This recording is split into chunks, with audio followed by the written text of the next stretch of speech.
Three, two, one. Hello, YouTube. How's it going? Welcome in. No questions, please. It's good to see you, though, YouTube.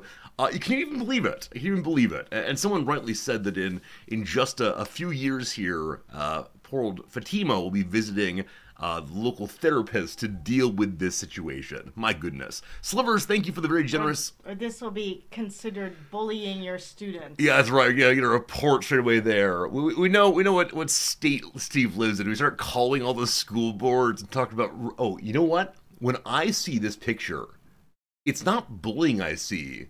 It's a wasting of school and taxpayer resources. Yeah, it kind of looks laminated. It is actually laminated. My goodness. So not only the paper, not only the ink, not even the paid time, but lamination also. And also wasting a little bit of the push pin metal. Oh, goodness. Coming right out of your... I think it's also fat shaming because didn't Adele get like lose a bunch of weight or something? But was this the era in which she was singing that song?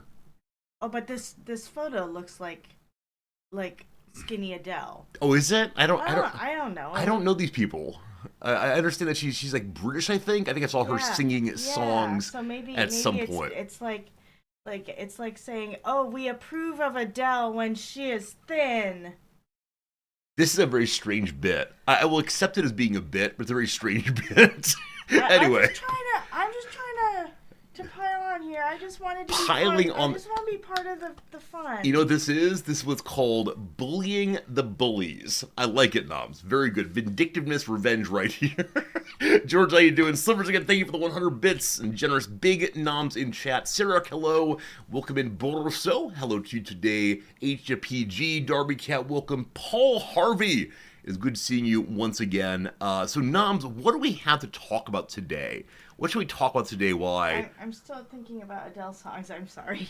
Noms, just think about Adele songs. What are some Adele songs of which you are aware? Well, no, it's the hello. I was like, how does that song go? Hello from the other side. That's right. Because I kept confusing it with the hello. Lionel Richie song from the 80s. Hello, it's me. That one? Yeah. Oh, we're feeling it's a singing day. I think maybe... and the thing is, I also started getting it confused with the Taylor Swift song. What is her song like? I think it's Hi. Like, hi, it's me? I'm the problem, it's me. Oh, yeah, you're right. Yeah. See, so confusing. Must sneeze.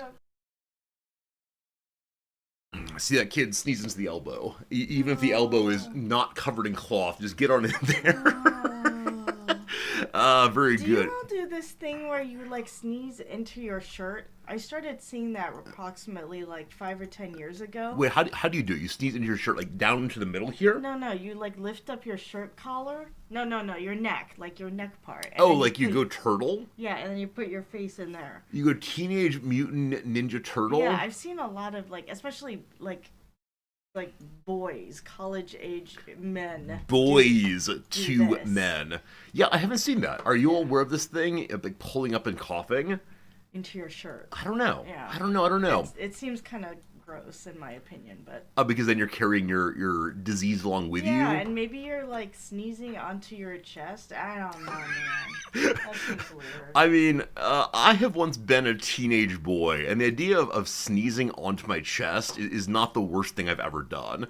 But yeah, I mean, you sneeze when you need to sneeze. Better that than into someone's face, I suppose. Mm-hmm. That's all good. Paul Harvey rightly asks, Jan Resorti, how was the dentist appointment? How was the dentist appointment? Yeah, I was absolutely terrified, just because of what they'd find, as well as, going to the dentist in general is potentially a bit stressful. And also, it's a Japanese establishment, but this place has two separate practices with two separate phone numbers. One of which is English service, one is Japanese service. And so I've been on the English track the whole way through. And so when I got in there, they were very friendly. They had good English. It was really nice to feel like I didn't need to worry about that one more thing along with everything else. And so got in there, presented my nationalized health insurance card in the magic machine. There's a little machine that does the scanning and proves the real thing and so on. And I started going through the process of proving that I was the one who should have the card by pushing a magic pin, and then unfortunately some horrible noise came out of the machine and had a Japanese bunch of kanji I could not read, and the aide, the what's the word for it? Not cashier, the receptionist. There we go. Receptionist said it's not being accepted. And I had a moment of absolute worry, absolute concern that maybe the Emperor was throwing me out. And indeed, that actually is the issue. The screen said that my national health insurance card and sort of everything card here in Japan expires when my visa expires, which is in next month. Now, what's that? Dun, dun, dun. That's nice. Thank you for providing some good background music. But it is the case my visa has been extended. I need to get that dealt with this weekend, and so I can get my new card also. So regardless, all good, no problems, and yeah, that was done. Then went back to the back, and the dentist asked me a number of questions about where the pain was, and most notably asked me how long has it been since I had my last dental appointment. And I said, shrug, I'm unsure. And he said, does that mean like 2 years ago? And I said, I don't think so. And we pushed for a little bit, asking, how long has it been? And genuinely, I could not give him a date. I know it was when I was working at some school, because I had a pain in a weird spot, and yeah. Anyway, he was a little displeased I did not know it was within the past year. That was close. He also was somewhat displeased that I could not give him an estimation. Regardless, before he even went into my mouth, or she went into my mouth, before she even began looking into the situation at hand, we went and did some x-rays. And the first thing to say about this is the x-ray machines, and indeed the entirety of his office, looked so high-tech. Like something out of a futuristic sci-fi film. Everything like bright white and perfectly sterile, and the machines had no dings in them or otherwise. And it felt like not just comforting in terms of they know what they're doing. This is a problem. Monty Python has a sketch about this years ago. Bringing in the machine that goes ping is no guarantee that one actually knows what they're doing. But they did bring in the machine that goes ping. And unfortunately, the Japanese main X-ray for the teeth is this machine that goes around one's head and goes in a spinning path all the way through. Unfortunately, I think it's made for Japanese people, though, because for the first, 5 minutes, they could not figure out a way for me to have my mouth into the bit you're supposed to bite into, and my shoulders low enough that the machine could orbit around my head. And eventually the dentist stood behind me, pushing down on my shoulders as hard as she could. And I kept indicating, they just can't go any lower. And then ultimately she discovered that I was standing like a big old nerd with my head forward too much. Yeah, and encouraged me to push my head back some, as if I was as if I were a person who could stand tall.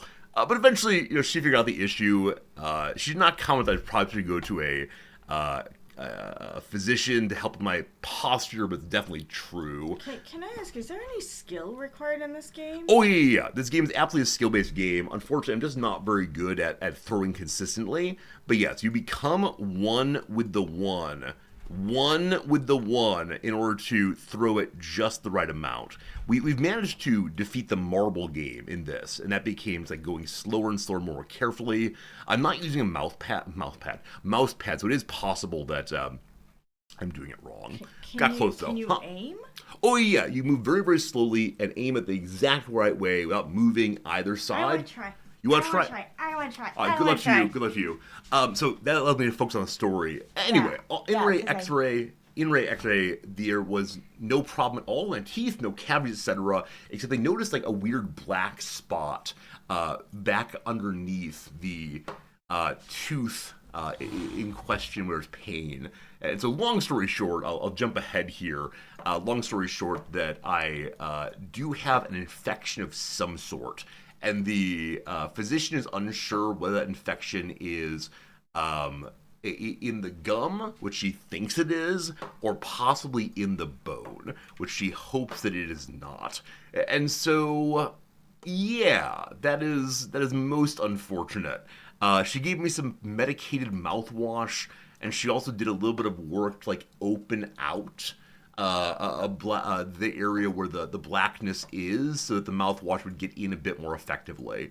And that is, yeah, that is what it is. Uh, she also, and this is the most embarrassing part, she also asked me, do I floss? And I said, no. And she said she appreciates I did not try to deceive her. Apparently, most English speakers who come in and get that question or ask that question are told or do say, occasionally or yeah, regularly, and she knows they're trying to deceive her. So she appreciates my honesty. But then, as a bonus, she taught me how to brush my teeth. I'm trying to get it in between the two little red things, right? In between the two little orange things. Yes. Yeah. Good luck. Okay. So yes. Apparently, part of the standard first visit routine in Japan is they teach you how to brush your teeth. And so she got the toothbrush out and opened my lips with her hand and like talked me through it very, very slowly while I had a handheld mirror and watched her do it. And she talked through like every single motion.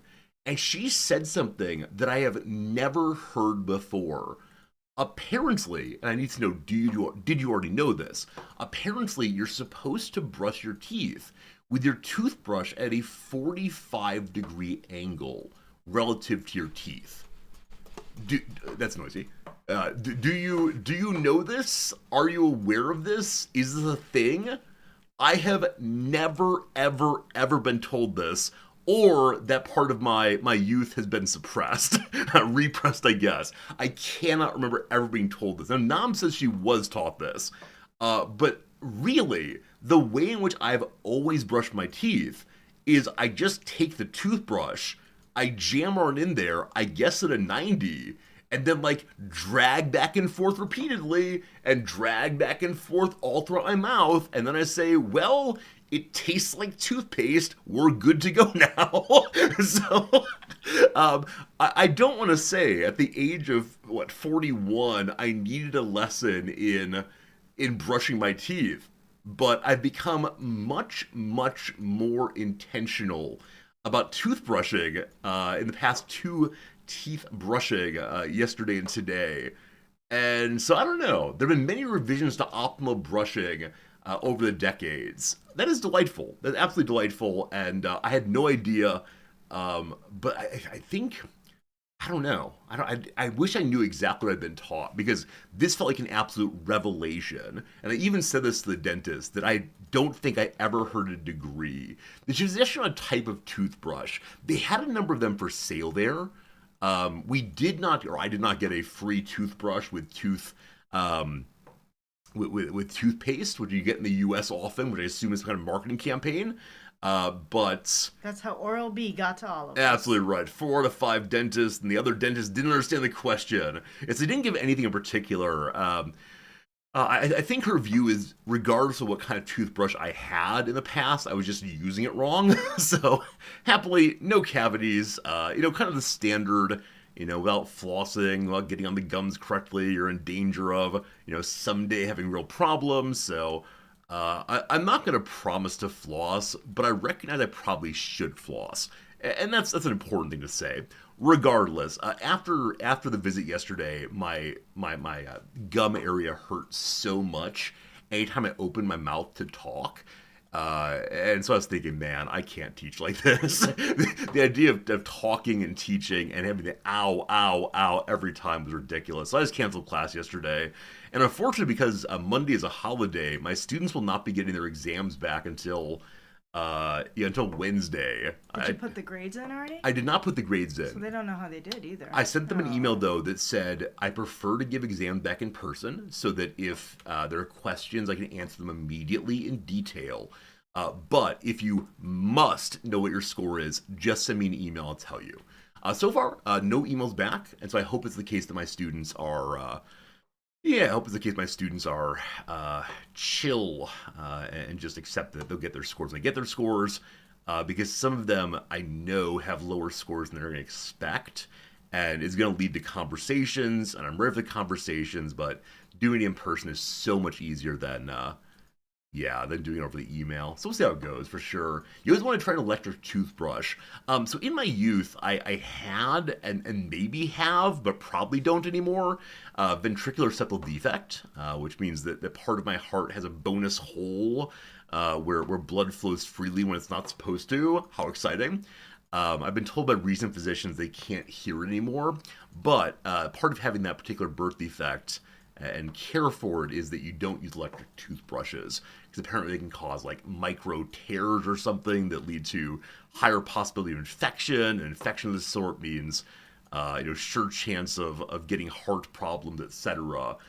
So now I just do kind of standard non non-electric brush, Analog. manual brush, whatever you want to call it. So yeah, we'll see, we'll see. But the big thing, of course, is I'm taking this special medicated mouthwash. I'm ensuring that that it gets swished on in there. The mouthwash is this like strange, very very blue color. Maybe it's made of like shells of. Yeah, maybe it's what the Roman emperors used to wear as their as their toga. But yeah, it's a striking thing that the mouthwash you get like to put 3 or 4 drops in it, then swill it in water, and it smelled kind of weird, but doesn't taste so bad. So I'll be doing that for the next 7 days or so, 6 days or so, and if it leads to an improvement, all good. If not, we might get to do some fun bone stuff apparently, which, gosh, I'm not looking forward to. Now, here is the part where I would invite... Actually, one more thing before we get to the part I'd like you to invite you to ignore this part. It's going to hurt you, some of you. So, one last thing. The pain was substantial last night and a little bit this morning after she did her work in the infected area. And so, yeah. So I've been hitting the bottle pretty hard. This morning I already hit the bottle. This, of course, is the bottle of Excedrin. Don't you worry. But gotta say, the Excedrin like migraine medicines work pretty effectively. Isn't it nice? I like it, and It I is don't even nice. get migraines. Yeah, unfortunately, the Excedrin migraine medicine is not sold here. It's not? I don't think so. I mean, it's not sold on the Excedrin brand. Now, maybe on Amazon, I haven't checked. But I didn't realize it was so precious. it is precious, and I freely have it. It's fine. We'll get more. We can smuggle it into the country I should have gotten some when I was in like the we smuggled in our States. Sudafed. But yes, here's the part I need some of you to avert your gaze from, to close your ears, to click out of the stream, because it's going to be upsetting. So from the ATM, I'd only brought, 10,000 yen. Which $75. yeah, it's like $75 now. Because I hadn't been exactly sure how much it would be. I was like, okay, I can put in my credit card. It's probably gonna be more than that, but friends, for an hour of no, sorry, hour and a half of a dentist time, and some X-rays, and an hour of an assistant's time, and all of the work and the medicine, it came up to 4,200 yen, which is like $30 American, and that's crazy. As an American, that is such an insanely small amount of money. And It's like dinner. Yeah, Well, it's in expensive. Japan, it's dinner for 2 people. It is indeed, and yeah, happy from a jealous. I mean, yesterday on the stream that doesn't exist, don't you worry.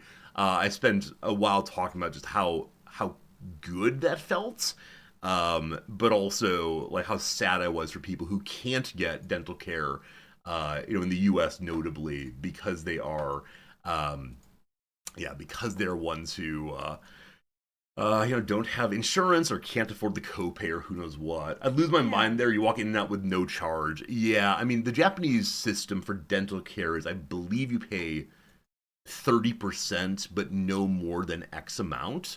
And there is a cap on how much can be charged for any particular treatment. Yeah. I don't know all the ins and outs, but yeah, I know some of the European systems are you don't even pay that.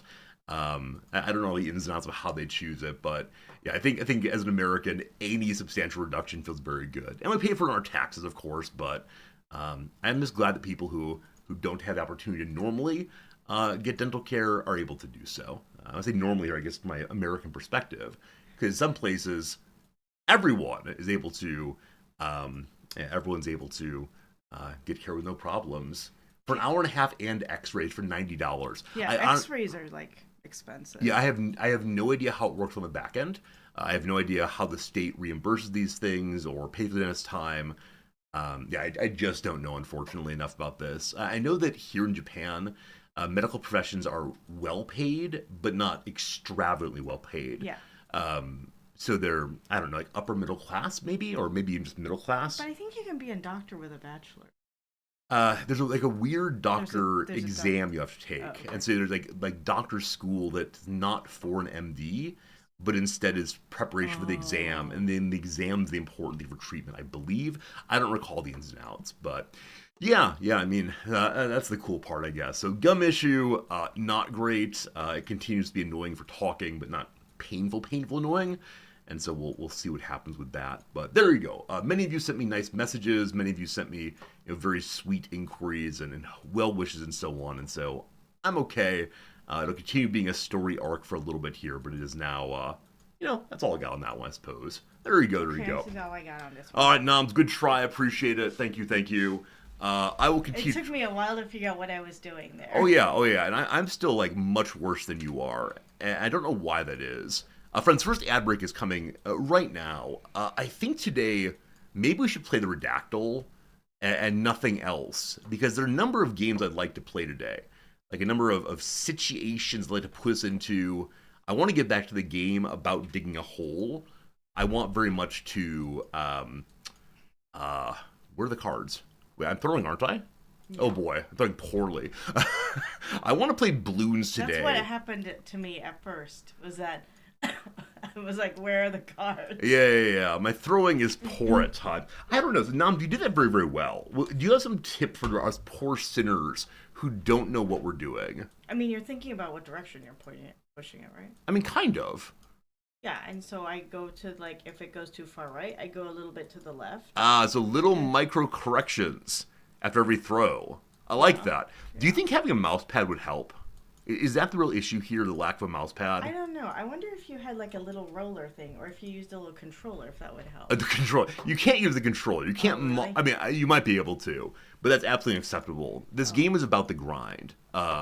There's a streamer I occasionally watch who has spent, I believe, more than 15 hours of play on one of these. Really? Yeah, and it's the experience. It's like the getting over it game or any other game which you need to, really lock in to learn the mechanics. The bald man, indeed, Grulion, the egg himself. I wish I could be more like the egg.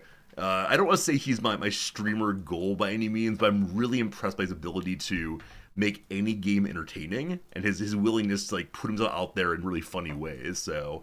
I am Dar. Thanks for that resub, folks. Sorry, you're not plural, I promise. Friend, rather. Thanks for the resub. Hope you're having a lovely Friday over there in Tankville. And, yeah. I realize that one can't be like any other streamer to yourself, etc., but the goal of this game is to get a card in between those two orange pieces. And, not sure what's gonna happen. Close, huh? That's close. I would like to know if you have suggestions for electric toothbrushes, because I realize I can use an electric toothbrush. Are they nice? Yeah, I realize it's the case that I also could use electric toothbrushes, but I haven't ever done so because they've struck me as being basically verboten. And now maybe it's permissible. I don't know. Any electric toothbrush recommendations for old noms here? Now, of course, the case that here in Japan we'll probably have access to different brands and different. It will all be Panasonic. There are a lot of Panasonic things here of basically Panasonic buildings. They're Panasonic, exactly. Panasonic buildings, Panasonic, home like refrigerators. No Panasonic cars, I don't believe, but I don't know. Electric toothbrushes buzz every 30 seconds. I've heard that. To keep timing on track. Wait, what's that mean? What does timing mean? Like, I understand if you're sitting at a desk and like your little watch buzzes saying it's time to stand up and move away.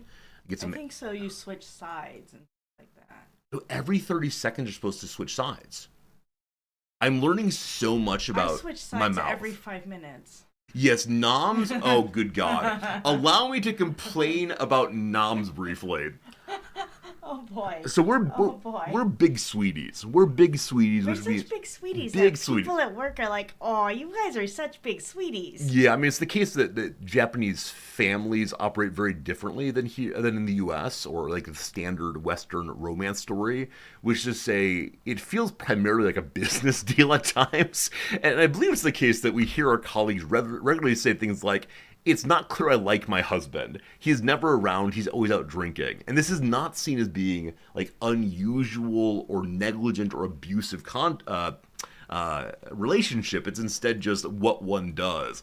And so when people at work hear like, Noms goes home and we have date night, or Noms goes home and we just hang out and watch a movie. Or we walk home together. Yeah, exactly right. It's seen as being like very, very unusual for the Japanese context, which I don't know. What big sweeties? Yeah, anyway. So we're big sweeties at night, which say, unless Noms need to stay up at work or I have a Wrexham match to watch late at night, we try to go to bed together every night. And that, unfortunately here, because it's a weird house set up, that means we don't really get into the bed until we're both ready to do so. And it's been nice for us. But there are things to do before bedtime. And one of those things is, Noms take off her makeup. For me, it's, I don't know, petting the cat. I do nothing. I like the standard man routine of genuinely nothing except using the restroom. Sometimes you sleep. We're going to get to that. So Noms and I will say, okay, it's time to do toothbrushing. And we have a toothbrushing routine. One of us prepares the toothbrushes, and we give the other one to the other person. And then what do we do, Noms? We take the toothbrush and go, tink, like we're having a fancy glass of wine. I don't know when this started, but we tink basically everything. I bet it was we were out for some dinner and we tinked our drinks, and then one of us thought it would be funny to also tink our food. And now at basically every single meal, and even out in public, and toothbrushing, we tink our things together. And it's just a dumb little family routine. And then after that, and this story needs context but cannot get context. So with our toothbrushes in our mouth, what do we do next? We take our arms and we hug each other, but only this much. We're not actually touching our body in a big way, mostly arms. And then we turn towards the direction of our shower room. No matter where we are in the world, we'll try to figure out where our shower room is, and we say, hug bears. hug bears. Should I go get hug bears? No questions, no context. No context. We'll leave that as a question for people to wonder. Maybe we'll resolve the question at some points. But then we're separate. Right, but then we're separate. We're ready to brush our teeth. Hey, Bluffing Through, thank you for the resubscription. This is too wholesome. Hey, I'll take a Bluffing Through. And then Steve wonders, how do I unsubscribe? I mean, fair enough, fair due, as the phrase has it. But I will take that one-for-one transition. At that point, though, we are separated to do our toothbrushing. And so I brush my teeth, and until yesterday I was brushing them wrong. That's okay, but now I know how to brush my teeth, and I brush my teeth, and I wash my mouth and so on, and all done. And often at this point I look over, and Noms has her toothbrush crunched between her teeth, or maybe like held in her gum or her cheek, and she's actively typing. And I'll say, like, hey, Noms, what you working on? And just say, responding to email. Or sometimes I am actually brushing. Like last night I was brushing and reading my Kindle. It's true, you're reading your Kindle, but I will regularly notice that Noms has stopped brushing. Or, as Noms indicated earlier, I don't know how you're taught to brush, but you brush so long on every part of your mouth. Like, how long do you think it takes you to brush your teeth most nights? Oh, I don't know. Just estimate. 15 minutes? 15 minutes. At our old place, I think I used to wander around the house. You used to wander around the house. At the old place, I could get into bed and sit up and read. and that was fine. But because we're on like different floors here, it feels weird for Hug Bear time.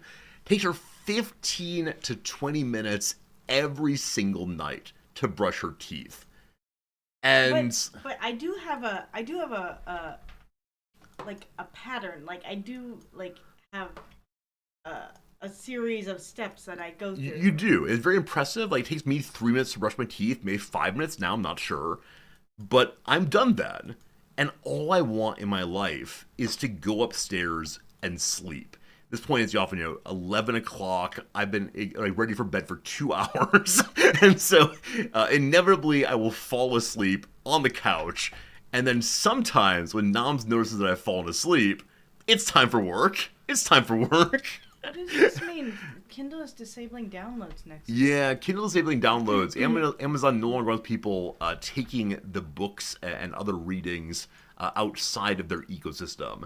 And I'm not sure if they're telling you as a copyright story or what exactly. I didn't know you could do that. You didn't know you could download books? That's amazing. Well, I mean, I thought you meant you couldn't download them to your Kindle. I'm like, how am I supposed to read them on the train then? Yeah, so what I'm hearing then is perhaps you have no response whatsoever to what is it to not be able to download anymore, because you didn't download them at all. Well, I thought I downloaded them to my Kindle because I'm not Got it. attached to the. I'm not attached to Wi-Fi. Oh, is it or true you internet. can't even download it to the Kindle? So you have to have an internet connection to use it, like No, video games these that days. would be ridiculous. That makes no sense.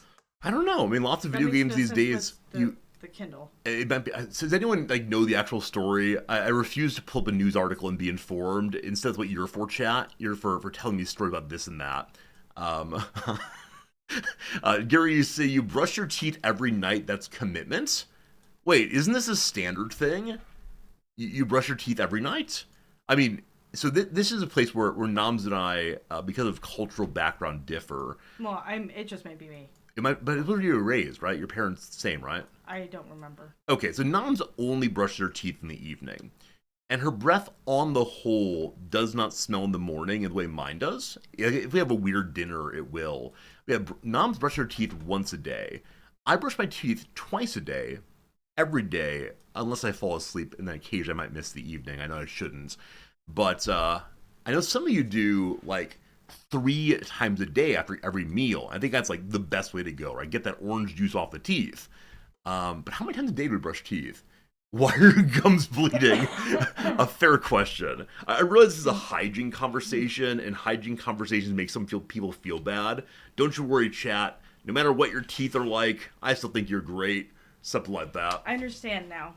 It means that you can't read them on like a Kobo or something. I don't know what a Kobo is. It sounds like one of the gorillas in Plants of the Apes. I think they're non-affiliated. Kobo. It's an e-reader that's not like connected to somebody who's gonna sell you the book. It's not owned by one of the mega corporations. That's my understanding. It's not Bill right? Gates' response to all things e-reader. Thank goodness there's not a Microsoft e-reader. I guess it's called the Windows.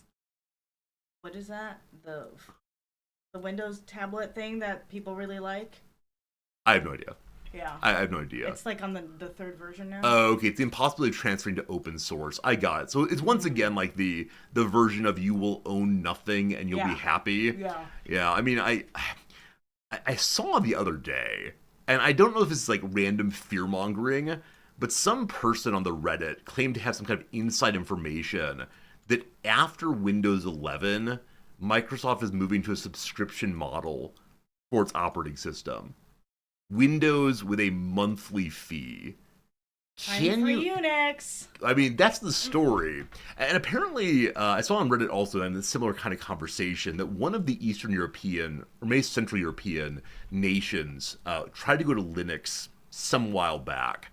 And the president of this nation, maybe Hungary, I'm not sure, had a personal meeting with Bill Gates. Bill Gates went to this country to try to argue for Microsoft and asked the president, why are you moving to Linux? And the president said, to get free of you, Mr. Gates. I think it's like so hardcore there. Yeah. Boss noms. I like that name. That's cool. Hello, Grubzilla. Good seeing ya. Last straw. Let's move to Linux. I mean, this is the thing, right? I think it's very easy to say, we're going to pay, if we had to pay $10 a month for Microsoft Word, that's outrageous. That's such a big change. But how many people would feel comfortable to make the transition?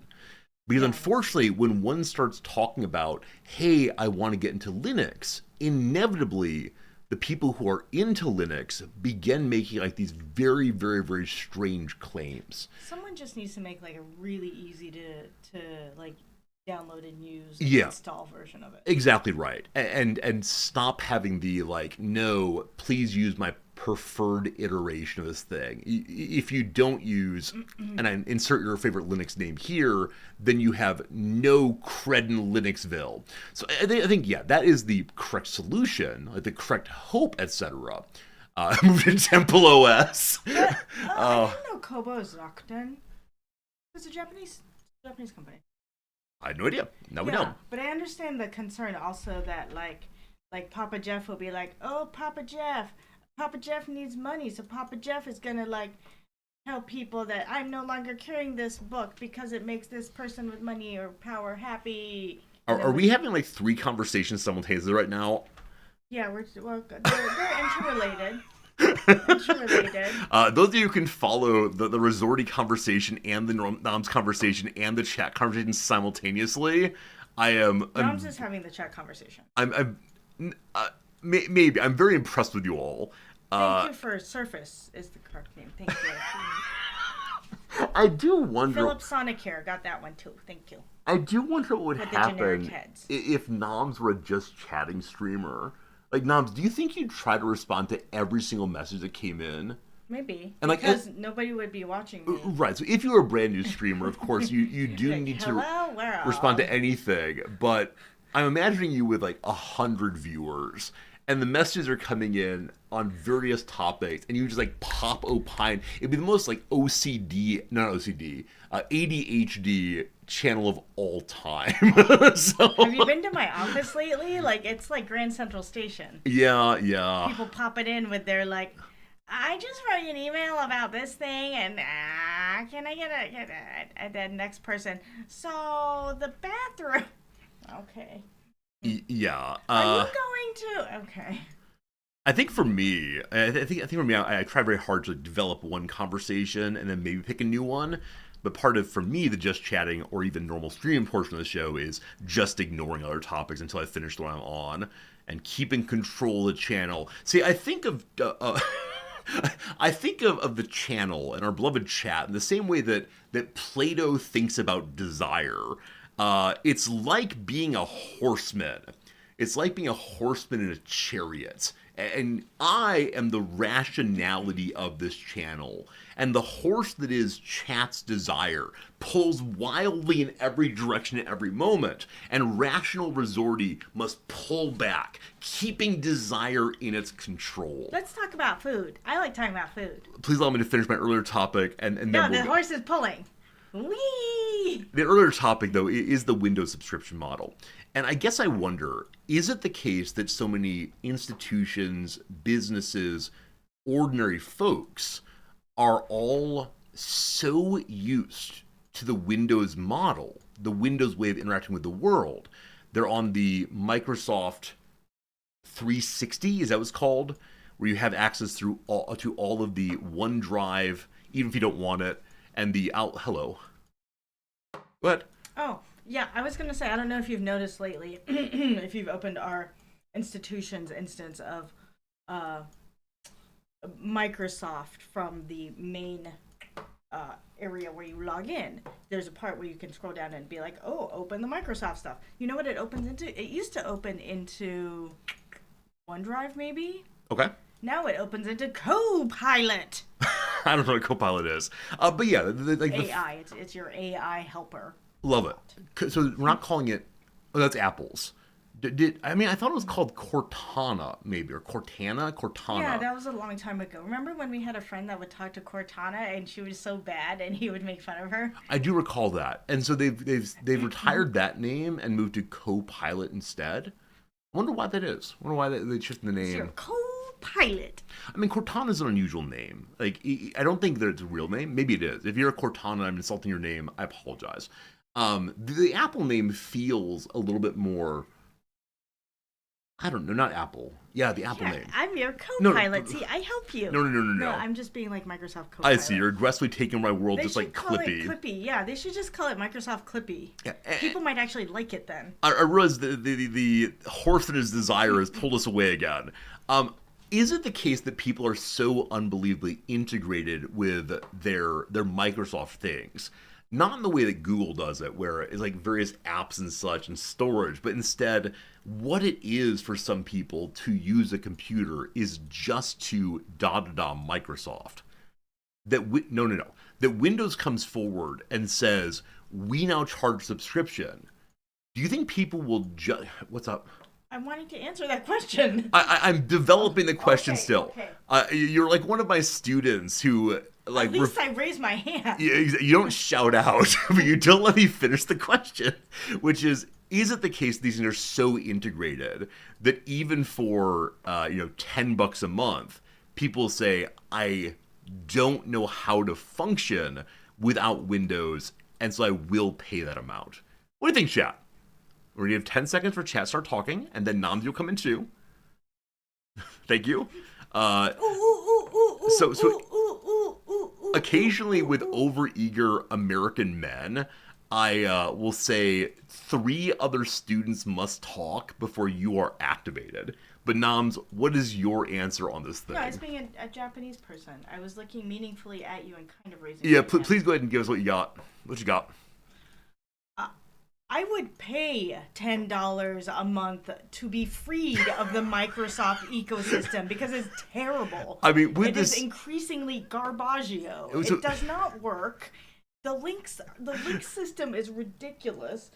Like it's terrible. I would pay $10 a month for Microsoft to like disappear. Yeah, so I think that I mean you of course have the advantage / different perspective that you are an Apple person. I hit one of the stanchions, one of the polls for the first time ever. Oh yeah. It doesn't get knocked over, thank God. But it's glued in.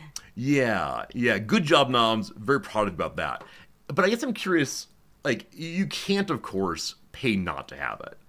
I mean, I'm an Apple user, but I am forced to use all of their Office products and their... It's true. All of the other things. So my OS is Mac, but right. I don't use the Mac versions of word processing and stuff like that. Yeah, I mean, I definitely agree. I definitely agree that it is something that institutions expect, but also... I think a graphic design professor uses the Apple stuff. Yeah, I mean, I know it's the case that's like a standard line, right? Yes. Outlook search is so terrible. It's so terrible. Yes. Right. I think we all agree Microsoft has not been great, but I wonder, something you were saying like some will, some won't on the issue of will people stay with Windows. But does the average person know how to not be with Windows if they're a computer person? Or let me talk. or will this just be a case in which it will just be the case that the average user says, okay, this subscription is needed for life in just the same way like electricity subscription is needed. Noms, what you got? I was just raising my hand. Maybe it's because that's how I am in Zoom sometimes. Like if I have a thought. Yes. Oh, so close. So close. If I have a thought, I raise my hand in Zoom. Like I push the little raise hand button. That doesn't mean I want to talk now. That means I am waiting in line when this person is done and it's my turn. Yeah. So, like I said earlier, my sense is that if somebody comes out with a functional alternative that is decent, you don't need a whole lot of bells and whistles. People don't want it to like auto format things and start doing weird things that you then have to undo. Right? If someone just comes out with like a very simplistic but gets the job done like operating system and other things that go with it, I bet they'll use it. Like people like Google. People like the Google stuff. Yeah. I mean, I guess the question I have on that is, does it actually come down to which OS is consistently packaged with new laptops or new computers. Because my sense is, and maybe I'm wrong, that the majority of users will just go with whatever they already have. And so if Acer suddenly says, or HP suddenly says, um, we're now going to package Linux instead, then there'll be a big move over. I don't know. I don't know. I think if it were like it comes with Windows, but you get 3 months free. And then after it's like when Sirius used to come with all the cars, right? You get 3 months free. And after that you have to start paying. I could see like old grandma grandpa staying on it and like paying $9.99 a month or whatever. But then I could see like there being this movement like, hey, you can download this like freeware and it totally works great. Like Cool. like what was that browser? The well, Firefox, but then there was also a precursor to Firefox that was free. And like was pretty like small and like low like like was not resource heavy. Wasn't like a resource hog and people liked it. Yeah, I don't. The thing is, if we don't remember the name, that strikes me that like something didn't work I don't out know though. if it was like maybe It was from the Netscape. yeah. Yeah, it made Netscape. But I do wonder like what portion. I mean, we could look this up, of course. But like, which browsers are most used these days? I would suspect that even though like those of us who are computerish and spend a lot of time on the computer doing this kind of thing, will say like, "Hey, it's time to use Firefox. Hey, it's time to use Chrome." Is it instead the case the majority of people just work with what they already have? You know, it comes preloaded with Edge, and so you use Edge. I don't know. I don't know. Please, Knobs. My phone comes preloaded with Safari, but I don't use Safari. It's true. It's true. But And you are not a huge computer person, but you have made changes there. But I think if it started charging me, Sure. then I would definitely find an alternative. Yeah, and I can imagine like news stories and Facebook blogs and so on, not posts rather, being full of people saying like, "Hey, look into this thing." In the exact same way, for a while there was huge public interest, even in mom and pop kettle, for Bitcoin, and so maybe it'd be more effective. Next, I think the Bitcoin conversation has moved on for most people. You know, for a while there were every store that we're accepting Bitcoin, and now very few do so. Chrome is the biggest browser. It comes with Android. Got it. So your thought, though, is it is what's preloaded on the phone in this case. Please go ahead. I have two Here. kind of tangential comments. For the next, like, 5 minutes, you're in charge, boss, and I'm going to throw things, and I'll be the color commentator. You are now the broadcast lead. Oh, that's unfortunate because I have two tangential things to say. Civ 7. I like how the word, like when you write out Civ 7, especially in lowercase, and it's all smashed together in one word, it looks like somebody is saluting. Pretty funny. Because the 7 looks like a salute. Yeah, so in some games, what I know notably is EVE Online, kind of a militaristic game in some measure, people will use 07, like happening in chat right now, 07, in order to do a salute. And the first time I ever saw it, I had no idea what it was. I thought a typo of some sort. And it was only when I asked directly, what is that supposed to be, that the person said, oh, it's a salute. And then I saw it. It's great. Yeah. And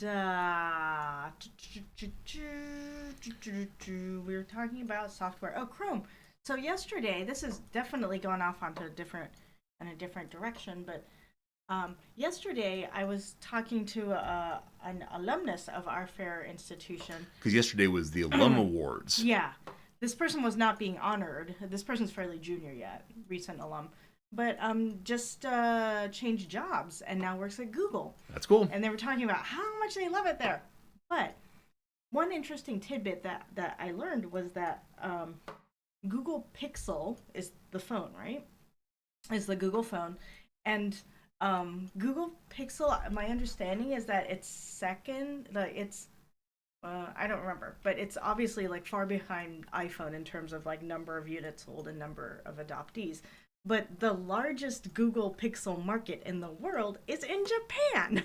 Huh. Yeah. I wonder why that is. I know that Google's opened some new big administrative buildings here, new big offices for Google folks. But why on earth is Pixel so popular here? I've noticed that non-iPhones are much more prevalent here than iPhones, though, in So general. I wonder if that's because Apple, of course, is not a Japanese company; it's an American company.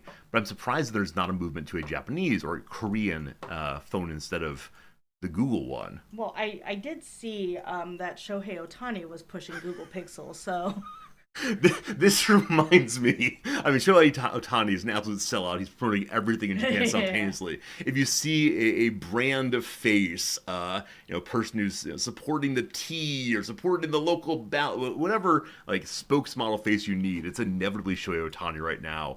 But one of my students in their essay, was asked to come up with a topic, it's like a simple story or an example about what it is to make a sacrifice for the broader good, and she put together a story in which some maniacal kidnapper kidnaps her whole family and says, "You need to kill your family," or, and then pulling back a curtain, "You need to kill Shohei Ohtani." And she talked her way through it, and just number one, she chose this topic. I did not. I said nothing about it, and she talked her way through it and said as much as she likes her family, Shohei Ohtani has just recently gotten married, and so he deserves to have early honeymoon because that part of life is much nicer than being married for a long time. Sorry, mom and dad. And then she has a younger brother, and that younger brother's happiness really, really matters. But Shohei Ohtani makes so many younger brothers happy. And so she talked through that she would kill her family for the sake of Shohei Ohtani.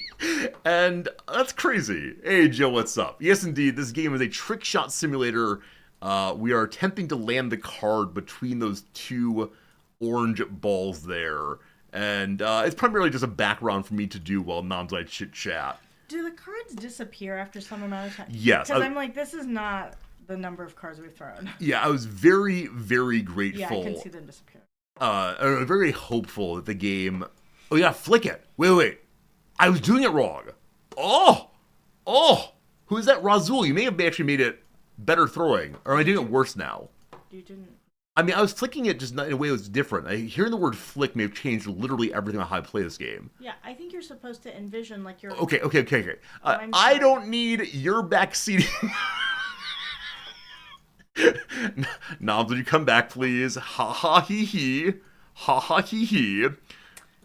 In person back. How do I ban you? I gave you pictures of it. Oh, that's true. We do have... I thought they might like them. We do have pictures of Fritz to show you all. Let me go ahead and take 10 more throws, because I feel really in the zone right now. 4. Knobs? I want to give 10 good throws. Oh, goodness. So you said that the student really enjoys working at Google. Would you want to mention, like, what is it he likes working about Google in comparison to his prior job? Yeah, his prior job was with another big name company. But I think it was financial sector, but basically prior big name company was traditional Japanese corporate work environment. And Google sounds like Google, right? Especially like Google from the, like, I don't know, 5 or 10 years ago.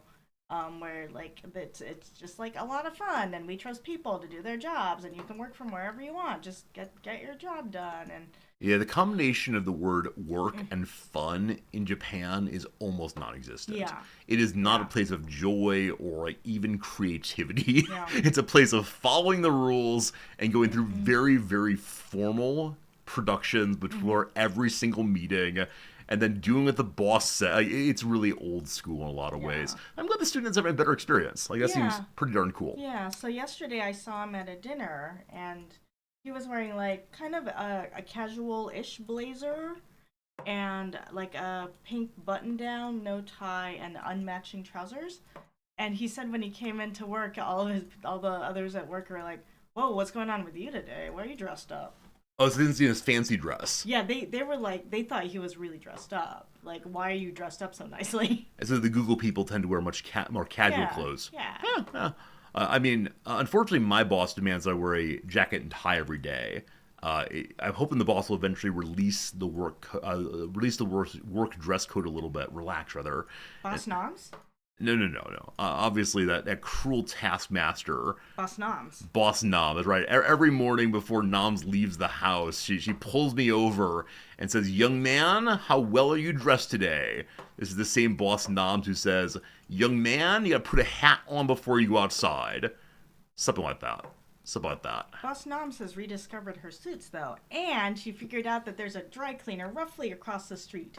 Well, down the street, and then across the big street. But then they're well regarded, so I might give them a try.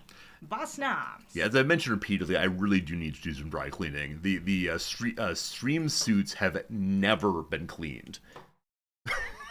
And I've been streaming on and off with some of those same coats since 2015.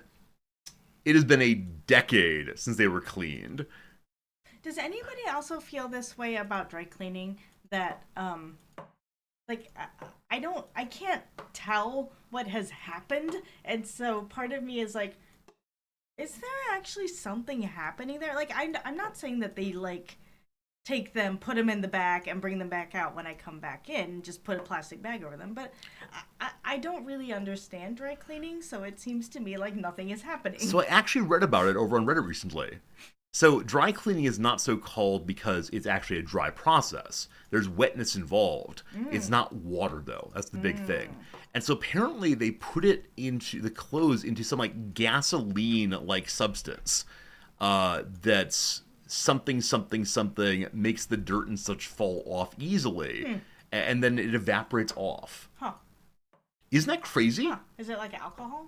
I don't know. The person who was explaining on Reddit said similar to gasoline, which is something I never would have thought of. Because I thought it was dry in the sense of like genuinely dry, nothing wet involved. Instead, I don't know, blew a lot of heat on them. I thought it was like dry shampoo or something, right? Yeah, like, yeah. 10 more throws. I don't want to stop. I don't want to stop throwing while we're having a conversation, right? The Fritz pictures require their own complete attention.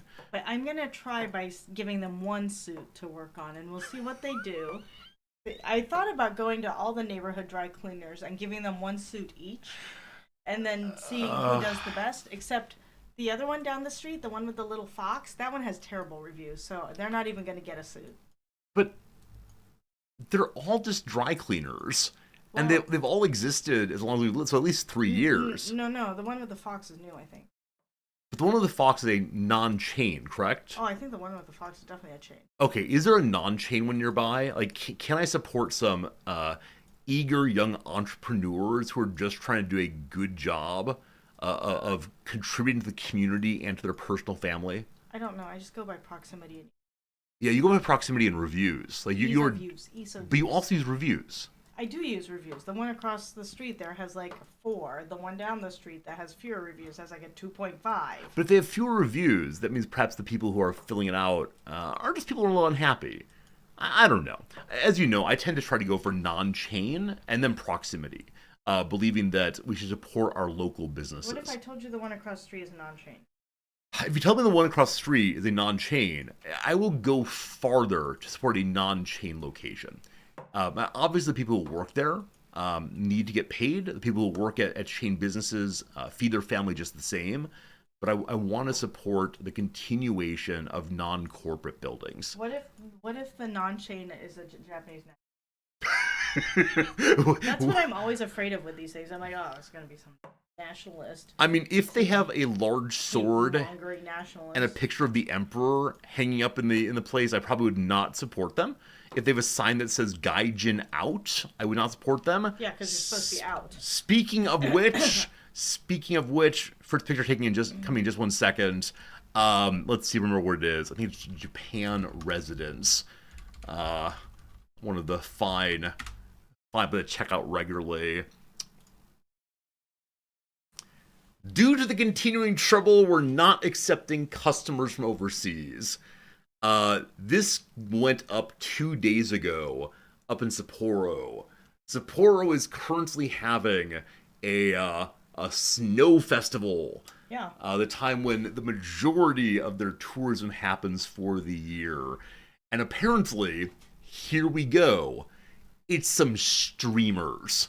It's some reaction content American streamers who went to the snow festival and number one, threw snowballs at random people. And then number two, went into bars and started pretending like women were into them instead of trying to get away. And so, like, chased women from bar to bar, trying to hit on them, and of course, recording all of this while their chat text to speech is yelling out things about the bombings, yelling out things about ritual suicide, and all the rest. I don't want to say that live streaming is a blight upon the earth, but I think the point at which live streaming found batteries and the ability to broadcast to Wi-Fi is so bad. Live streaming should happen in your home. So if things go bad, you accidentally burn down your house or have the police called to your house, like you're being too noisy. But yeah, this is really sad. It's a restaurant of some sort that is obviously not taking people like me, because people like me might be a danger. Well, we're not from overseas. We're from Tokyo. We are from Tokyo. I do have my resident card. That said, I can imagine myself being stereotyped here based on how I look. And I can't imagine them saying, please show me your residence card. Maybe they would. I think probably what would have to happen is I would have to go in and say, hello, excuse me, we're here visiting from Tokyo. My husband, like, we live here, but my husband is indeed American. Is it okay if we come in? Yeah, I mean, especially the case if I have a Japanese minor with me, that would really help. But no, I expect from me, if I were solo, I wouldn't go in. But if I could go in and make a request in even broken Japanese that's polite and careful and quiet, they might allow me to come in. Especially if I could say I'm from Tokyo in Japanese, which I allegedly can say. It doesn't come to mind right now, but I could find it if I were not streaming, so I don't know. I'm also trying to figure out the line around the outside. Like, are they trying to make a little border on the outside of that poster? Or... I assume so. It's not okay regardless of circumstances. We should not discriminate based on national origin. So my human heart, my American heart cries out and says, heck yes, stereotyping bad, racism bad. And like, I get it. I kind of agree. But man, there are some genuinely awful people who go and cause problems, and because of that, this very, very conservative culture swings really hard on these kind of issues. They could have just said, due to the continuing trouble, we are not accepting customers who are streaming. Oh yeah. It's possible they don't understand streaming. It's possible they are unable to understand why the people are doing it. Such a foreign behavior that's ridiculous. But yeah, you'll find this in many places. Now, this one is more explicit. There will be places that say, your non-Japanese speakers are not allowed here. And this is a bad translation. Usually what they mean is we are unable to speak anything but Japanese, and so we cannot serve you in the way we're supposed to serve you. But Google Translate or whatever puts it instead in a much more an aggressively dismissive way. So if you go in and you're very polite and you do the weak language foreigner thing and point at things and say please, it might work out. But yep. Don't like it, but understand it, because we have been in tourist places, and some tourists are, like, even non-streamed, are very, very aggressive. Didn't you see a bunch of them yesterday by the dentist place? Oh, and they weren't tourists. Yeah, those are Japanese people? Yeah, the dentist I went to is right across the street from a actually pretty famous, pretty important museum. And at 3:30 in the afternoon, people were sitting there drunkenly and taking beer cans and slamming them down and then putting on the ground and stomping and causing explosions of beer and getting like big and aggressive and screaming. And it wasn't just they'd had some drinks, but instead they were wild. The horse of desire had gotten out of the pen, out of the stable. And it was not good. And they were obviously Japanese. And the correct thing to do there would have been to go find the local police station and say, hi, there's a problem here, but my Japanese is not strong enough for all of that, unfortunately. I mean, it actually may be. I'm not sure if it is. But yeah, other Japanese people were like rushing by in a way normally does not happen at midday to avoid these people. Yeah, and I think it's also like a Tokyo thing, right? Like Tokyo is very much like New York, like mind your own business. Yeah, I mean, on the whole, unless someone's in major distress, people do leave other people alone here. You once were in Tokyo and got the big X arm. So it is the case that Japanese people, on the whole, when they're saying no or not possible, even to other Japanese people, will make an X with their fingers. Now the big X, yeah, the big X indicates something more is happening. And so it's not just that's being used towards foreigners. You get the big X with bars that are full also. Or like if you're trying to cross where there's a car coming out of a parking lot, big X. Absolutely big right. X from Absolutely the man. right. Yeah, it's partially a nonverbal cue. But with that said, definitely in a case that they don't want to serve people of a certain kind, they'll do this. And I believe it's the case that like race-based discrimination in housing is illegal here, but instead they have ways of enforcing the same by saying it's a safety issue, because in the case of an emergency, the landlord would not be able to speak to the person as they do not have good enough Japanese for an emergency. Yeah. And apparently some Japanese, resident YouTubers have said, I speak fluent Japanese, and the landlord pretends not to understand them. So it's unfortunate. It's unfortunate. Snoop's been 5 weeks in Japanese. They got not a single no foreigners. I mean, like I said, the majority of Japanese folks are totally happy to engage with anyone from anywhere in the world. But yeah. Suggestion on YouTube, this might be Johnny Somali causing these problems. It's not. Johnny Somali has been thrown out of Japan. I believe he's now in Korea awaiting trial for making like sexual dance moves with the statue of the Comfort Woman, which is the Korean the Korean memorial to what they take to be, in one measure, like the greatest tragedy to happen in their nation. And so yeah, I see why people are excluded. These streamers, I just don't understand why people think the path to YouTube stardom, the path to mattering in the world, is being offensive and harmful and causing a scene. Like, is that the kind of notoriety one wants?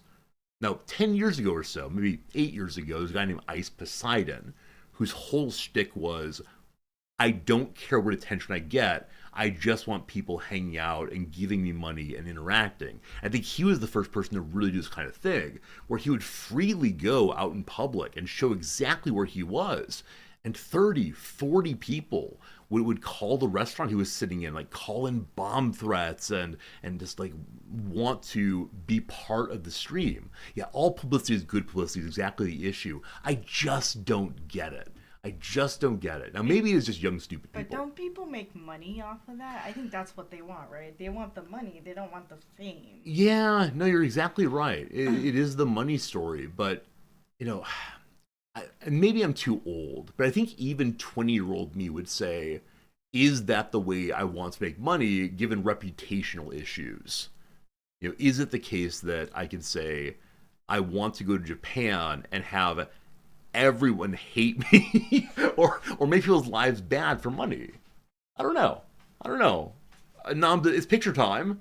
Oh yeah, I'll be right back. Okay, I thought Nam was stomping off because she was thinking, Resorty, we need more money. I need you to go cause a scene so people give you dollars for being a fool.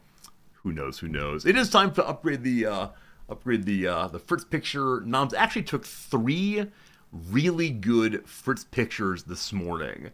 Unfortunately, Noms is not here, so I'm going to fill time just briefly. Hey, Noms is back. All right. Let me get back into this. It's just very dry, so I had to put some chapstick. No worries. Thank you for putting chapstick on. It is indeed dry here. That's too bad. All right. 3 more. 1, 2, perfection. Oh, that's terrible. All right. Time for the Fritz pictures. Noms gave us 3. First of all, we say hello to the old Fritz there. What a good picture. What a cute picture here. That's pretty good. A lot of shtick like that's hard to break out. Dogbear, you are right.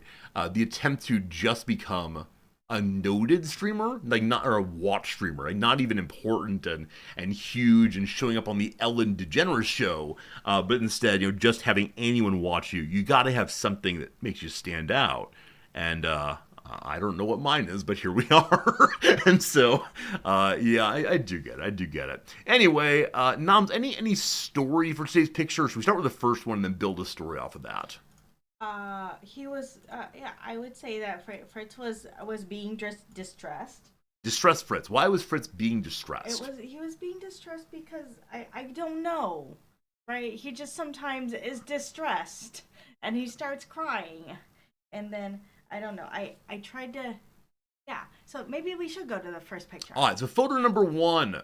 Fritz was picked up and put Yeah, on the table. he was crying. I thought maybe he didn't have enough water, so I put more water in his plate. And then while I was at it, I fed the plant.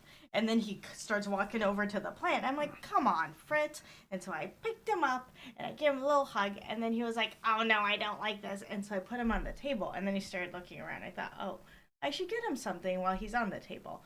So I got him a glass of water because I thought he might like that. And how did he respond to the glass of water? As you see here, Yeah, he was curious about it because we've seen him drink out of the humidifier bucket. It's true. It's true. Yeah, I yeah. actually have an old picture of that just to give context. Yeah. But there are a lot of pictures here of many things.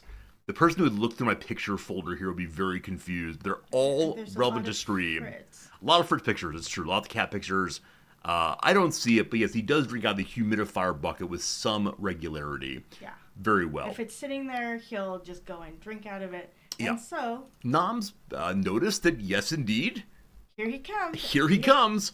And you said his interaction with the water bucket or the glass here is what? I mean, he's a little bit funny. I don't know if he just can't see it very well. So he's like, huh, what's this? And then, like, his nose hits the water, and he goes, ew, water. Yeah. I have a green screen glitch next to my right arm. I mean, I'm standing next to the light. Oh, maybe Grobzilla's referring to me. I'm the green screen glitch because it's mirrored. I mean, Wow. if you mean like there's... We don't talk about the green screen. Not on the bottom corner. Oh, it's a... How do you all notice? It's like tiny slits. Can't the man just do his video games in peace? I think give that follow Epic Zero New York City. It was good seeing you the other day. I promise we'll doing Civ again soon, just not today. All fixed. Good job, chat. You noticed it. And so you're saying that possibly he can't tell the water's there. Yeah. And so he just jammed his face in. No, he's a little bit more dainty about it, but he does, like, get his nose wet, and he goes, ew. Yes. And then after getting his nose wet, Then he says, oh, this is water. Well, maybe I do want some water. And then he's, like, very careful. very carefully approaches it. You very carefully approach it, and he goes, oh, okay, maybe I can drink this. And now it is time for us to acknowledge that this year's Pulitzer Prize in photography should not be given to some news broadcaster, should not be given to the AP, should not be given to someone on the scene of a disaster. Instead, Noms gets the best picture ever taken. Oh my goodness. How did you get this picture, Noms? I did that thing that a lot of people do, and you just take a bunch of I photos. just pushed it very quickly, and so you end up with a bunch of... Like, were you going for getting his tongue? Yeah, I wanted an action shot, yeah. That's amazing. I didn't realize it would be so big. It's great. So I think this may be the picture of the week. Like, of the three, I find this one most delightful, though I also recognize that, maybe, just maybe, this is going to horrify some people. I can imagine that someone's going to come and say, what is that monstrosity? Good eye, Forger, good eye, because it does seem like he has many legs, given the water's refraction. Tarek, I think you might be right that his sight is going. He does some things these days that indicate he's not quite as quick on identifying things by sight as he used to. Now, I haven't made any tests yet. where I'll move where a couch is or put a chair in his way to see what he does. As of right now, he gets around okay, but yeah, if his sight were to go, that'd be obviously very unfortunate. He does hop up the stairs pretty quickly, though. When he Yeah, goes upstairs, he'll just kind of look at it for a second, and then he'd go, ba-dum, ba-dum, ba-dum, ba-dum, ba-dum. yeah. So I've heard that animals, and probably human animals also, as long as the situation doesn't change, can navigate pretty well. And I think I've seen pictures and videos online of people who have completely blind animals that they've had from birth, who initially run into things and bump here and there, but then eventually, as long as nothing moves, they can run around the house as fast as anybody else could. And I love that. I love the adaptability that implies, or actually shows. But yeah, we'll see. Plus, he also often reacts to things this way. Yeah, he smells more than he looks. I don't know if he always did that. If it's a cat thing, cats have a really good sense of smell. And unfortunately, once one's made the fearful judgment, oh, that animal is going blind, you then start reading every single possible situation on those terms, as opposed to the more neutral position. In the same way that, when I started having more pain inside of my mouth, I immediately started thinking from moment to moment, hour to hour, is that getting any bigger? And I'd push at the now knowing infected spot. Is it getting bigger, is it getting bigger, is it getting bigger? I started worrying, like, oh no, is this a tumor, right? And then I started thinking of everything in terms of, oh no, I have a tumor in my jaw, even though, clearly this is not the case. Is he diabetic? Is Fritz diabetic? He has never been diagnosed as such. Years and years ago, a physician said it's possible that he is pre-diabetic. He's been on a diet. He has lost quite a bit of weight. He is still a very large cat. A fair amount of his largeness is just bone structure. I think he's just a big, yeah. Yeah, but he has really big paws. He has lost weight. Now, you rightly say that diabetes can lead to blindness, but He didn't say that. I think it's implied. Yeah. The reason it came up is because of blindness and diabetes. I just thought it was funny because you said you rightly say it. I'm like, they didn't. Sorry, you rightly imply that. Ha-ha. Backseat chatting. Intro's done. I can ignore individual chatters. I can't ignore you. But I want to say, really, really nice picture, and I will think of you every time it's Hello Fritz time, every day. Don't want to say the greatest picture you've ever taken of Fritz, because you've had some absolute bangers, as the kids say. But yeah, it's pretty cool. Thank you, Nom, for taking the time to do that.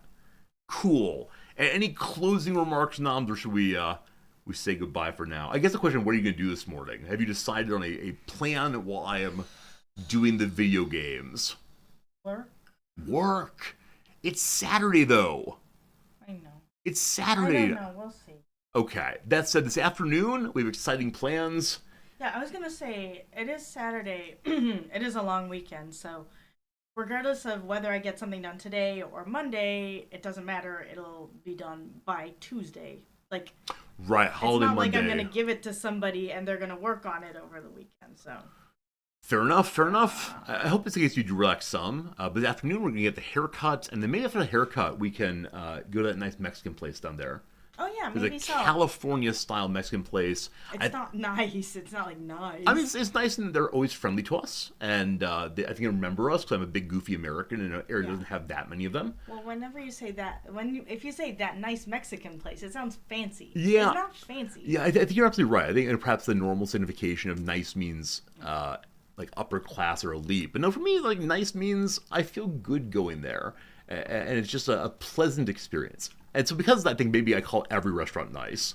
I think they also remember us because we probably buy way more food than most people. It's true. We do buy usually an appetizer and then 2 large dishes, which we share back and forth. Now, this is my first time going to a restaurant since I've been writing down all the food I eat. Mm-hmm. And so I've been trying really good to be intentional about the old diet for, I don't know, a little under a week now. And yesterday I did have a donut, because I thought it'd be a soft thing to eat after the treatment, which is not like good food, but only 1, 2? I don't know now. Okay. What are you thinking? I was wondering why there was a whole donut container in the trash. Yeah, I don't know. I had two donuts, and they had them laid out. Is it because yeah, Your donuts are in special cases. yeah? So they like put them on their Exactly bottoms. right. So I don't know. I don't know. Regardless, we'll figure it out. How's the food diary going? I've written down everything I've eaten. Even like it's a handful of peanuts. I ate 12 grapes. Not because I'm trying to like count calories on that, but more it's just when I approach my favorite snack foods. If I have to write down, I had 50 pink wafers. Like just that acknowledgement of trying to quantify and notice as opposed to just shoveling feels pretty good. And I'd like to teach you a secret strategy I've discovered. This requires some real clear thinking to figure it out. But you don't have to take the entire bag of cookies to the couch. Instead, you can take two cookies out of the bag and put them in a little bowl and take that to the couch instead. Who would have thought? There you go, your elite level strategy. Do what you do, eat without guilt, or shovel without guilt. That's been my strategy for the past 41 years. I just like eating. I like eating a whole bundle. And, man, it's not been great for me recently, and I don't want to go into it too much, but it's not shaming myself. It's being intentional. It's exactly right. Snoot, good seeing you also. It's really, really about trying to focus on the things that I'm doing in the world. In the same way I'm intentional about, I'm going to go grade for an hour now, or I'm going to show up for stream every single day. It's just saying, let me attend to whatever. What's up, Noms? I just wanted to say that while you're getting your haircut, I'm gonna go climbing. That's great. Yeah, your new climbing shoes been working great, and I hope it's the case that you. And the walls have been reset. Woo! Yeah, yeah. Do we come up with a name for the director role? This is referencing a topic of 3 days ago. Noms has made a new director position on campus under her to help the faculty improve their pedagogy. And we had a long conversation about what kind of phrase can one use to describe this role, director of dot dot dot. And many of you had great ideas. Then we went to the Gemini and had even more ideas than we did, and that's all very upsetting for the possibility of human thought these days. But Noms, have you chosen a name? Before that, though, ad break's coming. I promise after this ad break, we will be playing video games. I realize this is a short stream, and so I'm consuming too much time in the intro, but it's been fun. So Noms, what did you decide to call this position, or is it still up in the air? Still up in the air. Yeah, there you go. Still up in the air. I gave Noms the list that you all came up with, and she liked a number of them. But yeah, is it the case that there's some that like you're attracted to, some name you're thinking of using, or do you not want to reveal what you call this director position until someone else, or until it's been decided fully? You can't see it, but Noms is sticking her tongue out. That's not the content I want. I was just trying to be like Fritz. I mean, there's a glass of water here. If you want to do the full role play, you can. I would prefer that you didn't, but, well, you're an autonomous being. You make choices in the same way that those streamers, went to the Hokkaido Snow Festival and threw snowballs at random people. You chose to stick out your tongue and stream. Okay. Do you stick with your choice, that the one you want to make? Sorry, I have. Would you like to have a sip of water? Like, honestly, if you have a frog in your throat. What a great phrase is that? Frog in the throat. No, I'm okay. You're okay? All right. Noms, it was delightful to spend time with you today. Thank you. Anything you'd like to discuss real quick, or? No. No, all right. I appreciate you. I thank you. The stream will be poor without your presence. But I'll see you after a few hours, okay? Goodbye, sweetie. I hope you have okay time doing work. Say hello to all of our work friends for us. And, yeah, look, chat says goodbye to you. Chat likes you. Freedom for Noms' tongue. I mean, Noms, I don't want to tell you not to do a thing on stream. If you want to come here and, like, eat a very crinkly and loud bag of chips, if you want to stick your tongue out repeatedly. You also told me I was too loud with the mouse. Yes, you began throwing the mouse back and forth, dragging it across the table. And unfortunately, the way this thing is set up, like, aggressive mouse movement does make, like, crock noise. I try to be attentive to the audio quality of the stream. I try to make sure we're a completely immersive, relaxing experience, except for the times when I team up with a very aggressive warrior in the game that I'm not playing. And this warrior's obviously playing in a way that's going to get us killed. And I say out loud, this character is going to get us killed. And I continue following this character as they jump into a place that is definitely going to get us killed. And I jump down, and he types in WTHTF as he spams the keyboard, obviously, because he has caused 5 mobs, including a boss mob, to attack us. And we just die. And in that moment, 6 hours of work gone forever. I think if I'm going to play hardcore, I need to accept that I'm going to allow people to make bad choices and let them die instead of engaging my normal habit of just trying to help everyone. And so that was a non-pleasant moment, and I may have yelled on stream. It wasn't like, oh gosh darn you, it was a bend underneath the table and kind of thing. I cried like a wounded animal because I was one. Okay. Anyway. Alright. Bye. Now that I've thought about it being a long weekend and my having lots of time to do things, maybe I'll do something different this morning. Yeah, read a book, have a bath, go for a walk, pet the cat, anything you want to do. Go play video games. You haven't played your Balatro in a while now. Or my other one. Or your Persona. Or your whatever other games you have. You have access to the whole... I think I need to also brush your teeth? Research electric toothbrushes. Electric toothbrush? Yeah, we have to buy a projector for playing video games with our friends. A steam iron and a electric toothbrush for you. We're going to spend all of our money in the next hour, aren't we? Also, we can't put it on a credit card. It's true. Our credit card balance is, or credit card, balance or cap is too low for this. And so we have to instead pay at the 7-Eleven for our Amazon bills. It's very strange. All right, team, it's time for more video games. Do you want, and I'm going to ask sincerely, I'll hold a vote this time with number 1, number 2. Do you want some more of this game and free conversation as I attempt to successfully land one of these? Play the Redactyl. The intro has been too long. Like, the intro has generally been too long. But okay, we'll include that one also. So 3 possible votes here. Number 1 is going to be more of this game. And I'm going to say I've gotten better today in a way I didn't expect to get. Like, we are on the way. I suspect I will get this one done in the next 3 hours. So this is kind of like the Q&A thing. Only interesting to the player. What do you mean? This is not a game that we're playing in order to be entertaining per se, interesting per se. This is a game we're playing to display on stream the virtues. The virtue of hard work, the virtue of not abandoning a thing because you don't get it easily, the virtue of patience, the virtue of care, of improvements, etc. So number 1, this could be chit-chat conversation time. I promise this will not just be, look, I missed. Look, I missed.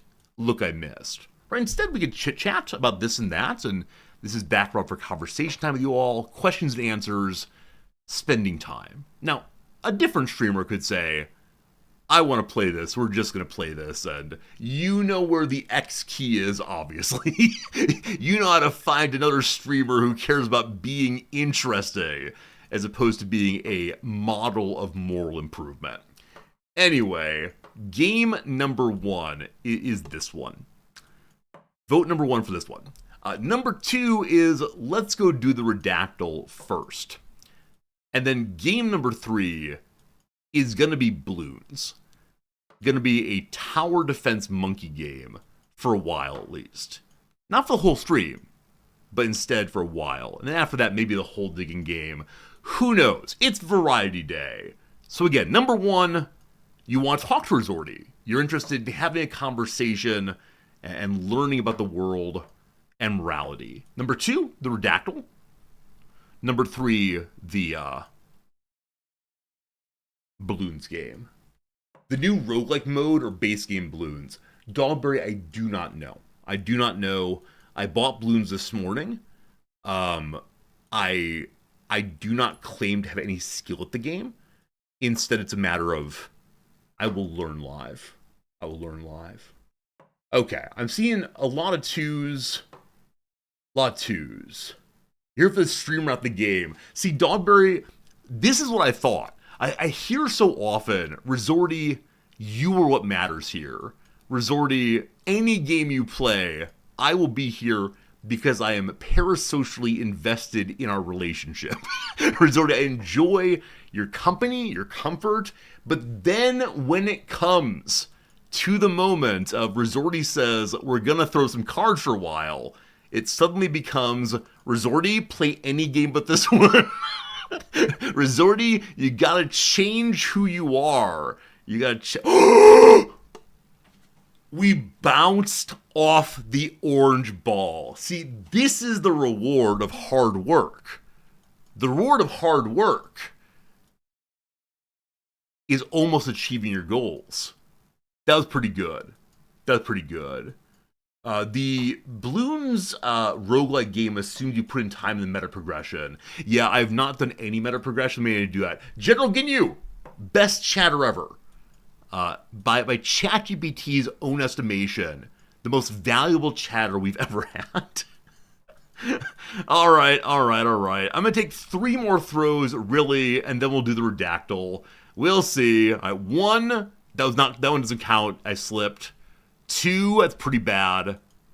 Okay.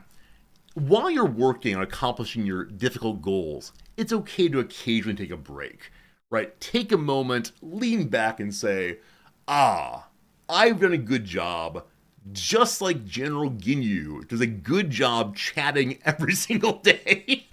Anonymous gifter, whoever you might be out there, I thank you for your kindness, I thank you for your generosity, and yeah, what a good time. What a good time on this a lovely Saturday variety day.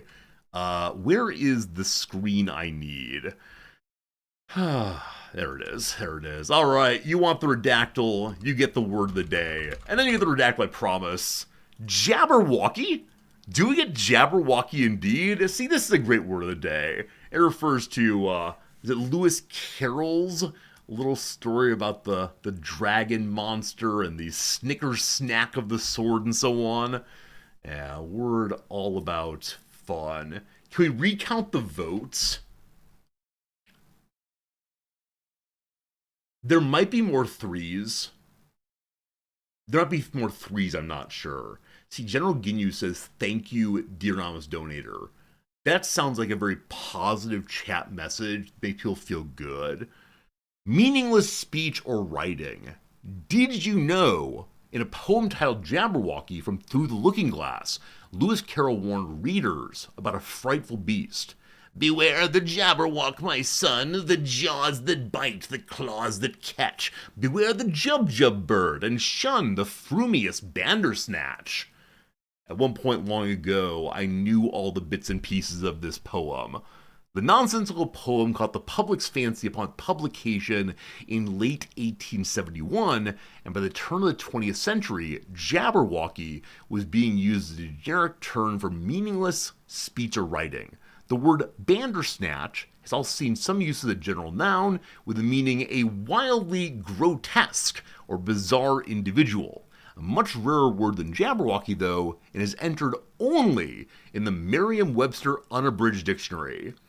Now, are they claiming of their products it's the only one? Or are they claiming instead of all possible dictionaries it's the only one? I don't believe the OED does not include it. I was the case. Is Trickshot Sim the only FPS you'll see on stream? Last, I guess 3 weeks ago maybe, we played some Hunt Showdown 18 whatever. We might do that again next weekend. We'll see. But yeah, you occasionally get the FPSs, the very poor FPS play. You have a good time with it. And also a good time is playing a little game called Scrolling Through the List. A little game called Deactivating Your Twitter Account. That's fun. Little game called Nope, not that one. Where's the redactyl? Did I miss it? There is a solution to this. I'm unwilling to take part in the, there it is. There it is. Yesterday we had George Boole. That was pretty fun. We like George Boole quite a bit. You need to keep your Twitter account for hockey. Yeah, unfortunately, Wrexham right primarily on Twitter also, so I don't have access to that. Friends, time for the dactyl. Whatever word you want to put in chat, I'll put into the game here, and we'll together discover the true meaning of this puzzle right here. What is this Wikipedia page supposed to be? It is a 3-word title. Here is something double plus, making me think it might be something involving electrons. But it could also be like the scores I get on my exams. A double plus. We'll see. Here come your guesses all at once. Any word you want to channel is fine. Oh, could it be C++? The grades that you get on your exams? Haha. Mongolia, none. System, 16. North, none. His, none. Space, none. C, correct. It is the grades that you all get on your exams. C plus maybe. Discovered, none. Programming, probably. 29 programming. Good job, nerds. History, 2 of those. Python, none of those. Java, 204 Javas. Language, wow. Wow, wow, wow. Wow, wow, wee wow, wow. Oh my goodness. Let me stop the slow mode so we might celebrate together appropriately. Slow mode is off now. In 12 guesses, compared to 11, and there's some big old cheaters. That's amazing. That's absolutely amazing. Were it not for Mongolia, we'd be the same. Now, I want to compliment. So, Terex is the first one to get the C++ thing. Well done on that. Amazingly good. But I want to say Klaus, who isn't a programmer, right? Klaus, with that absolutely amazing Java guess right here. Klaus, that's very impressive. Now, I need to know, Klaus, did you know this kind of sorta? Or do you throw out a random programming word that came to mind? Either way, you did it. Good job, community. Don't show plus plus to nerds. I guess that's right. Are there any like electrons that have plus plus? Something, something, something, ions? Something, something? I don't know. Java's a programming language, a high-level, class-based, get me my marks at once, object-oriented programming language that is designed to have as few implementation dependencies as possible. It's a general-purpose programming language intended to let programmers write once, run anywhere. WORA, meaning that compiled Java code can run on all platforms that support Java without the need to recompile. Java applications are typically compiled to bytecode that can run on any Java virtual machine, a JVM, regardless of the underlying computer architecture.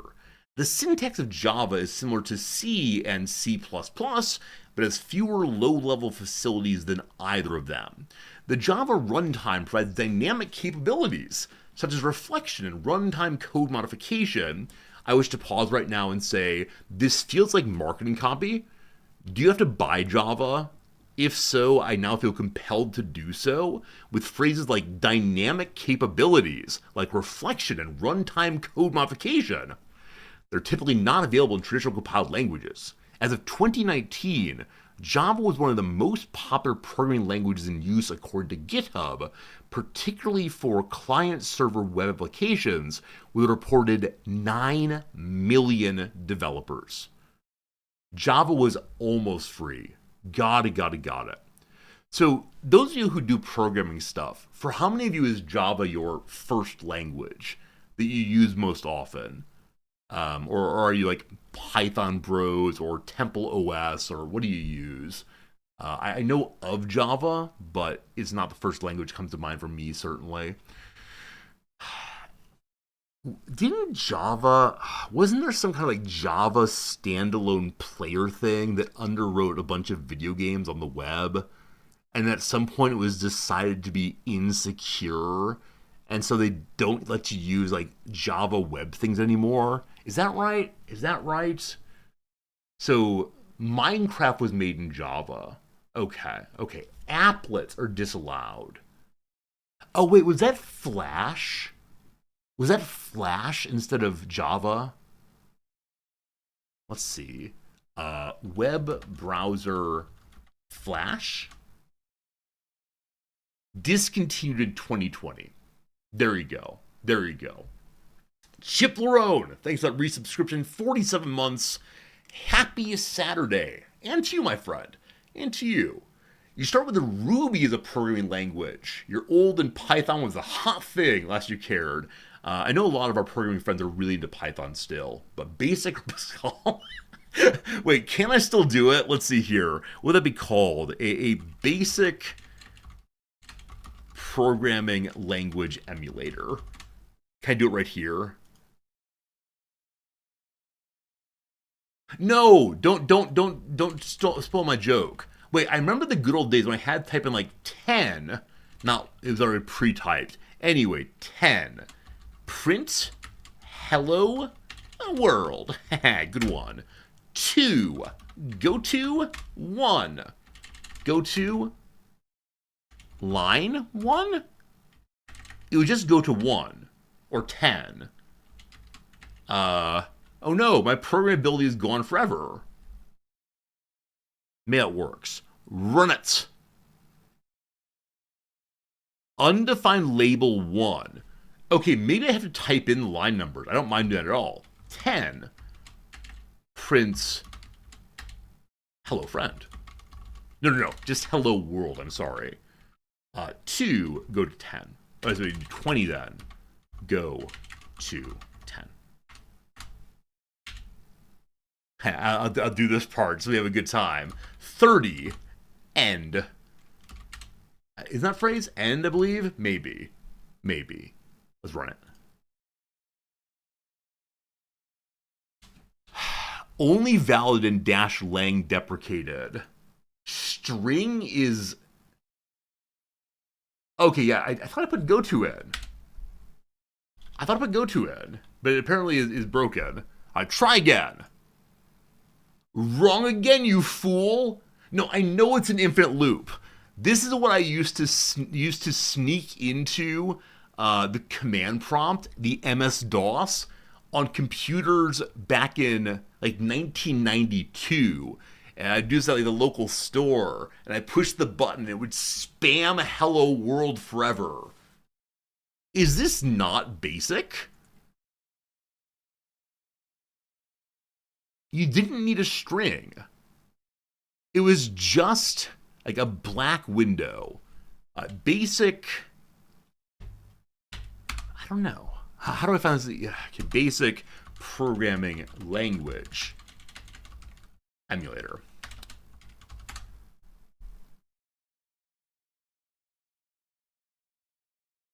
Yes. This is what I need. I need to be able to type in line numbers. Edit the base program below. All right, well, obviously, get rid of all of it. Okay, very good. Here we go. This is what we needed. 10. Print hello world. Yes. 20. Go to 10. 30, because it's funny, end. Here we go.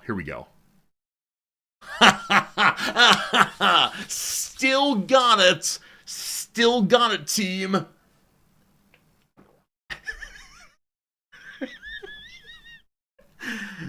What was that other program with no line numbers? Absolutely. So I felt a little bit like Elite Hacker Man when I used to pull up the basic program, make a basic file or base file .bas, I believe. And like, look at me typing and not clicking. It just keeps on going. I'm sorry, program. I apologize, or we'll stop that now. So I think I'm going to play the balloons game next. But actually, I'm feeling like maybe we could play the logic game. We could play a programming game, I suppose. So I have that one programming game where like HR, like human resources machine. We could do some human resource machine, and then someone recommended some other game for learning programming. Do you all feel like watching programming today, or do you feel like seeing balloons and seeing me logic out how to successfully defeat a bunch of balloons? Where was the other one? The other suggestion here was, uh, is the seat taken? It's a logic-esque game also. Logic puzzle game where you play matchmaker for groups of hilariously particular people. So this is less programming and more just logic fun, like an LSAT possibly. We enjoyed HR Machine. Cat. The other possibility is I could finally do the thing that has been suggested over and over again. And that's to play some letters and then some numbers. Yes, Tomb Raider Anniversary I want. TRS 900. TIS 5550. What is number? If I played Baba as you, I have not. My wife has. She enjoyed it. TIS 100, thank you. TIS 100 is the game that's occasionally recommended to me. I appear to own it already. So, it's this kind of game. It's this kind of game. Rewrite your programs in the sandbox while using a reference manual. I don't know. It's assembly language. It will melt my brain. I mean, I think part of the joy of streaming is occasionally melting one's brain. We could do that. Zachtronic games are solid if you can get into them. What are their other games? Solitaire. Nerds. Last Call. So I have not heard of any of these games, unfortunately, so far, other than TIS 100. Maybe we should become a Zachtronic streamer. I don't know. What am I feeling? I think we have Baba as you not on the old Steam here. How much does it cost? I already bought one game today for our collective enjoyment. I don't think I own it. Let's check and see. I do not. I have a blotter there. We'll say if it's under $10, it's $14.99. All right, we'll put it in the wish list. Add it to the list for a gameplay in the future once it's on sale, possibly. Surprised they haven't set up family sharing on Steam. My wife does not use Steam. Yeah, my wife uses the Switch. And I don't want anyone sharing my Resorty account. I do have another Steam account that's like just Team Fortress, and I use it offline. We could play Team Fortress. People could play with us. That is an FPS. No, let's not do. All right, next time it's on sale, I'll get it. Because you do recall, like $15 here is what, like one full day of ads or 6 subscriptions. It adds up. It adds up quite a bit. So I did see that Valve released the source code for Team Fortress 2. It's kind of a love note to the community. Good luck, community, whatever comes next. Alpha Centauri, Alpha Centauri, I would have said. I mean, how much is it? That's a planetary pack, not a base game. Where's the base game? Is this the base game? Planetary pack. Includes the original game and an expansion called Alien Crossfire for $4.99. Now, it's the case that I do not play. It doesn't look like games I've played in the past. I mean, it's older school. Yeah, but Saturday is variety day. I try very hard not to play strategy games on this day, unfortunately. I've been told there's a good story in this thing. Yeah, this will need to be one of those when I finally decide to play StarCraft and Command & Conquer on stream. One of these days, one of these months will be all this kind of game for a whole few weeks, but not right now. It's very 4X, yeah, not for the weekend then. HR Machine, I'm kind of feeling. Or TI such and so, or what else I played recently? This is the problem. Too many games. Too many games. Alright. I bought the Bloons game today, so we're gonna play the Bloons game for at least a little bit to justify my purchasing this game. Also, I think it's time for us to uninstall Bible Puzzle Simulator. While it was a delightful game in its way for approximately 3 minutes, it's the game we played the least last year. Yeah, some random dev came in and said, "Please, man, I just want to see one person play my game. I would be honored if you would just download the demo for my game and play it just for a little bit." And so I took one ad break and played it.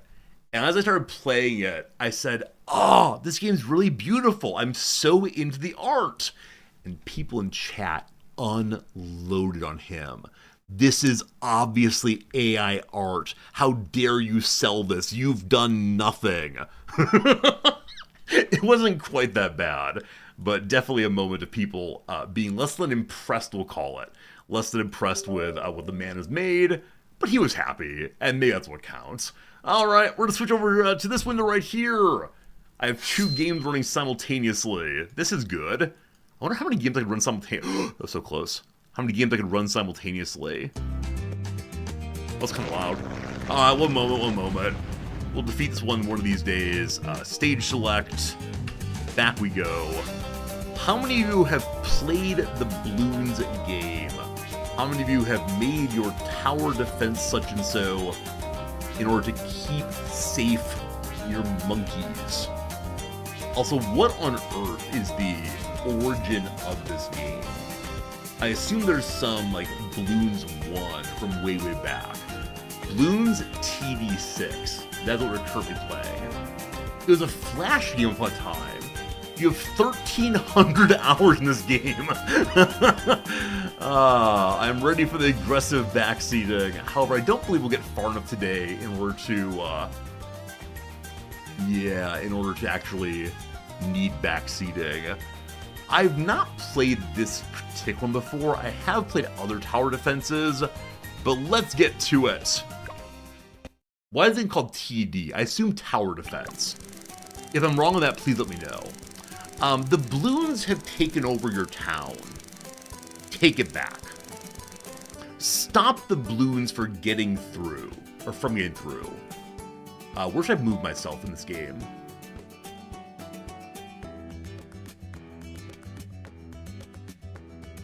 It probably varies based on map. Okay, I'm gonna be here, just in the corner. That's me in the corner, losing my religion. Whatever that means. Hope it's not, like, awful. The monkeys are coming from behind me. Going on a little path here, and then going this way. I will stop them getting through. Number 1, place ye a dart monkey right here. Right corner may be better. Okay. The problem is on this map. Or is it the case that the right corner is always a safe spot to be? So I don't want to move myself back and forth all the livelong day. We'll see. Okay. Place another dart monkey and then click play. Our first real decision of the day. My sense is we should maximize throwing ability. So I probably come right here as it hits the whole corner. Or we could load up buddy here. 2 for the price of 1. Excellent. I have money left if I want to spend. Now, do I get interest in this game? Is there compounding interest? Or will we instead have the issue of just not spending enough? But I bet if I save, I could buy something better next round. Well, let's see how it goes. In case of emergency, we'll deploy another monkey balloon, Monkey Dartman, down here. Here we go. Here they come. Look at those little red, degenerate such-and-sos. Monkeys at the ready. Okay, it appears in the case the dart throws a nice straight line. And so if I have him here, he's killing 2 at a time. I recognize there is a button to go faster, but I believe for the first little bits, we're just gonna let it go. That was easy, right? Click play to start the next round. Okay, I've not unlocked anything else. I do have more money. Because he's saying that was easy, right, I believe that the monkey general is mocking us. So I'm gonna deploy another one. Ideally on a straight. I wonder here, can I throw this way? Or here, he could throw this way. I do like the corners though. I'm gonna put one here and see if I've made a huge mistake. Here we go. No one will get past Monkey Corner. So I can say easy game, easy life. Monkey number 1 is being overwhelmed. He doesn't know it yet. He believes he got locked down, but they're coming fast and furious, and will probably end up getting past him. I'm sorry for doubting you, Monkey number 1. No one will ever pass Monkey number 1, clearly. Clearing balloon rounds earns your monkey's experience. Is that how monkeys is pluralized? M-O-N-K-I-E-S, I would have thought. Maybe it's their name, though, not their species. Are these actually a small pile of children inside of a monkey suit? Maybe. Your dart monkeys have enough experience to upgrade. Here's our choice. Each monkey type has 5 upgrades in 3 paths. Unlock one now. Are we restricting ourselves on the path? I'm not sure. Unlock for 100 XP. In-game cost $140 reduce. So I guess you can buy for either XP or for cash money. Sharp shots can pop 1 extra balloon per shot. Were they initially called balloons and then the developer got lazy? No one wants to say ah, so it became balloon. Balloon. There you go. Alright, so you can probably shoot 3 in a row instead of 2 in a row. Quick shots fires faster or shoot further than normal. Further, not farther? How dare you? I paid money for this game. It was always balloons, got it. This is progression. You unlock the ability to purchase it with coin. Am I hearing then you must have experience points and then spend gold on top of that? What an absolute ripoff. Because of the power of the corner and the straight line, I'm gonna say Monkey Man gets sharp shots. Boom. Great, you can always upgrade your existing monkeys. You've unlocked the upgrade, but now you need to apply it.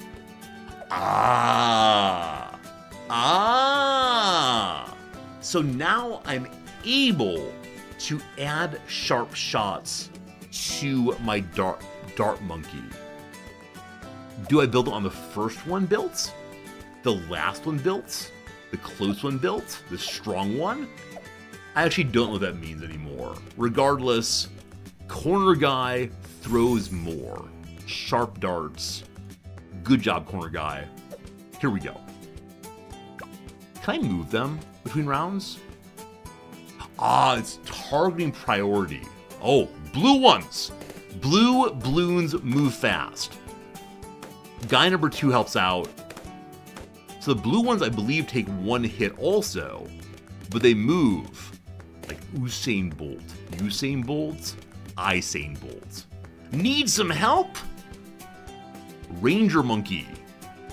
Black spaceship hero monkey does need some help? I mean, I'm fine, thank you. Quincy is a monkey hero that upgrades himself during the game. You can pop several balloons per shot.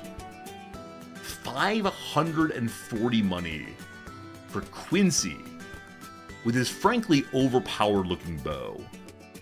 Quincy, what do you do? Can I read about you before I buy you? I cannot. So little ones throw in fire in one direction.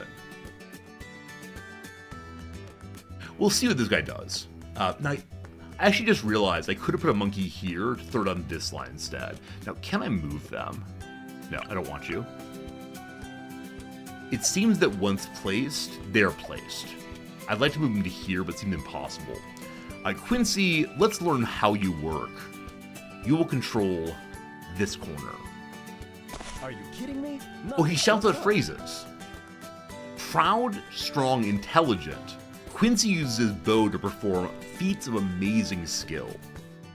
So I can unlock his level 2. Base attack bounces to 4 targets. Interesting. Probably a question of, do you dump all of your money into the hero character? Or do you instead have a lot of babies helping out? Not babies, sorry. Non-heroes. Trash units. Quincy has leveled up. We here believe in the Superman who will save us all. Oh, the hero's automatic levels up over time. Ah, so I wasted money there. That said, I believe Quincy is all we need. I no longer believe Quincy is all we need. Hey Maher, is this money driven? Yes, you get money for blowing up the balloons. And you spend that money on upgrading your buddies here. Well, level done. No problems. I could give other ones sharp shots, or they have experience points. So we can unlock another upgrade if we want to. Okay. Is it possible to give one character all of the upgrades? Or must you choose only one upgrade per character? This is a sincere question. If you want a backseat, feel free to do so. Quick shots 15% faster, long throws. I like that they have different outfits. Quick shots is kind of Rambo-esque. You can upgrade 2 routes. One to level 2, one to level 1, 2, 3, 4, 6. Okay, so you can't do them all. So fast per more damage, with more damage, or fast with farther throwing, or farther throwing with more explosions. There are a lot of possibilities here. Super Monkey Fan Club ability converts up to 10 nearby dart monkeys, including itself, into super monkeys for 15 seconds. Also attack speed up. With these kinds of special abilities, do I have to activate them? If so, I will never remember to do so. So, let's take farther throwing. Farther throwing plus more popping. There you go, team. Choice is made. Okay.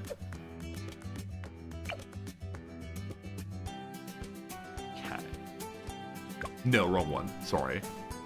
Okay, number 1, long range and sharper shots. Number 2, the same. Number 3, just that one. We're ready to defend here. Round 4 of 10. Test your might. You do have to activate them. Okay. Different units can have different paths on experience points. Very good. Good to know.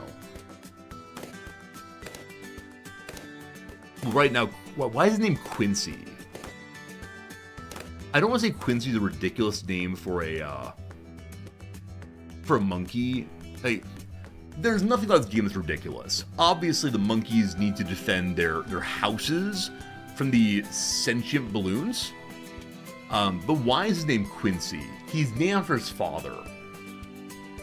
Fair enough. Why is his father named Quincy? He is Quincy the second, Quincy the third. Was his father also a monkey ninja?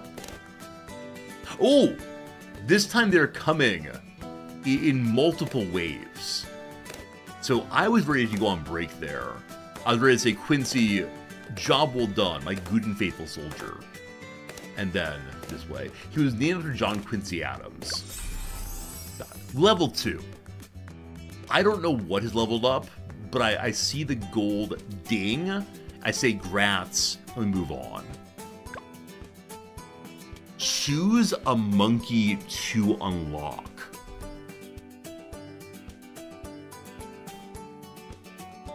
The bomb shooter launches a powerful bomb at the balloons. Slower to fire, but affects a range on explosion. Ice monkey pops and freezes balloons. If freeze means they don't move, then I'm guessing the bomb very strong to hit them all in a frozen area. I've never played a balloons game. That's correct. Yeah, I played some tower defense game years ago. I don't remember what it was, but I don't tend to play tower defense games because I don't think they stream super well, as I now stream them, because while I have fun, it's a lot of repetition. So trying to learn right now will be good. Tack shooter fires in 8 directions. Boomerang monkey, a curved path. That's confusing. The glue gunner, a blob of sticky glue that slows balloons. So freezes them. Wait, I misread. Frozen balloons are immune to sharp damage. So my normal throwers can't harm them, which is why the bomb might be good with them. I'm the glue buddy. I want to see a glue gun at work. Justin, good seeing you. This game is epic. I appreciate you've come along from Civ 7 to Bloons nonsense. Hello, Daedalquist. The Total War Warhammer games are on sale. Do you need Warhammer 1 to play the dwarves? Daedalquist, I believe so. I think Warhammer 1 was my first DLC for Warhammer 3, and I believe it gives you the dwarves. But I do wonder, are there DLC that I should buy? We're not playing Warhammer time soon. Man, I don't know. Alright, we got the glue gunner. $225 reduced for this guy. He just slows buddies. What's his range? I wonder if it makes sense to put him here, so he slows enemies going into the corridor of death and destruction. I don't want to slow them too early, though that would cause fewer enemies to go through and overwhelm the corridor of doom. I'll put him here, we'll see how it goes. Alright, no upgrades. It eventually gets glue soak. All the layers of balloon. I don't know what that means. Number 2, 2 balloons per shot. Okay, so I thought I was making like a glue blob that will lead to slowing all of them. But it only hits one instead. Or stickier glue lasts longer. Fair enough. Any upgrades right now? Oh, I can scroll through all of them despite only having 2 unlocked. We could get quick shots, or we can save up for 2 more balloons per shot, or detect camo balloons?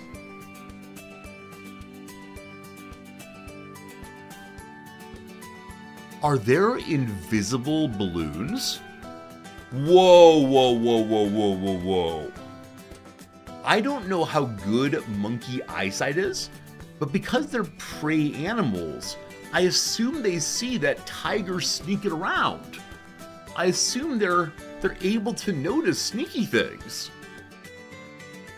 Well, that seems hugely important.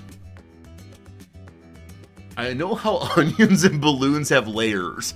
I don't know how balloons have layers. I mean, I guess I've seen like party balloons that have a like giant clear outside, and then people put like toys and games and little bears inside of them, and they might have a small balloon inside. Onions and balloons are hard to see, so too is Shrek.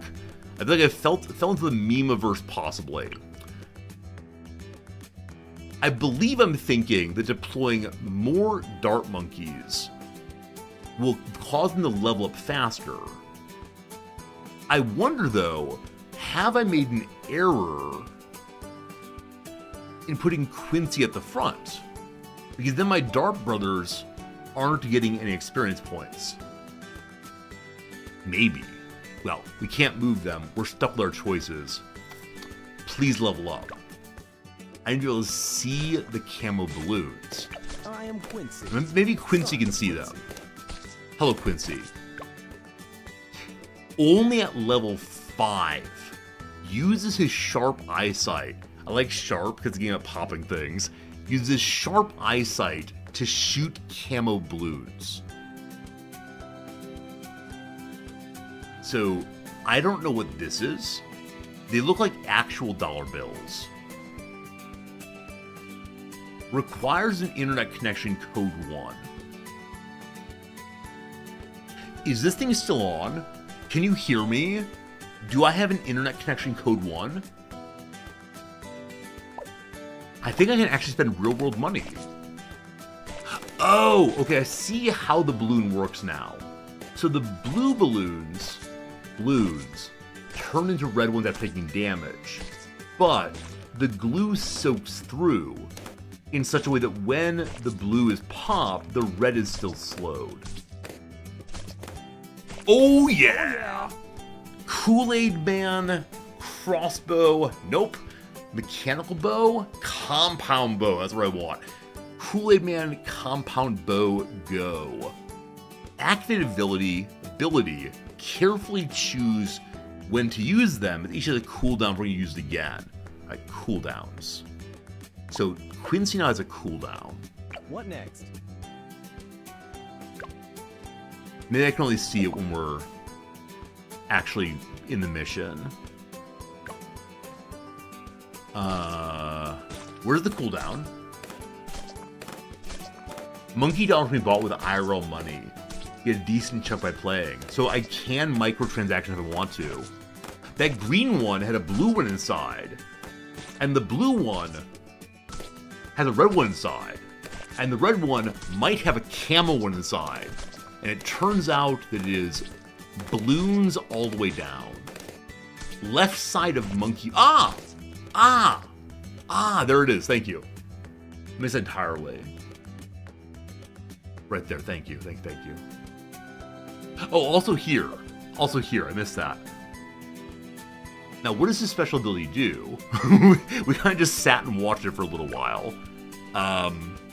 Triple attack speed for a short time. Okay. We're on mission 8 of 10. I assume that at mission 10 we'll need the special ability. Okay. Dart monkey upgrade. Here we go. So I guess the monkeys upgrade just by being in the field, even if they themselves kill nothing. So it's not that Quincy's a kill stealer, though he is. The experience points are shared around them, for assists maybe. I think this is a good idea, because the idea of enemies being able to sneak by without being seen feels really, really, what's the phrase? Sus to me. Round 8 of 10. Here we go. Be good. I'm gonna mouse over the emergency button. So far, good. This is your cozy, guilty game. You play one game for 5 minutes a day. That's very cool. Oh, they're getting past it. But I need to save for round 10. Okay. 1 round to go.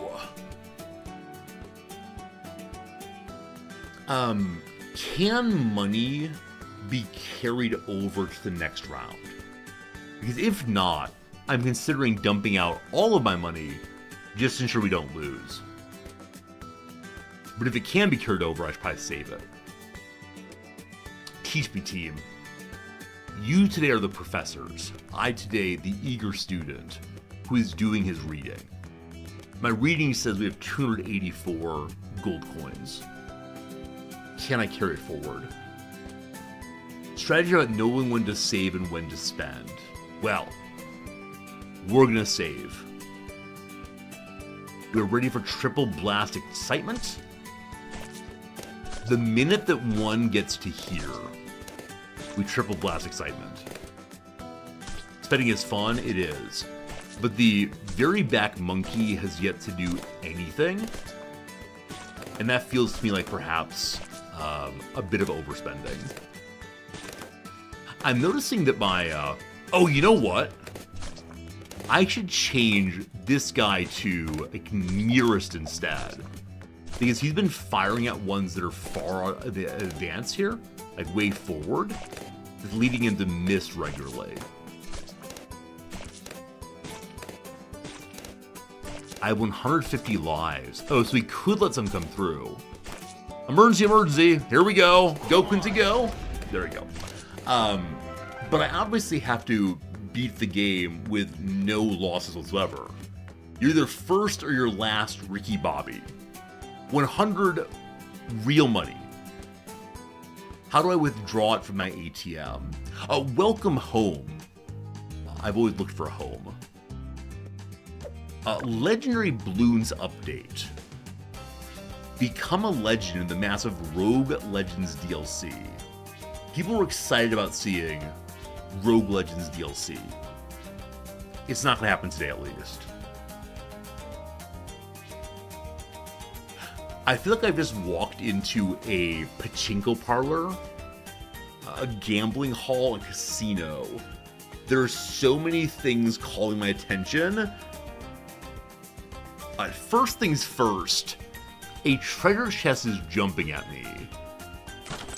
I've received 50 monkey money. Daily reward. This feels very like a microtransaction mobile cell phone game. So I play again, I get a cash drop, then an insta monkey money, and road spikes. Does one then spend real money to get more road spikes? Like this right here is the hook. Look, you only won because of road spikes. Now, spend $35 for infinite road spikes for 5 days. I'm on to them. I should work in this marketing, that'd be great. Unlock level 30. So I'm not allowed to get the present. It is not yet Christmas Day. Hello, child. Daily challenge at level 20. I'm level 2 right now. Hello, friend. Quests. By the power of Battle Cat, we Meowst hold back the balloons. 3, I don't know who you are. Rogue Legends preview, get a glimpse of the Rogue Legends campaign for 500 money. Huh. Tales to save challenges, level 10. Tutorials, of course not. Wait, the tutorials open up at level 10? That's very funny. It's funny to me you don't get the tutorial early. Fair. Fair for fair. Cat. This has an exclamation point. Win the game to earn medals. These are my stats, I see. May I change my name? For 150 trophy points, which is yet another currency, I can get some cool backgrounds. I can also change who I am.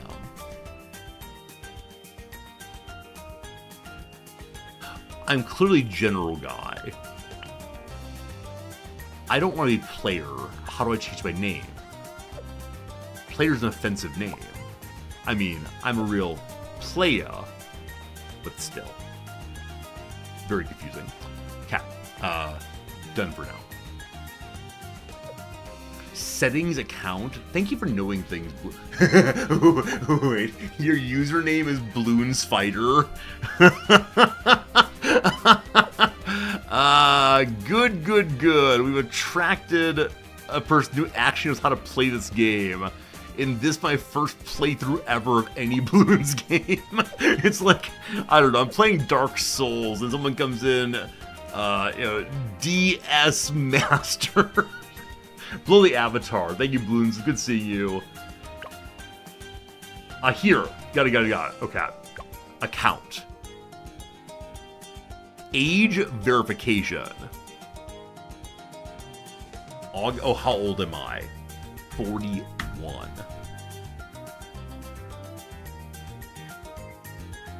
Ninja Kiwi privacy. Hide my screen. Is it gonna get bad real soon? Goodbye. I agree. Link to Twitch, that's fine. Web browser's open. I do trust this thing. I'm now connected. Connection successful. User ID. Player name. Here we go. I am Riz or T. Done. Done. Done. Back to game. Cool. Hey, Civilian, thank you for the generous gift sub over to brand new friend of the channel, Bloons Fighter. Good to see you, Bloons Fighter. Thank you for your excellent help in figuring out how to change my name. There you go. There you go. Which Riz is it? Riz or Ty? Today, Riz, thank you. What's this? Achievements. Use any level 3 ability. Collect. Nice. Hey, Mike. Thanks for the 11 months of subscribing. Thank you for the entertaining streams. Well, thank you for being part of the community and enjoying it. Make the Ninja Kiwi account to cloud save the progress. We get a 0-4-0. Is that kind of like football offense? No idea. I'm getting achievements left and right and center now. The Insta Monkey Dart Monkey 040. Sounds good. How do I just play the video game? This is not playing the video game. $10 for the roguelike thing.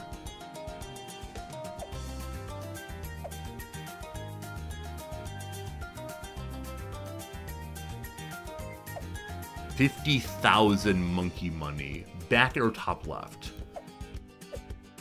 Main menu, play button, bottom left. Main menu, play. Oh, it's in the middle. Cool, thank you. Thank you. Thank you. And again, there are buttons I've not pushed, like powers. My powers. Bring Cringer from the Masters of the Universe.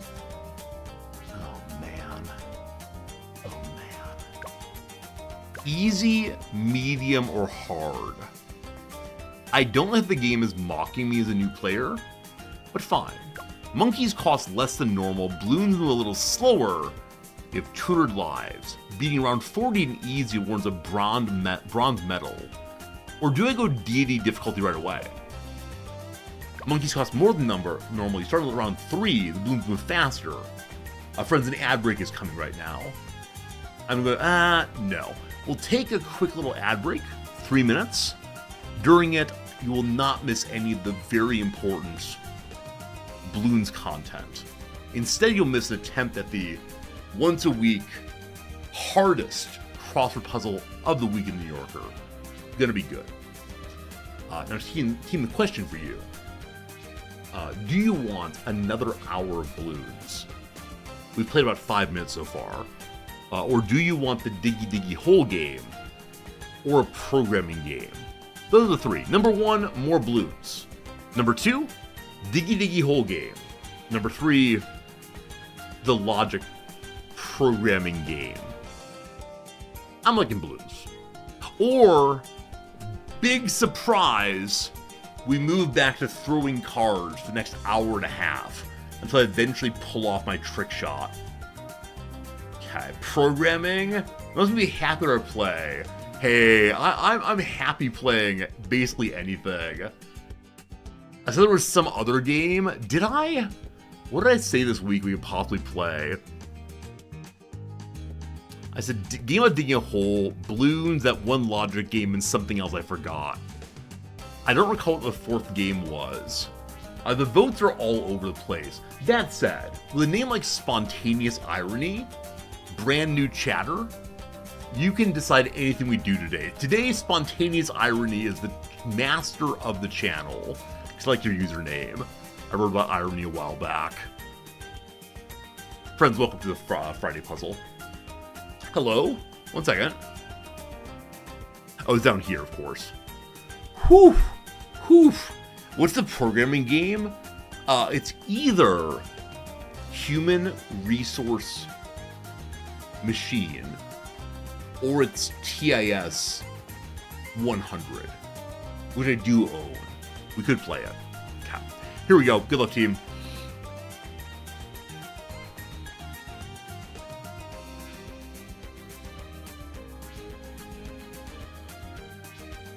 Never mind. It's not a speedrun day. 6 across. Singer of the lyrics. I'm crazy for trying and crazy for crying, and I'm crazy for loving you. I have no idea. Room for a coding class. Like, computer lab. I have no idea. Girl of This Wonderland. Alice! A meerkat who sings Hakuna Matata with Pumbaa and the Lion King. That's Timon, I believe. Sound from a pig or a horse. Oink. Nay. No idea. Squeal? Horses don't squeal. It was a blank question. A gripe after not getting a simple answer from someone. It's a trick question, maybe. Maybe. Big cars that may have mini bars. Limos, was not a trick question at all. Okay. Potential oak tree, the acorn. I guess they heard a very funny joke about someone showing an acorn to a child. The child say, "What is that?" And the holder says, "It's a tree." In a nutshell. It's simple. Okay, good. Blank box. Neatly divided lunch containers, a bento box. Is it going to be CS Lab? Hello, CS Prof. Maybe so. Snort. Takes a snort. And it was a yes-no question. Something's wrong. Patsy Cline. PC Lab.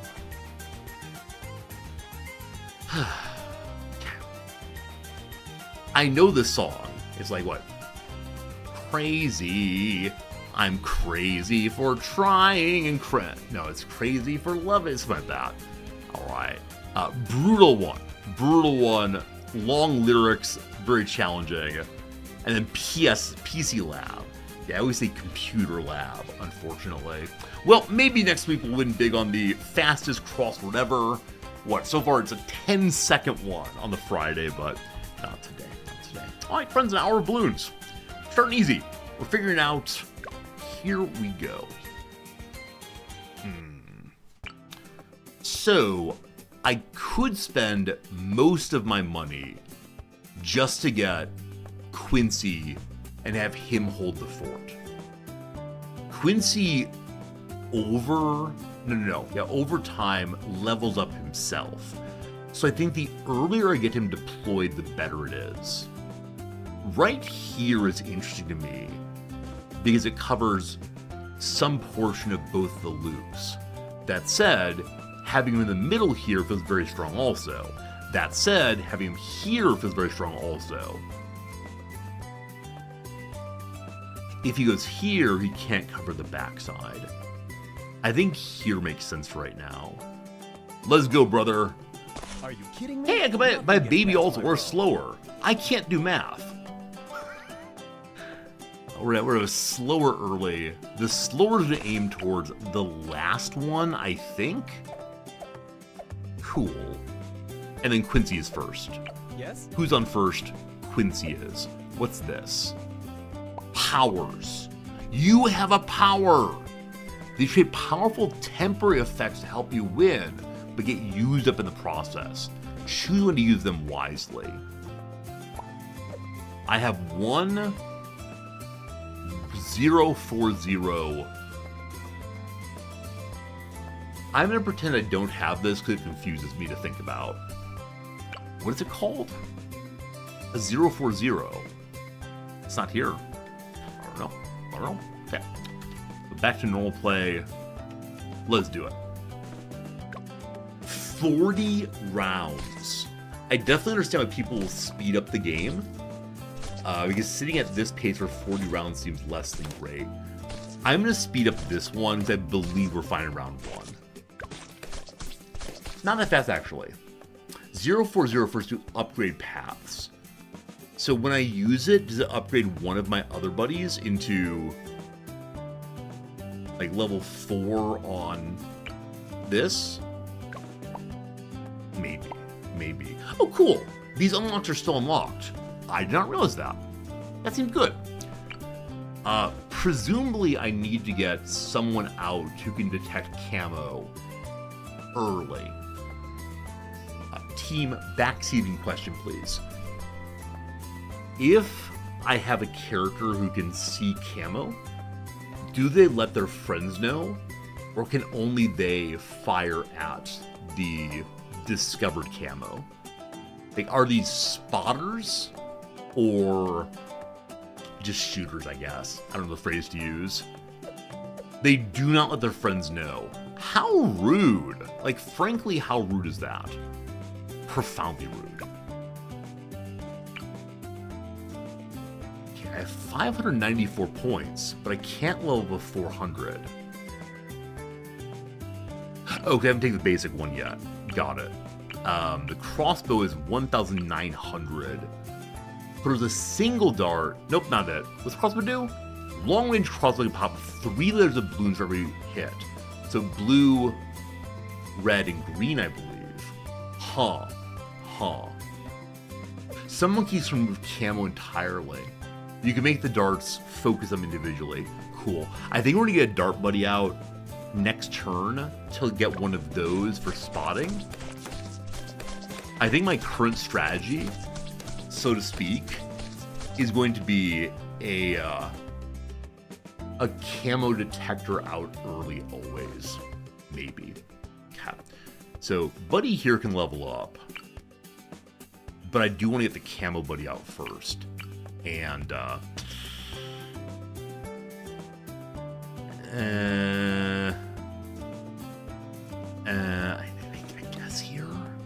guess here in the very middle.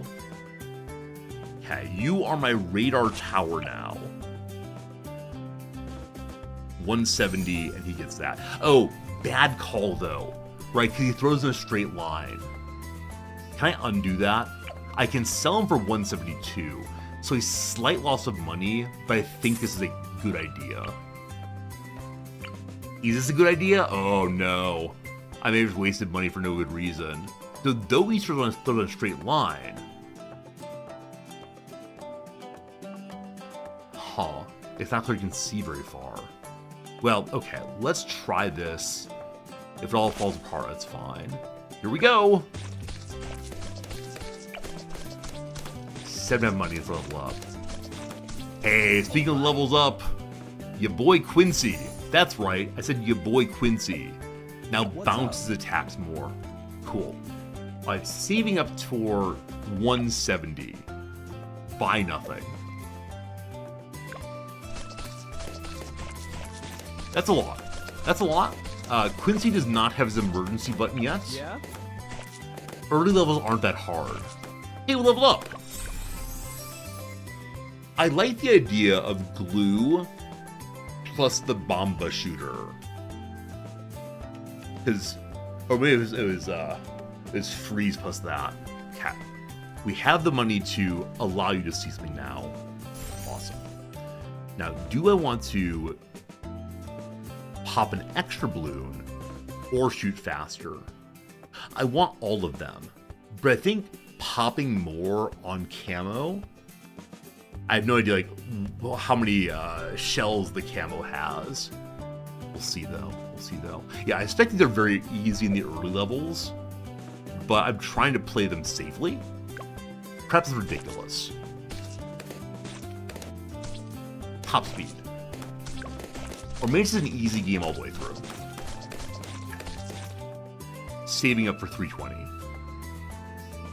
So I want to have one of every kind of character for no reason other than desire to be a completionist.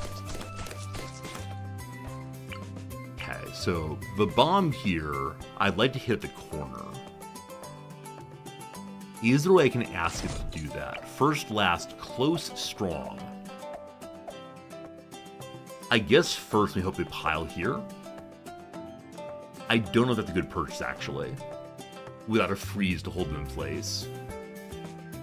But early levels, no concerns.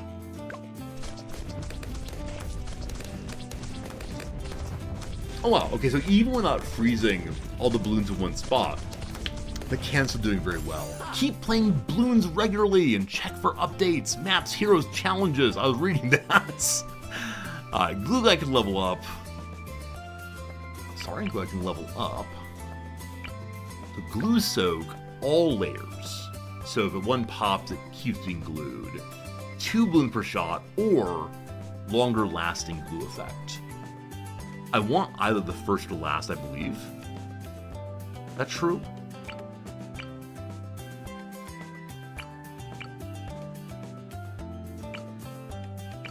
Let's choose based on how cute he looks. So in this one, oopsie, he got his hair, little tongue sticking out. Oh, speaking of little tongue sticking out, maybe you missed the intro today. We have a brand new photo of Cat Fritz, taken by my wife. I give you the new photo of Cat Fritz. She apparently took a bunch of photos in very, very quick sequence to get that one, and boy do I love it. Kind of disgusting if you think about it. His little tongue sticking out there like a weirdo, but that'll be the photo of the week for next week. Hopefully you find it enjoyable. Maybe I should post that onto one of the relevant subreddits. Onto, what's it called?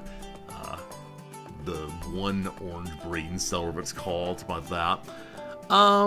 So the cutest one, I think, is one of the ones with tongue sticking out.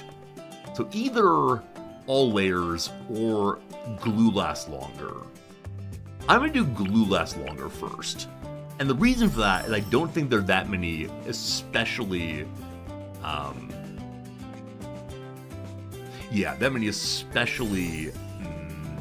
layered balloons yet.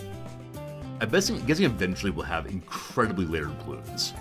Once like, what, 10 levels or something. Gotta keep blasting on through. What's the next color, incidentally? Like, what color am I looking for as the one that will overtake us all? Red, blue, green, purple, yellow? Don't know. Okay, so we could level up Buddy again. Sharper shots. And then 500 XP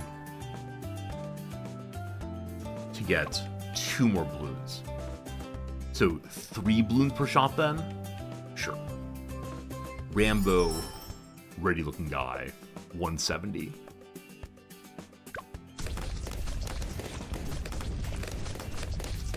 You can spend mid-round. I did not realize that. Level 4 is here. I think Freezer Guy, like I said, makes a ton of sense with the cannon. Frozen Balloon's immune to sharp, can't freeze white, zebra, or lead balloons. I almost said lead balloons. I mean the one at the very first front area of the pack. Can't choose the lead one, can choose the followers. It's like a herd of gazelles. The ones in front run away quickly. The old, slow ones, the babies behind get picked off. That's how we teach our balloons here, to take advantage of the weak. Also, I just recognized that these balloons go up around this way. I thought they went this way, and so set up the thrower here to anticipate a line this way. You should be on the corner this way instead. I'm just going to keep saying this way a lot. It'll make sense, I promise. This way, in order to pick as many as possible. Oh well. Now, I don't know if Freezer Guy's actually a good idea here, because though he'd work well with the cannon, he would actually make immune the balloons from the other main attacker right now. So, fun to have unlocked. Maybe useful down here as like a last emergency blocker. But I don't think part of the main kill zone right now. How much of this game is identifying a good kill zone? Like, how much of the game is saying, you know, we will fight right here, and sort of ignoring the later areas?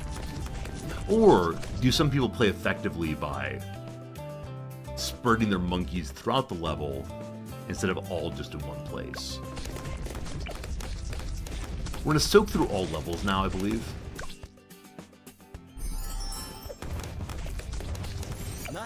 the more you use a certain monkey, the more upgrades you unlock for using it.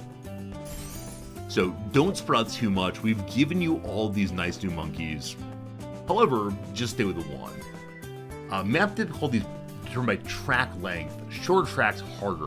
That makes sense. Absolutely makes sense that if you can't put out too many monkeys and they go fast, what are you going to do? The cannon isn't a monkey. Of course it is. These brown parts are actually two monkeys holding their own tails.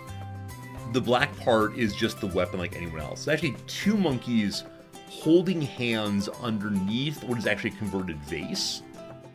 Yeah, it's not a monkey, it's multiple monkeys. Faster reload, extra range. Let's take some range. Sure. I think range is amazing. Possibly. We say things. Also, Quincy down level 4. Slightly longer range again. Glue guy, the middle path is closed. No Buddhism allowed, no middle ways.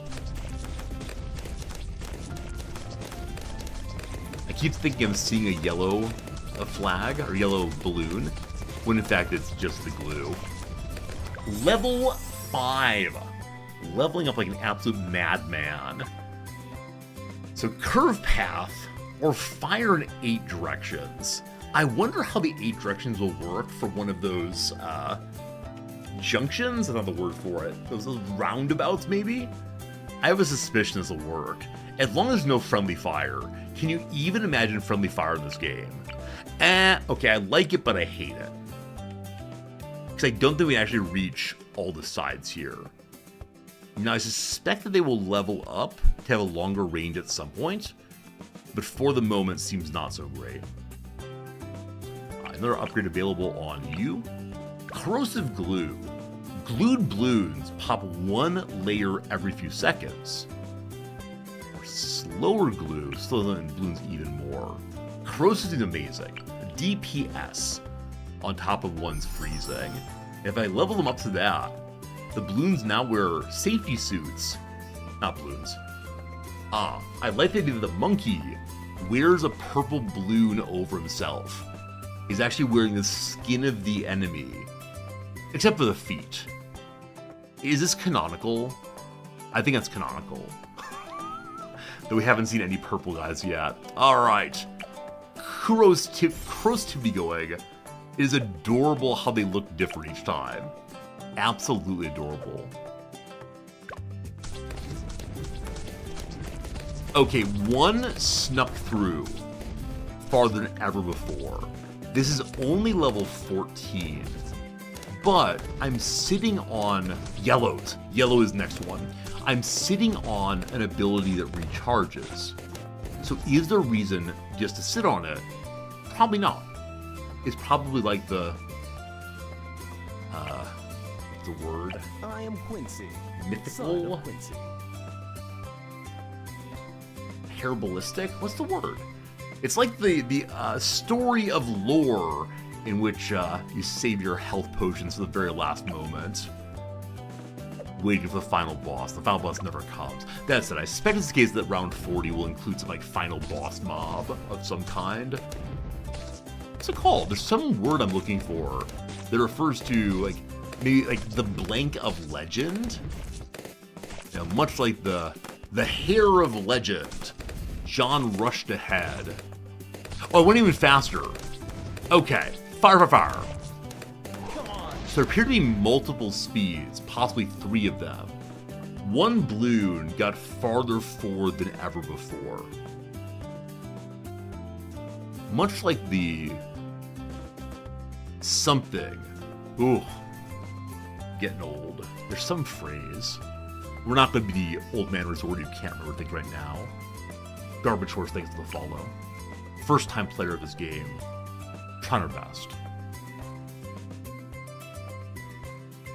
I wonder... Wow! The slow guys have a crazy range. I wonder if more slowing here would make sense so that we can really lock on this corner. We could put him here also, but I think I recognize that having him more forward helps with additional slows just in case. I think also having a dart dude here will help as an emergency backup and will expand his range and his popping if possible. Straight line, so good. So this is level 1 speed, level 2. Oh, there are only 2 levels. I just panicked when one got so far by. Yellows. Look at that corrosivity being popped so quickly. You, my friend, longer range first. Camo just in case. And then pop more balloons next. A regrowth balloon. The healers. We must make it like Aerith. We need to target the healers first. Okay. Increasing the speed of here, increase the speed of everything, including the monkeys. I think it's hard for me to watch. I get that everything is happening quickly and everyone's dying at normal pace. But I think if one gets too far forward, I can't do anything to fix it. But alright. So I wonder if our DPS and the corrosive glue will stop their healing. Let's see. Let's see what happens. So far, no problems. I want to believe the corrosive glue is where it's at on that one. Not sure. So the glue gunner is ready to upgrade again. I think having 2 out there is amazing. So either we save up for the balloon dissolver, the even stronger corrosive glue, which seems amazing, or slows down more. So 2500 versus only 600. So probably getting the one we can afford right now seems good. And the upgrade there is 340 for more slowdown. I believe the glue monkeys and Quincy are all we really need. I like that. Why are the monkeys shooting balloons? I am curious. Except obviously the balloons are different. This is an us versus them story. It's like Starship Troopers. You don't ask the question of why they need to die. Obviously they're different. Obviously they're invading. Obviously that's a lot of enemies. 340 on Frontal Glue. Quincy level up again. Quincy can now see the camo balloons. A few weeks back, I read that perhaps in Starship Troopers, the enemy aliens didn't actually attack Earth. Instead, it was a false flag attack to give the powers that be a reason to invade the alien home planet.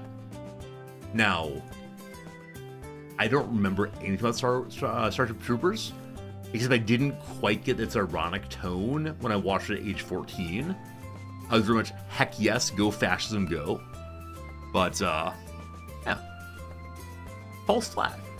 In this case, I'm guessing that one of the glue gunners dressing up like a balloon caused some terrible, terrible attack on Monkey Heaven.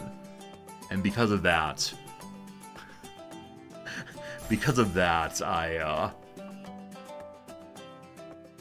I must now defend our home forever. That's the story. Even more gluing. I'm curious if I should maybe change some of the targeting off of first. Now, Quincy bounces effectively, such that largely whatever he fires at, he is going to do some serious damage. You are still in first, correct? You're in last, actually. Fine. You're in first, actually. Maybe fine? Not sure if fine.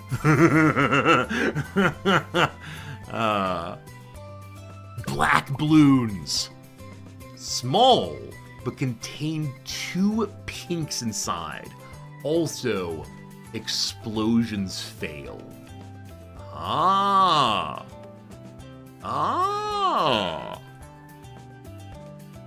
So you are useless, but you have strength against the things inside. How does the smaller contain the larger? This is some real Doctor Who scholastic philosophy moments. We now have the boomerang monkey. A curved path. I sort of want to put one out just to see what happens. Yeah? But I also recognize that I shouldn't be using all the different monkeys.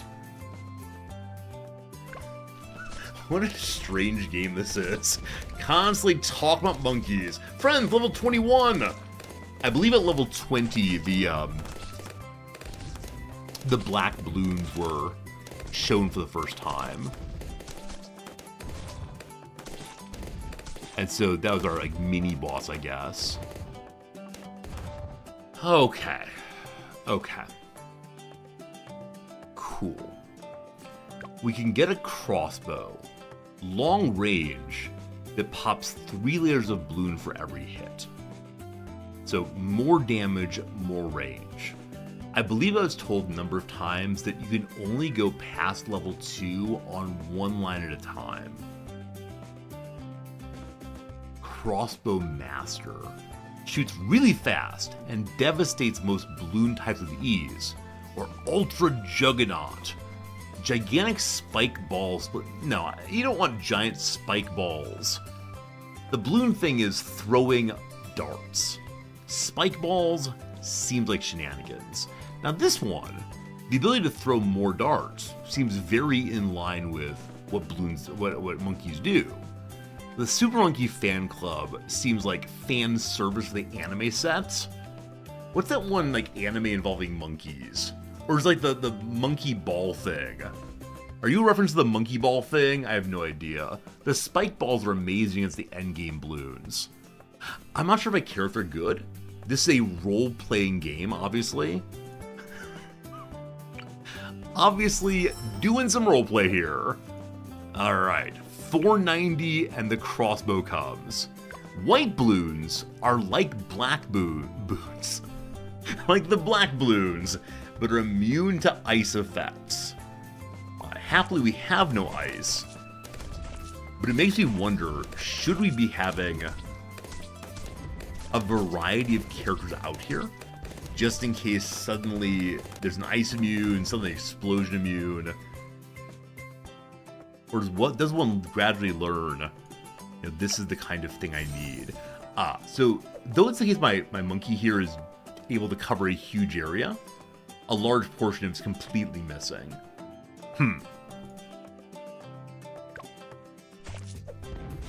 You don't need all towers, but I want to be like a place of diversity. Our diversity is our strength. One gradually learns which rounds have which balloons. That seems helpful. You can rename your monkeys. I'm sorry, what? You can rename your monkeys. Seems like no, I don't see a rename button.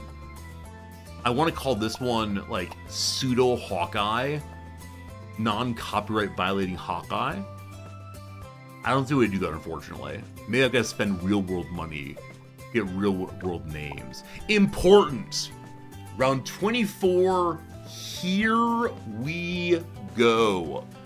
Camo balloons can't be affected by monkeys unless they have a way to detect them. Quincy at level 5, and the dart monkeys come with the enhanced eyesight upgrade. Okay, so if you've not leveled them up, that one balloon just goes on through and absolutely destroys you, and there's nothing that can happen. So you as a player get to see the camo balloon sashaying along, having a lovely, like, walk in the wilderness as your accursed monkeys just stand there doing literally nothing. Purple balloons! Oh, more colors, more colors. They contain 2 pink balloons. There are too many colors. I'm absolutely overwhelmed by the colors. Are fast and immune to all energy, fire, and plasma type effects. So far, I've found nothing that's immune to darts. I'm going to say with absolute certainty that at some point I suspect I will get ones that are immune to darts. And I'll be calling shenanigans. I'll be calling Don't You Understand What This Game is all about. You've ruined the spirit of Bloons. Is Bloons 6 better than Bloons 5? No, because in this one there's some unpoppable ones.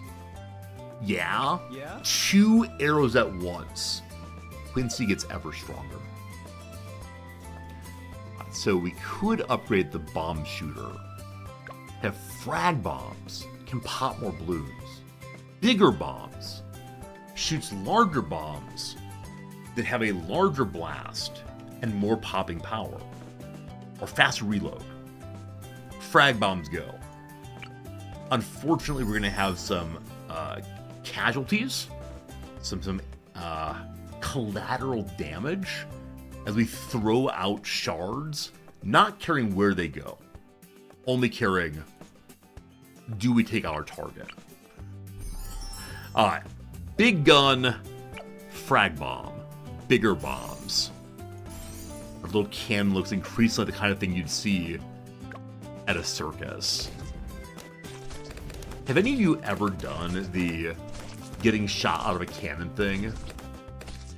The first time I ever saw it at a zebra. What are zebras? What are zebras?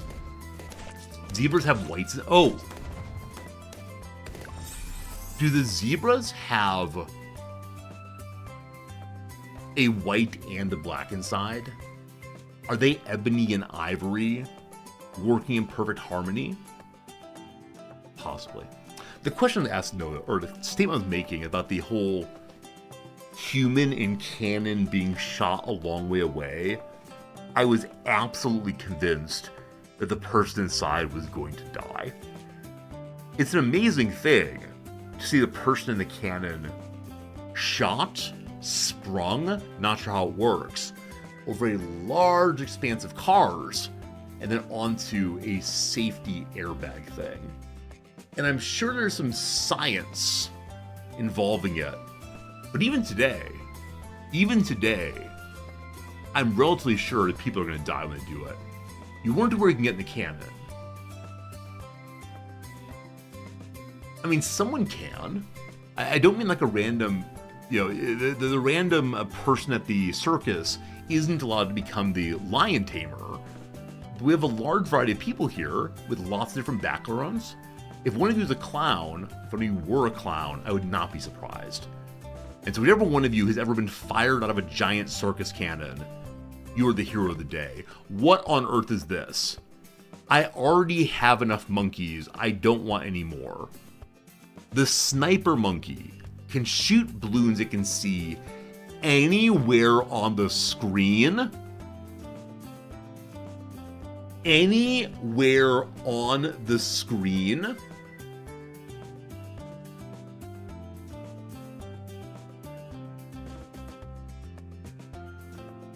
Oh, come on. But come on. Is there any reason to build any monkey except for this one? Now, maybe it can only shoot one at a time. Shot out of the cannon is what Disney did when they bought Star Wars. Because I don't mean has anyone destroyed the background canon of someone's world.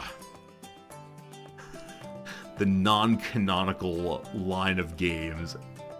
He has slow reloaded, no AoE. I mean, no piercing. Because he pops 2 lit off a balloon. Oh, you say piercing, you mean hitting more than one balloon at a time. Got it. Orange Knockout Cheese between taming lions and getting out of a cannon. I mean, maybe before. Okay, real quick. I need to know this. Hello, Fritz. Good seeing you. I know that it's possible for people to. Where the heck are we? Where am I? I'm lost. There it is. Okay. I know it's possible for people to, like, when they're very old, go and get a, jump out of an airplane. Places to get shot out of a cannon. Can I get shot out of a cannon? That is the question.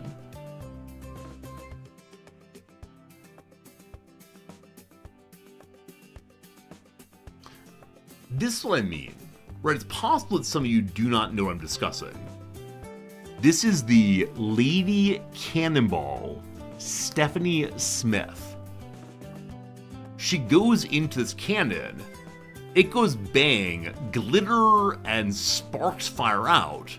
She goes hurtling over cars and lands in an airbag or a net or something. That's the flag of...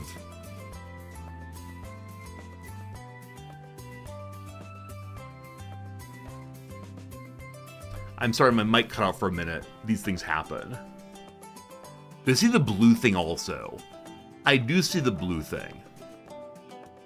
You're pretty sure it's all pneumatic. Oh, I'm fine with that. I don't care how it's done. I want to know, may I go learn how to do it?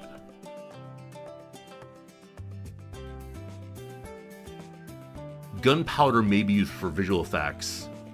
It's from a catapult, though also with nitrocellulose. I mean, nitrocellulose, obviously. Clearly, this is what's used to launch people out of a cannon. More than 30 human cannonballs have died during the performance of the stunt. I mean, heck of a way to go out. Heck of a story for friends and family.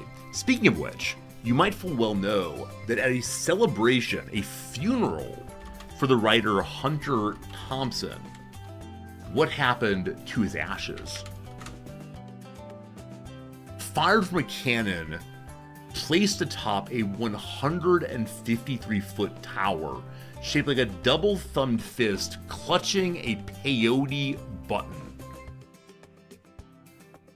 Hunter Thompson's ashes were blasted out of this thing. What a very, very strange world this is. Fired by Johnny Depp, I think you were right about that one. I'm gonna take the sniper, I think. But they all look adorable. And what are these flying things? Wait, hovers where I direct it. Flies above the ground shooting volleys of high-pierced tarts. Tarts, like Pop-Tarts. Can I get Pop-Tarts here? I want Pop-Tarts, man. The problem with dieting, I constantly want all the food. Where if I direct it? So I can put it over top of that intersection. Let's try the Hilo Palette. That sounds fun. 1,360 money.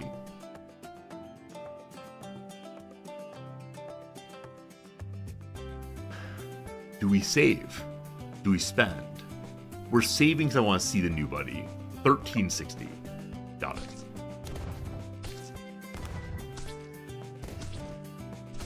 This is a fun game. Earlier somebody who said that the, what is it?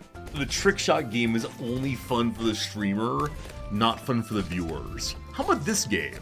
They feel very, very similar to me. Like, because there's not anything I'm talking through. I guess there's more talking through in this game than in the trick shot simulator. Because in that game, it's just tremendous amount of I'm going to throw and throw and throw using nothing. You weren't sure about Justin's game, but it's working out. Oh, I agree. I'm having a fun time. And really, for Variety Saturday, it's not clear I actually care if people are enjoying themselves. It's all about, do I have a good time? Lead balloons. The Led Zeppelin's with us. There is a thing. They're made of metal and can't be hurt by sharp things. Try the bombs. They can be glued, though. They can be glued. Do we even have a level there? Did anything even happen? That was cool. That was cool to see. I am Quincy. We can get the balloon dissolver for melting even more layers. Oh! I wonder if the balloon dissolvers actually damage the lead balloons also. I bet it does. Okay. We decided level 3 on this side, apparently. That's very cool. 1,700 for that. Okay, do I want an airplane, a helicopter? How do I say this word? Is it helicopter or helicopter?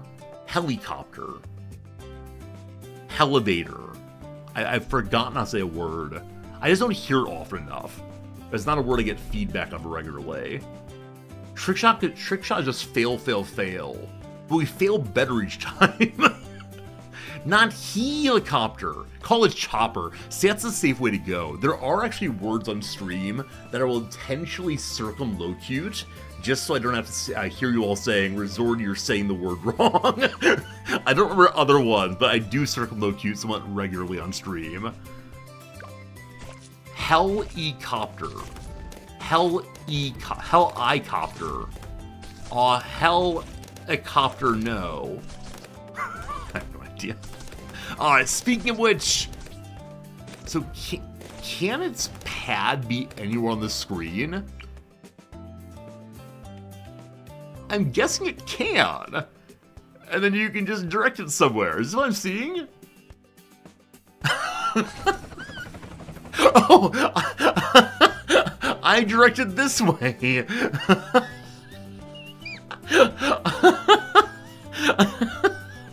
I thought I would order it to stay in one place. It follows me around. It's great. This is a ridiculous addition. I guess it's a fun little mini game, so that you don't get bored while things are shooting. You have to stay in one place. You just have to follow the balloons instead. Well, where's the fun on that? One upgrade automates it. Oh, does it? Oh, when you say one upgrade, you mean one of the upgrades. Got it. I think for this round, I will just enjoy having it follow me around. And we'll see what happens after that. You can level up also, little buddy. The Spike Uphold. For right now, I want to do the, 2-5?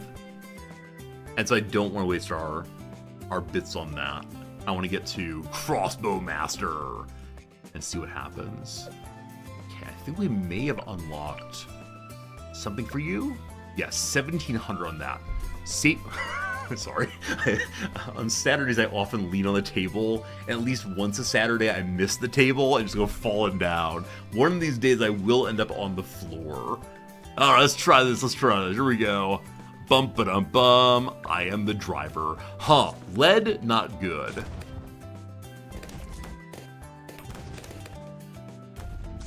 Okay, so I can fly them in a direction where they will not shoot at anything.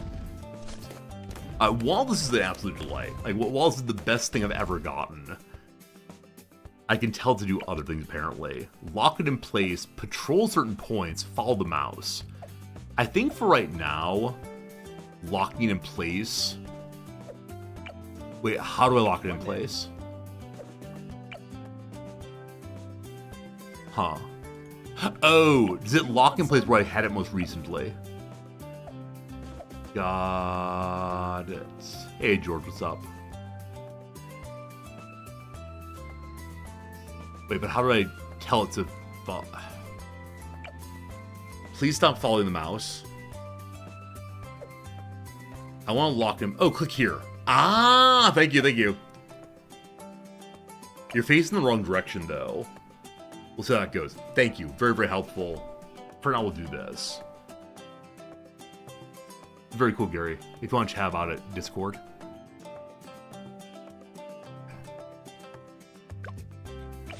He does turn around. I shouldn't say he. They turn around. They, of course, identify as an attack helicopter. So the attack helicopter, helicon,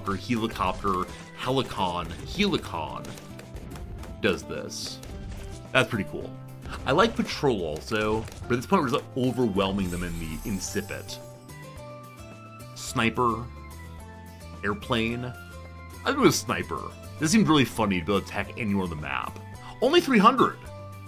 I need to save though. I said I was going to save and not put random things.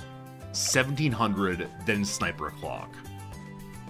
Because I worry that later rounds will be pure lead. And the game will laugh and laugh and laugh at my inability to prepare. As a Boy Scout, I know I should always be prepared. I know I said that. I held my little fingers up in the Boy Scout manner and said, what? on my honor, I will do my duty to God and country. That's the Boy Scout oath, right? Wow. Wow. Are Boy Scouts still a thing? I believe they're called the BSA now, maybe? And or maybe just the Scouts, and I believe they're much more inclusive. Or they've leaned in really hard into the more conservative interpretation of their people. Can't recall. Whichever way, I give you Man in Blue. Don't inhale that. Y'all remember that? It was a Blender channel. The Blender channel will see if anything will blend.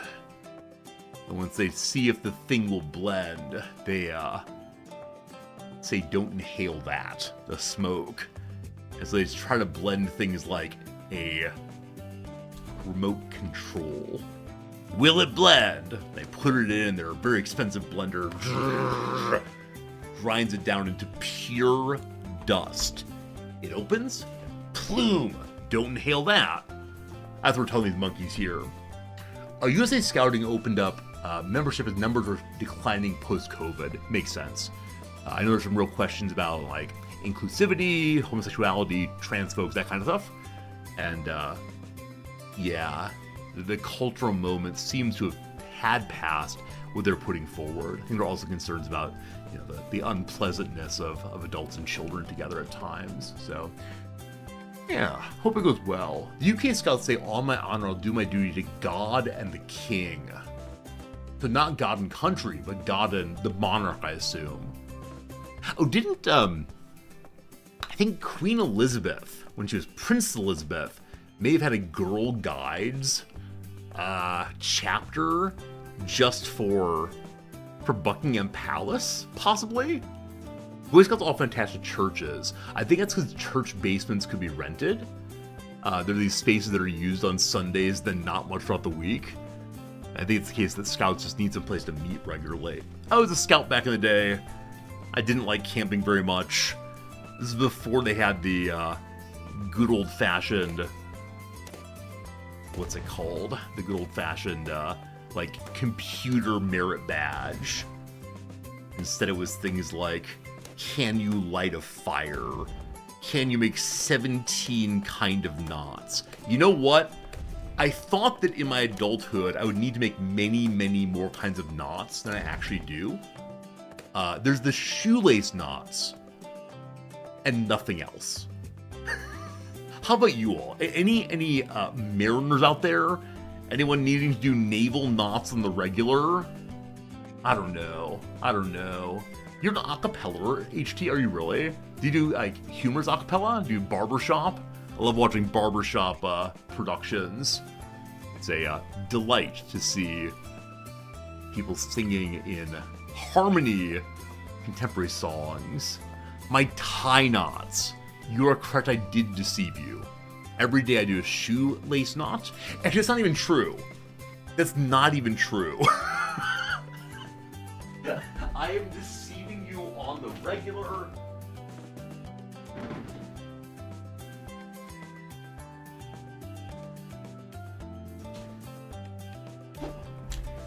These are the shoes that I wear. They are slip-ons. I never, ever, ever tie shoelace knots. Hello, Noms, how are you? I was wondering what was happening over here. I was talking about Boy Scouting teaching me how to make a whole bunch of different knots. I didn't study. I think they gave me the knot badge on simply my enthusiasm as opposed to my skill. That's really unfortunate. It's how it goes. And so I was saying I make a shoelace knot every day. This is absolutely false. The only knot I make every day is the tie knot. Wait, are you unhappy that I'm holding my shoe? Yes. Oh, wait, okay, 1 second. Big Resorty briefly. We're back to the game in a second. Now I'm just saying that I'm holding my shoe near her face. Does this feel to you like I'm holding my shoe near her face? To me, it does not. I mean, okay, right. So at this point, I still think no. I think to hold it near her face, and I need you to please resist for a moment. For me, this is near your face. This is not. This is. Huh. I'm not sure. Darby Cat, thank you for the 100 bits, the big shoe. We got a real big shoe for you today. It's an Asian thing? Huh. I mean, sure, it's closer to face than it normally would be, but if I mailed this to Chicago, it would be normally just closer to Chicago than usual. I don't know. It's been called about shoes in Japan. Sure, shoes are outside things in Japan, but proximity to face, I don't know. Does it not feel weird to you that it's up so high off the ground? Oh. Wait, not at all. Huh. What? Now, 100% no. Like, does this feel bad to anyone that I'm showing you my shoe? This feels like it totally. It's like I'm saying, here's my cell phone, or here I have a glass of water. It is just a random object. Now, were I showing my foot, that would feel weird for a lot of reasons. But it's just an object. It's dirty. I mean, everything's dirty. But I can't, like, get dirt. Like, this feels weird to me not because of my shoe, because just any object is too close. I think I perceive the bottom of it as dirty. I mean, sure. Like, yours is a lot cleaner, actually, than most people's, but I don't know why. I wear it every day in the exact same way. it feels like, yeah, I perceive it as... And occasionally our perceptions are false. Yeah? Yeah. So at this point... Oh, good call. Your shoes are, like, surprisingly clean, actually. Oh, thank you. This is my main pair of shoes. I wear them almost every day. Yeah. Every other day. They're surprisingly clean. I thank you. I take really good care of my shoes. I do nothing. I was thinking maybe the streets of Tokyo are cleaner than I So expected. at this point, towards like this distance, let's say like multiple feet. That looks like a threat. This is a threat. Because Like- you've wound it back, that's why. okay, Yes. what if I hold it this way instead? It's How about not if as it's much if of a it's threat. the side? You're doing that. Just to try to understand. So does this feel dirty to you at Oh, it this? still feels dirty, yeah. Okay, would it be like if it's in the room at all? No. I think it's the height.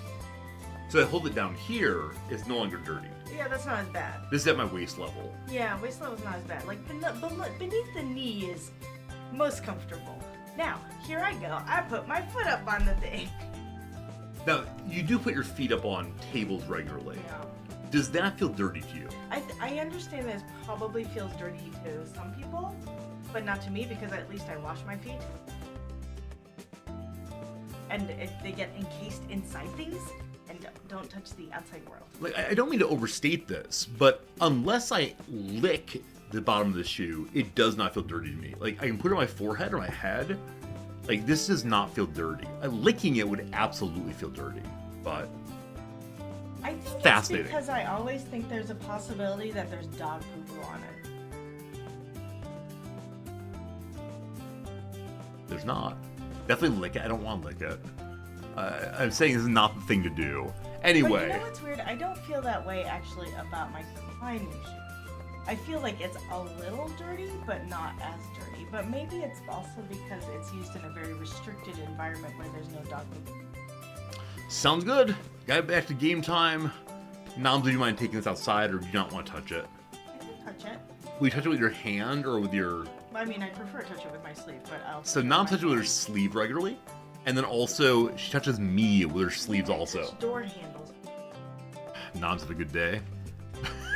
Sorry for the brief interlude. That was not planned, but there we go. So we just found a large collection of the camouflage ones, and we survived. I would like to make my first sniper. Okay, if I go here, I see a red bar. I assume red means I can't see. They can shoot through their friends. You're gonna defend the helipad, the helipad. Full metal jackets, night vision goggles can do additional 2 damage to camo balloons. I'm guessing that means they can also see them then, or fast firing. Earlier we were told they reload slowly. Maybe that helps. Right, Sniper Monkey, do your thing. I also noticed the pop 0. Initially I was reading this as this character can do no damage. I'm guessing it means instead that's how many they've personally killed on this level. 464, 285, 2,372, and the bomber has done very well. I was worried it was not a good purchase, but it is. Alright, on we go. It's the slowing plus the bombing. The bombing is a sign of disrespect in the Middle East. Yeah, like Dogberry said, there's a major scandal years back when George W. Bush, American president, had a shoe thrown at him. I think from the American perspective it was just, oh no, anything has been thrown at the president. Like an act of violence towards the president, not okay in the U.S. Yeah, but in the Middle Eastern culture, it's something even more than just it's a random object. I don't know. Like, do Americans have a sense of the ritually unclean? There was recently a study. Maybe not that recent. There was a study at some point about people who wear blue jeans day after day after day. Apparently, they did some testing on like a high schooler's pair of jeans and looked at the bacteria on it on day 1, and then bacteria on it on day 15, in which the kiddo wore these jeans every single day. And apparently the bacteria count between day 1 and day 15 was almost identical. But we'd probably say, oh, those are dirty. I mean, I guess we kind of get the ritually unclean of like a dirty person. Like, and this is like what, tattoos and long hair and rock and roll music. Like, it's culturally dirty or socially dirty, but not in the way that my wife feels about bottom of shoes, I believe. Oh, did the person freeze their jeans? Fudcake, I actually don't know that. I don't know that. Resorty ... Wait, am I being canceled? That's something rude? Like, I'm not saying that I believe that people with tattoos and long hair are unclean. I think it's the case, though, that some people do feel that. I don't know. What do Americans identify as ritually unclean? Am I missing something? It's not the bottom of the shoe, certainly. It was 15 months, not 15 days? Wait, really, Wibble? They had the person wear their jeans every day for 15 months? So truthfully, I've not washed my jeans about 2 months. And I do wear them every third or fourth day. So, I mean, I think my standard line when it comes to pants is if they don't smell, they're fine. Because, like, the parts that sweat are covered in a different layer of fabric. And the parts that are not covered in fabric, like the knees and below, don't get dirty. I got used to the smell. No, my wife would complain. My wife has a very, very sensitive nose. And so she will notice, like, hey, your bath towel smells a bit. That's sad. Friends, there's an ad break coming. I swear this is a gaming stream. We'll get back to it very soon. That said, we listened to a podcast recently that said the correct time to launder one's bath towels or shower towels is once every 3 days. Do any of you do this? For us, it's probably every other week or so. Though again, for me, it's when I notice it smells usually. Right? We don't think too much.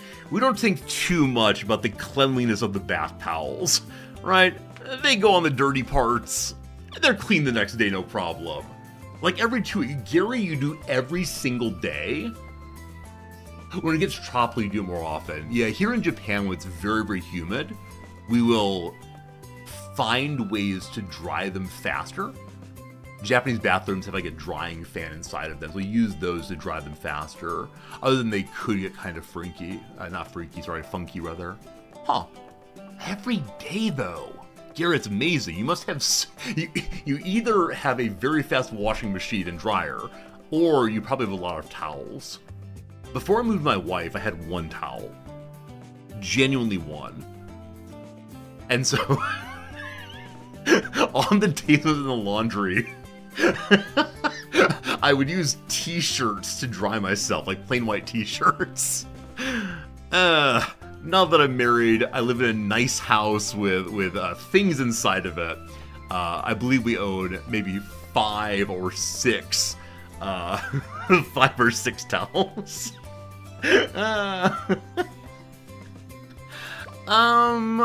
I suspect that the sub has to be in water. Nah, I don't want to use any of you, I don't think. Let's see, launch an exploding mortar to anywhere on the screen. So you don't need to take up territory by the area the balloons go through. Or the ace. I already have one flyer. Let's do the mortar. There are too many monkeys, because now I need to think, like, what's the better between the bomb shooter and the mortar. Maybe the mortar has a slower fly across the map? I have no idea. Okay, no leveling up a sniper yet. Is anyone not... Oh, you're not fully leveled up. 1700. Or the glue gunner can go on the other path instead. The Moab glue. Improved glue formula to stick to Moab, M-O-A-B, class balloons. Reminds me of like Moby Dick. Moby Dick class balloons. The ones that look like a whale. Whale, whale, whale. Yeah, maybe it makes sense for us to have a variety of different kinds of balloons. Mother of all balloons. Ah, mother of all balloons. It's good. Sure, I guess I'll have different skills on different monkeys and see what happens. Okay, 30-60 for that. 30-60. Warning! Camo balloons! More on the way. Lots of ways to pop them. Enhanced eyesight and dart monkeys? Sniper monkeys? Okay. So, even more camo here. Would have been nice if they told us before the round instead of during the round. We seem really under control right now. Awesome. Oh, there's more. Rainbow balloons. Do the rainbow balloons drop out one of each color? I have no idea. I need like a Balloonsopedia. I think there is a Balloons wiki, isn't there? Alachilles, thank you for the generous Prime sub again. Glad you're enjoying hanging out with us. Really kind to you, and yeah, we're having a fun time today. 2,000 money. 30-60. Now, I don't know if we'll find one of these MOABs, but now that I know the other ones cannot slow them, we should probably find a way to slow the big one in case it comes. Okay, the helicopter can level up, but I'll spend money to buy these. The most expensive one is quad darts for 680. Bigger jets is what? Moves faster. On this one, we don't need to move, I believe. I guess if things get desperate, we could move the chopper pretty quickly. Or faster darts. Let's take the quads. Pursuit! A new targeting option enables Heli to seek and pursue the balloons automatically. Huh. I bet that can get really unfortunate if it goes chasing a balloon and leaves the majority behind. Maybe later. Well, that's a lot. Wow. Thank goodness for Quincy. Also, I've yet to use... Maybe I used it once. His special ability. I keep forgetting it even exists. Woo! Healing camo.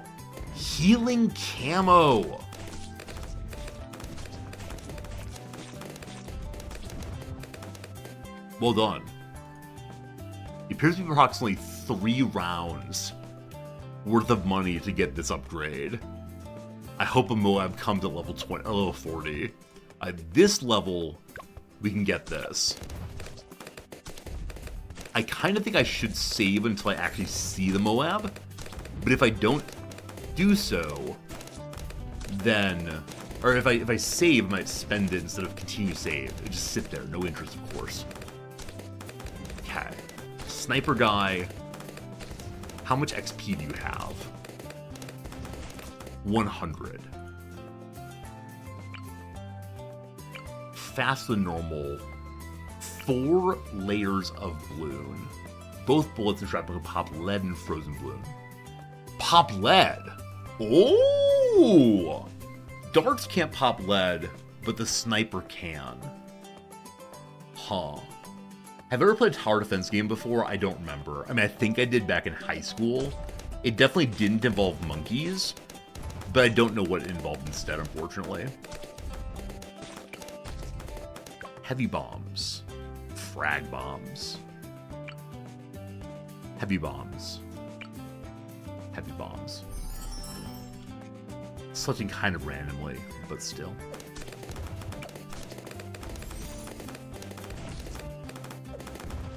Three levels remain. Ooh! Really sneaky camos. So it seems that if a balloon starts as a camo, it continues being a camo all the way through. Sniper can level up. Full metal jacket for right now. I'm so focused currently on fear of camo that I want to unlock this one, I believe. The shooting faster seems cool also. Like, maybe fast shooting at night vision guy could be great. Ceramic balloons, covered in hardened clay, take several hits to pop. So multiple hits and then multiple layers.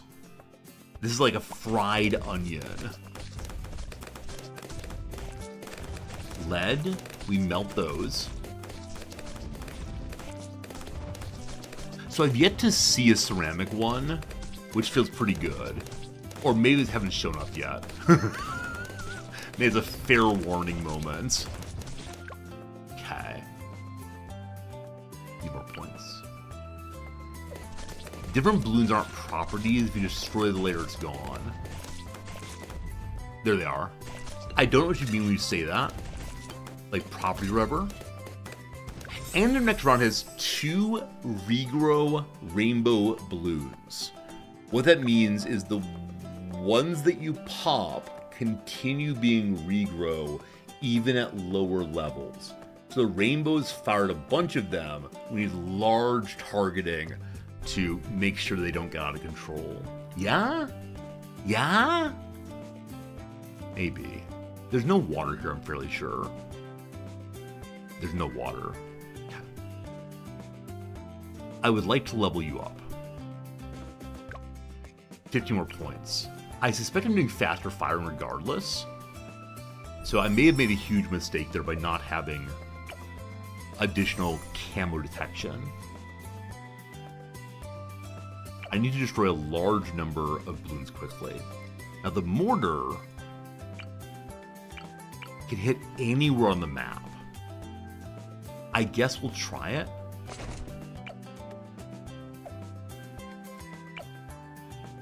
Let's see what happens. A little bit of everything. The biscuits and the beans. So right now it's not hit a single one. Can I retarget during a match, map, a fight, a round? You can. And so I guess we could make sure we're going nice and slowly, and then retarget if need be, move the heli and so on.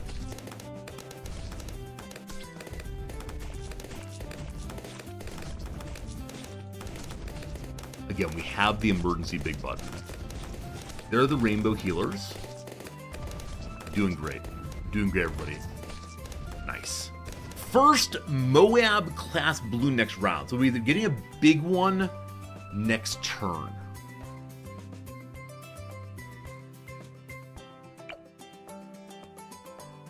Yeah? Okay. If I level up Quincy, arrows do triple damage to Moab class balloons.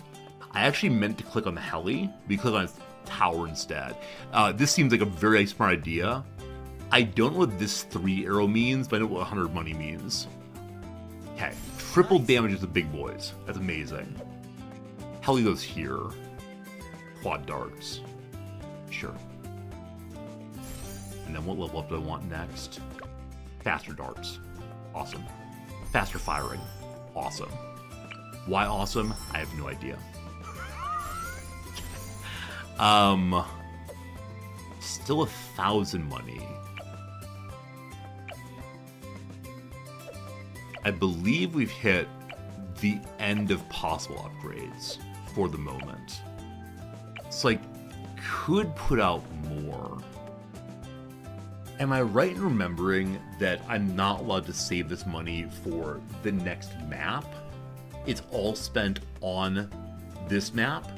And so if I save money right now, it is not usable after round 40. Spend to spend. Okay. This is the last night that this currency is valid. Tomorrow we turn over to the monkey peso. Tonight we spend to spend. But what? Slowing feels really, really, really powerful. Except we learned earlier that you have to have Moab glue. So this actually may have been a useless purchase. Well, let's find out. Fear the Moab balloons! These floating forces of fear take loads of hits to pop, and when they do, they release ceramic balloons. Incoming! Triple fire. Come on!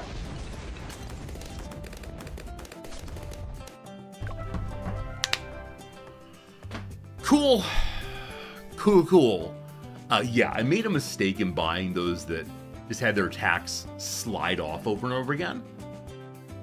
There you go. The Fumigator. So I guess that means that this character is my best character outside of Quincy. We popped 12,000 of them.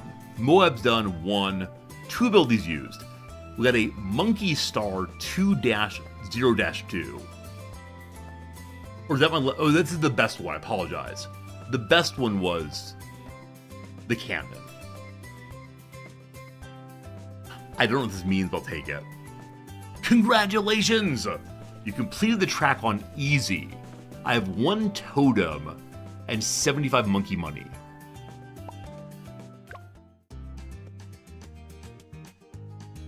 One non-tutorial beginner map. First win! Achievement. There's so many achievements in this game. I love it. Hero time. Deploy a hero. Done. Got an achievement also. Very silly. Very silly. Very silly. That's done. What's my totem used for? Do you use totems? No. Hug a balloon. Discover Pat Fusty's strengths and abilities. No thank you. Knowledge. You'll start earning monkey knowledge at level 30. Another kind of currency? Oh no! Totems are an event currency. Yet another. Okay, look here. I understand that when you go to the airport, there are a wide variety of currencies being used, but there's a currency exchange in which you can move all the ridiculous currencies into, I don't know, any other currency. I get that it's all meta progression, but for the newer player, this is a little bit overwhelming. And maybe that's the point. Maybe say the one currency I understand is dollary dues. Let me go and put my credit card number in right away. Okay.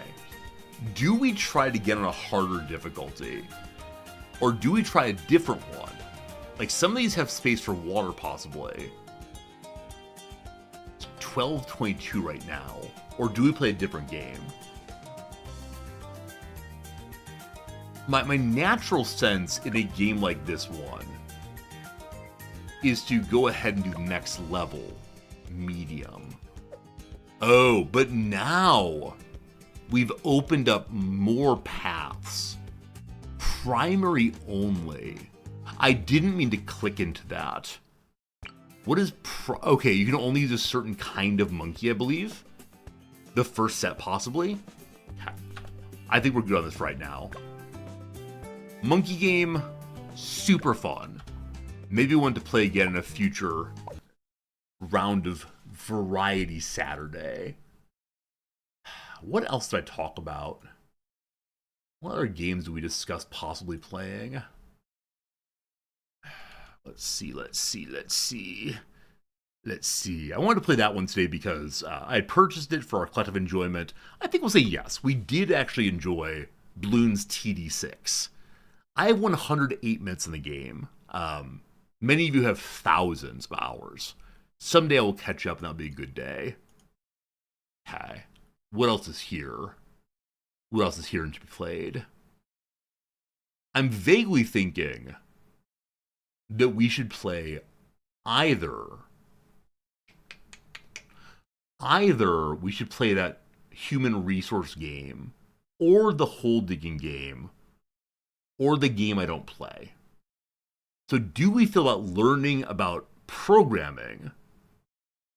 Do we think about playing hole digging, which is a game about digging a hole? Or do we play the World of Warcraft? Papers, Please. We have played Papers, Please on stream. We also played Contraband Police, which is very similar and very, very fun.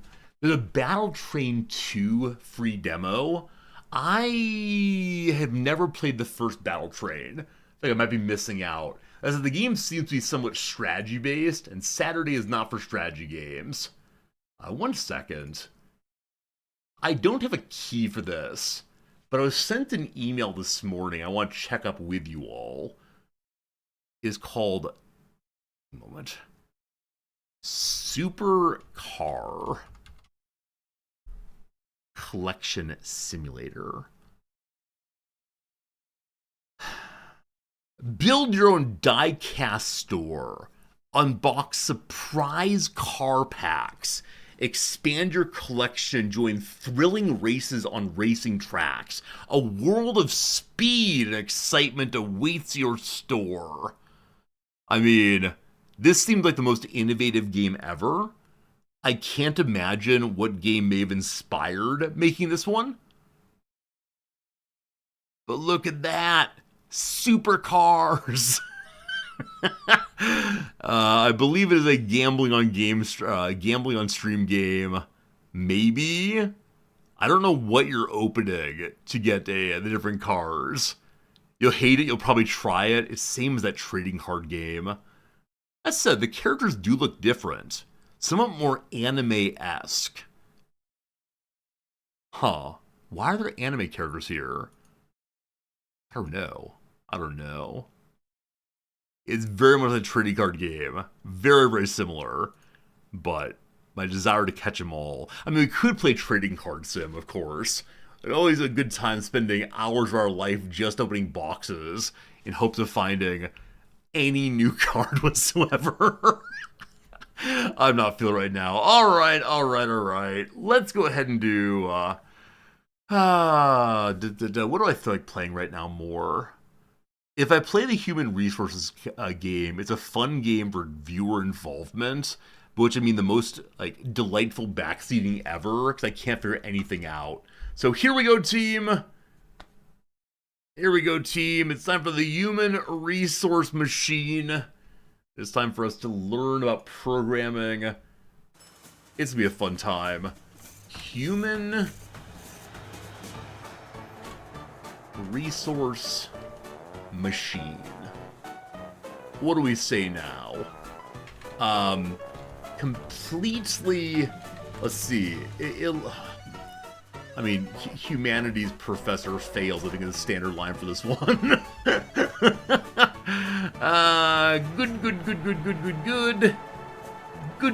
Good. I feel nicely warmed up. Also, I just realized that the command for playing Civilization again, which we are playing on Monday, I miswrote. You remember lessons for the first time? Of course I do. Alright. I wish to play my game. What's my employee ID? I'm number 1. I'm number 1. Okay. We're up to either the exclusive lounge or to absolute positivity. I'm sorry. We've not finished the equalization room. We have 1 out of 2. I'm okay with that. We've not finished the maximization room at all. So here we go. What is our task today? Wait. Did I abandon this? We don't have a year a winner. Or no, were we a winner, but we didn't do it as efficiently as possible. Let's see what our buddy does here. What are we doing? I don't recall the goal here. Maybe it's going to work out fine. We'll have a good smile. Go, little buddy, go.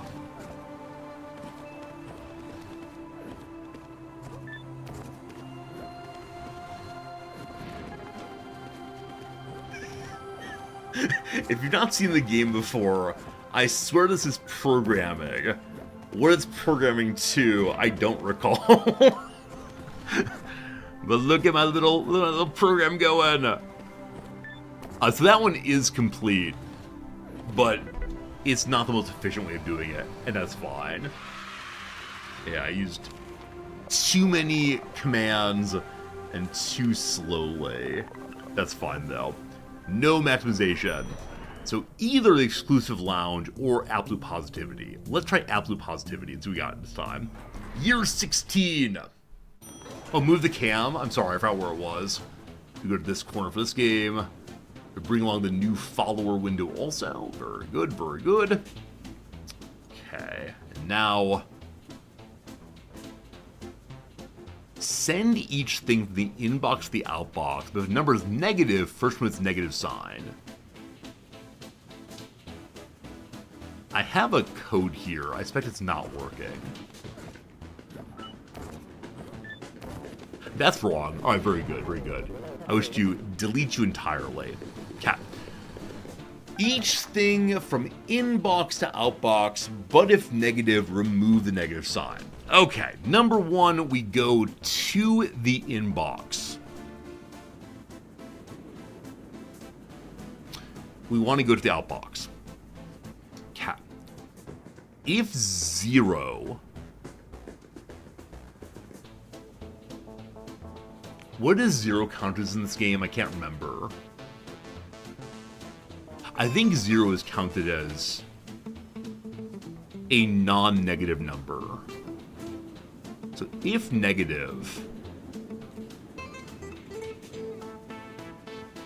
it needs to be the exact same number, but reversed. So if you're negative, then we want to place you into buffer 0. And then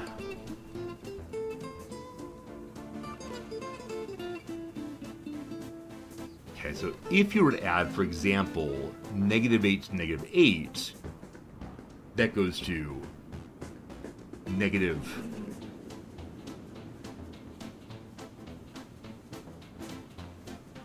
16. We're good. How do I do this? Oh gosh. Okay, I have the... This is probably why I stopped last time. Because I remember saying I wish it weren't doing mathematical operations. I wish there were some kind of variables instead that were non-mathematical. I understand what it's trying to get me to do, but yeah, we're fine. We're fine. So this part moves negatives out. I'm fine with zeros just being pumped out.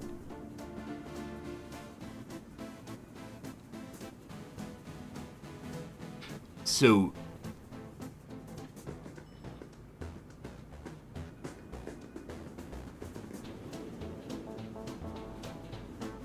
subtracting a negative from a negative makes 0, I believe. Is this true? let's see. Okay. After the copy 2, Brother Man will still have in his hands the same piece. You're then going to add from the location. That should then get you a 0.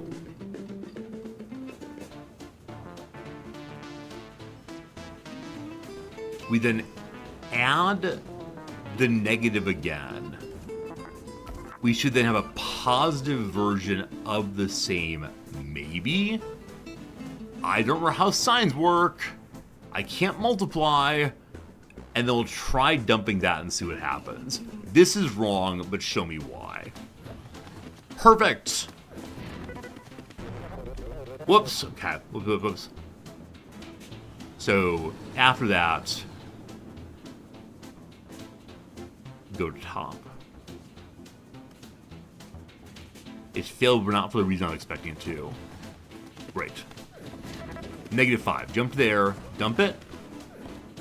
Wrong direction. Okay, all right. So adding negatives together leads to more negative.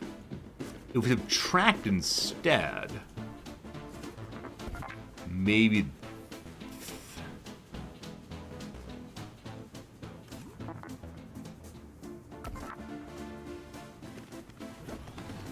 Good start.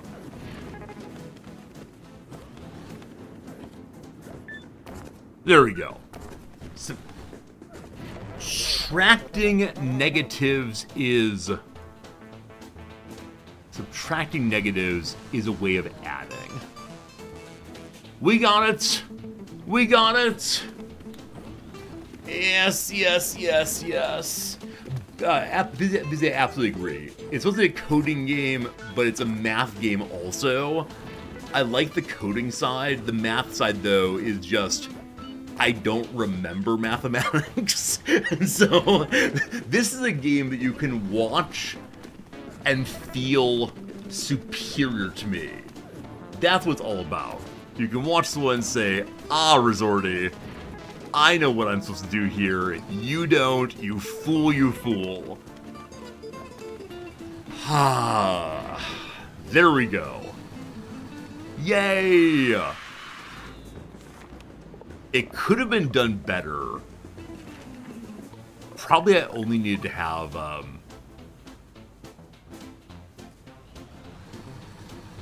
one jump home somewhere, but whatever, I'm fine. More arithmetic than math. That's the exact same thing, because arithmetic is math.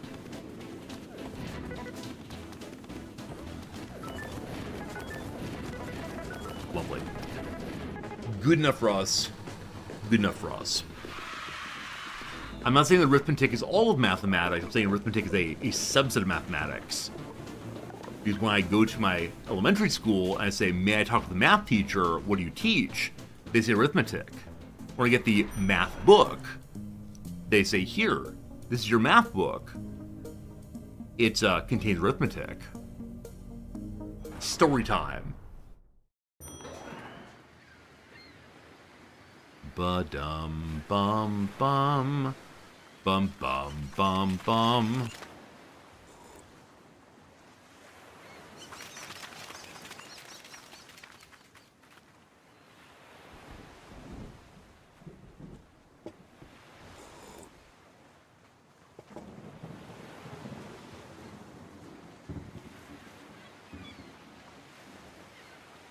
Alright, had a nice little stop at the beach. I don't know what we learned from that one. It was a nice sabbatical, though.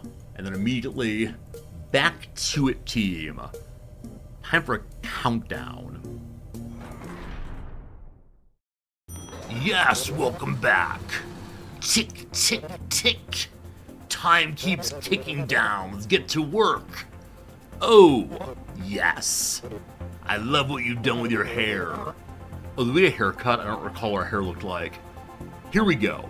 For each number in the inbox, send that number to the outbox, followed by all numbers down to or up to 0. It's a countdown. Okay, so in this set, I would either want to do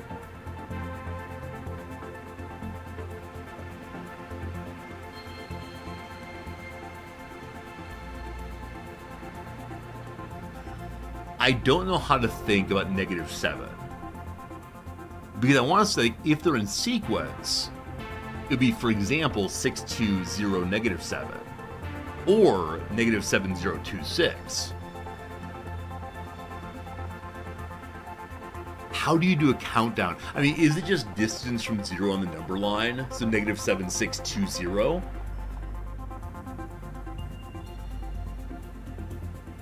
Yeah, I'll look at the new command. I'm trying to understand. Don't think about number 7. Okay, so ignore -7. Got it. You got new commands! They add one or subtract one from the item on the floor. They'll have to give them back to you, and for your convenience, written right back to the floor. Bump.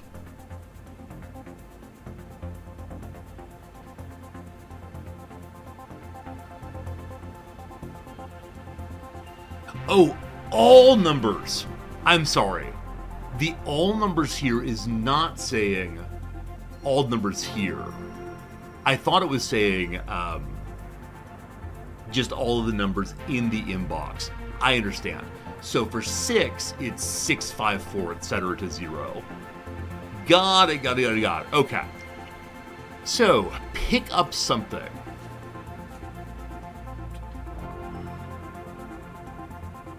Take that something to the outbox. I don't recall if he empties hands that. I think he empties hands at that point. Does he? Okay, regardless, we can dump it. Oops. Cancel that. Delete. We can, just in case, dump it here. Tap.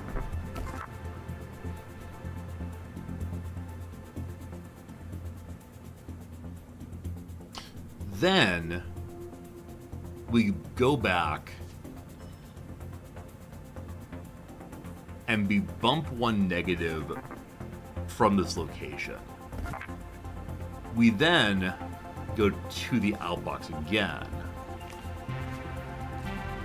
And then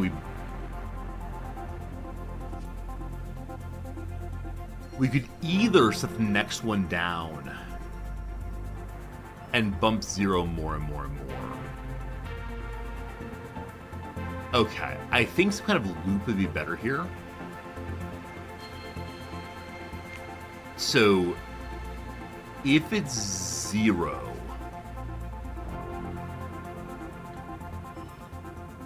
we skip all of this. Negative we'll deal with in a moment. But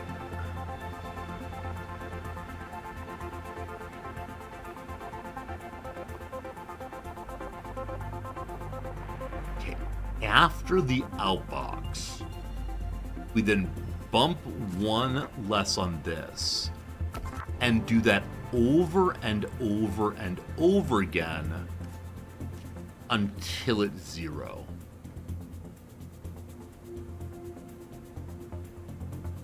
Okay. I think this will work for any positives and the number 0 itself.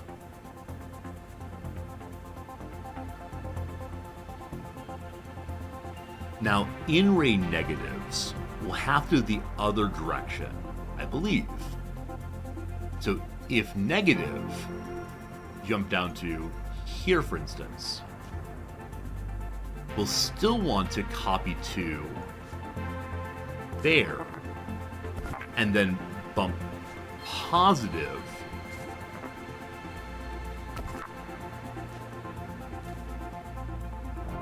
until it's 0.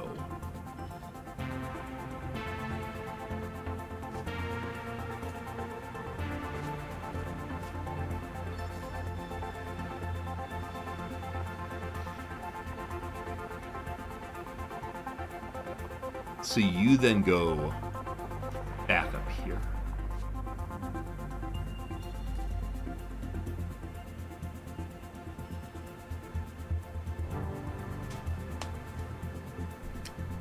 I believe I got it. I want to say a done in one. I'm sure it's wrong in some way. I feel relatively confident though.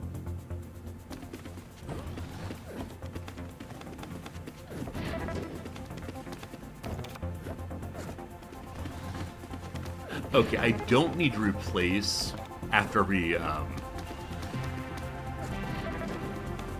bump. So that's a bit of a waste. I could have jumped this like a different way. That's how it goes, though. Okay, that should be the end of that. The jump's in the wrong spot. Sorry, so sorry.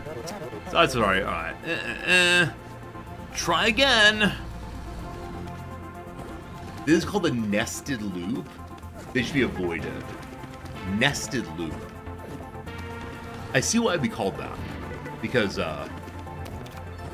you are just using the same part over and over again, I guess. And there's this multiple parts you're using over and over again inside of each other. Empty value! You can't jump if zero! With nothing in hands. Didn't go high enough. Sorry. Sorry, team. Pure failure. Where'd you jump from? Yeah. One more time!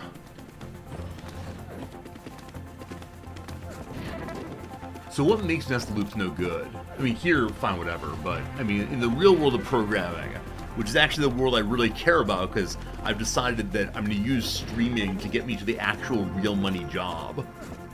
Decide out there that you all, who are just translators, basically, you take the things the client wants and type in a magic language and then get $1 billion for doing so.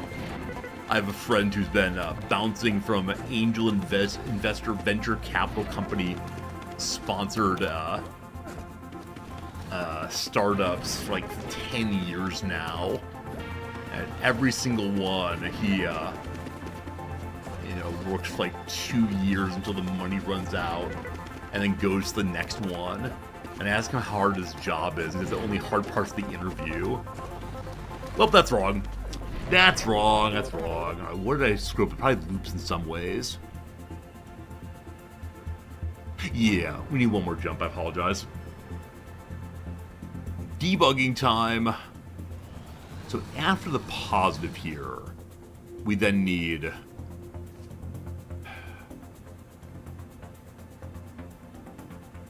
here? No, where's the negative line? Oh boy. If negative... follow down to here.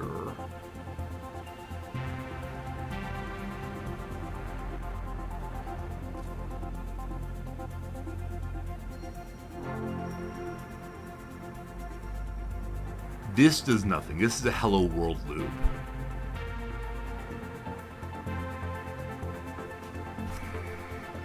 Okay, so the problem is, in terms of negatives,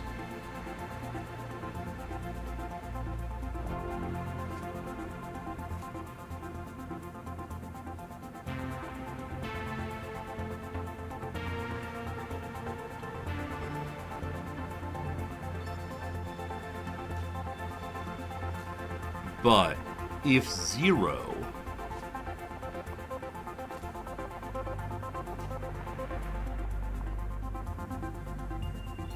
go to end, I think if 0 the game will just stop. No, it won't. If 0 go to top, I'm missing something, but one more time! Nested loops are like compound sentences, complicated but totally natural. Got it. Got it. A lot of reading comprehension and code comprehension. Yeah, I remember the, Office Space movie in which, the Bobs come by and ask, what is it you do here? And one guy says, I talk to the customers, and I tell the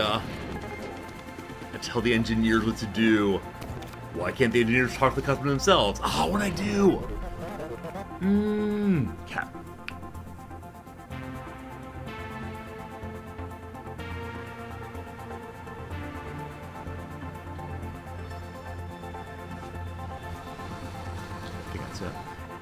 We shouldn't have to restart at the beginning every single time. I understand why we have to, but when I make slight errors, I should just restart from that point. But we gotta watch it grind for a moment again. This many jumps is really throwing me off. There's probably some way to make it with fewer jumps, but for the moment, I'm not seeing it. There are speed controls, thank you.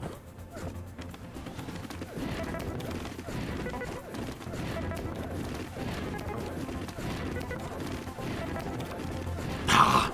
I knew there was a mistake there. So, once it's 0...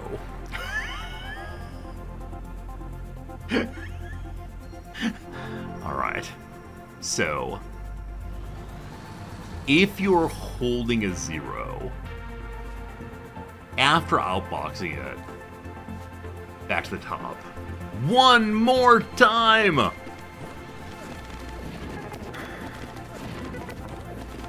Please, let me go free. Let my resorty go.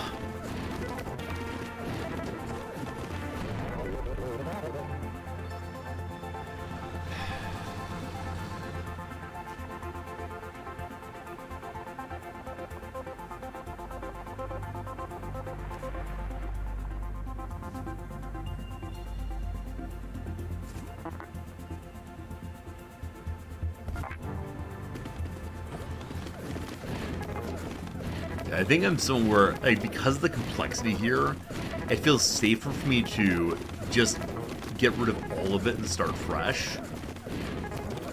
There we go. I found a solution. It was dirty, but it worked. Hooray! That's a lot.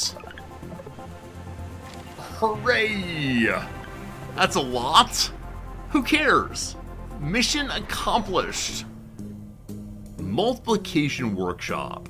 I've been told the Fibonacci one gets really silly really fast because I don't know the Fibonacci sequence at all. I know some kind of numbers, blah blah blah, some kind of line. What that means, I have no idea. I give you the exclusive lounge. Yes, I've always felt most comfortable with nice, cold, logical decisions. Emotional decisions are for the weak. Hello, scientists. For each 2 things in the inbox, send a 0 to the inbox if they have the both same sign. Send a 1 to the inbox if signs are different. Cap. Pick up something. Put it into slot 0. Pick up something. Put it in slot 1. Cap.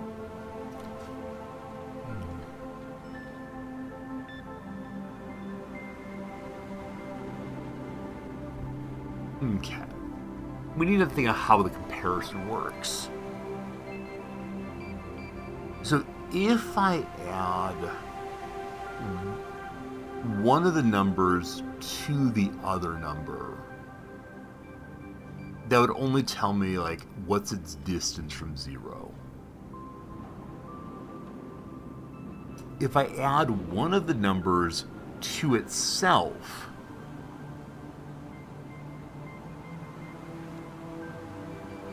that would get me to 0 in both cases.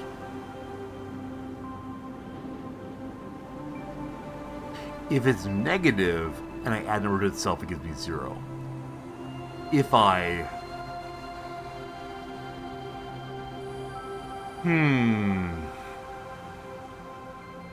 If I add a positive number to itself, it's non-zero. Okay, I have a vague inkling of how to do this.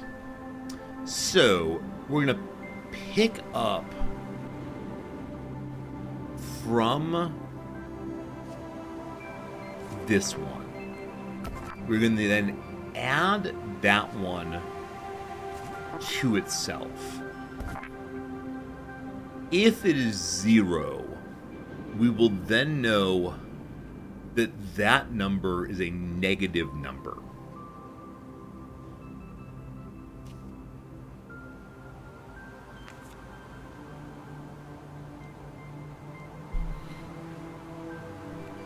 that's kind of irrelevant in itself.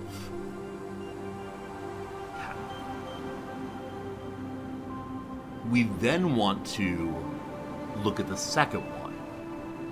And so we're going to pick up the second number and add it to itself. Okay. It'll then have declared itself as positive or negative. So if you're 0, that means that you are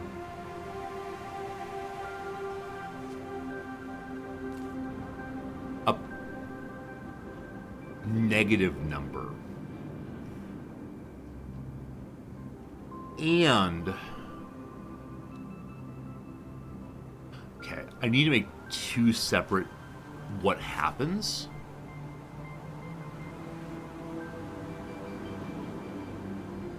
There are 4 possible conditions, right? Condition 1 is positive, positive, negative, negative, positive, negative, negative, positive.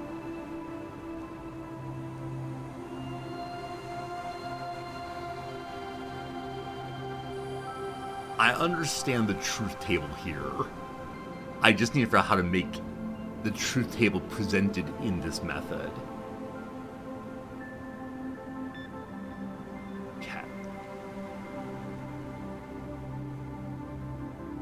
I think I know a complicated way of doing this. So, if you are not 0,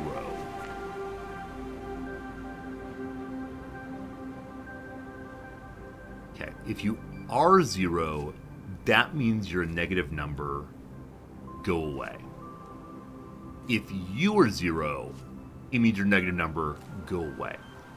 So this is the condition under which they're both positive. If both positive,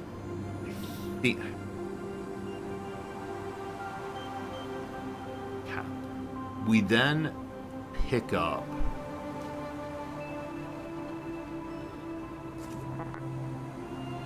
the 0 and put it in the outbox.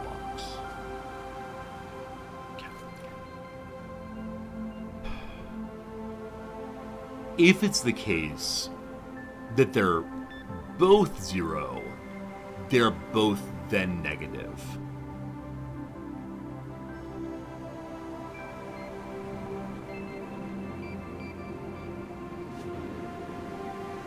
Let's skip that. So if the first one is negative, then I want to compare the second one. So I pick up the second one and add it to itself. This is negative. If it is also a 0,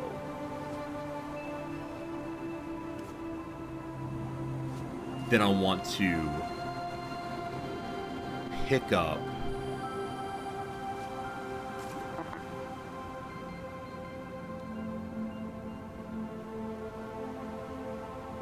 they match one and outbox that.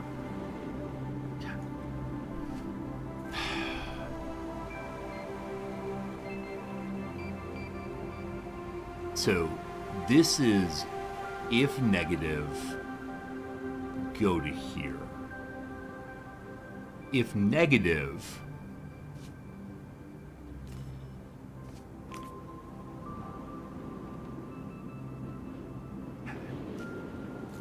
go to there, results eventually. Okay. If this is positive, we then have a difference. So we want to pick up the 1 then and outbox that, and then go to the very top again.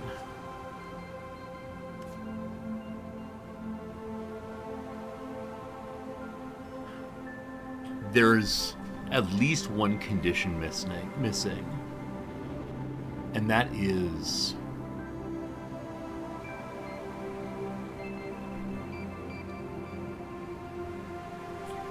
if this one is positive,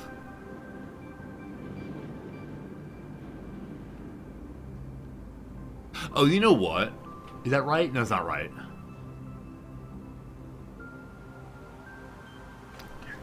I should have written them down. I'm not sure which conditions I've covered, which I've not. Boy. Okay.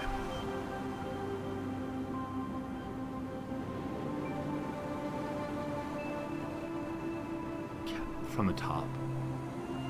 This is loading the two comparison cases.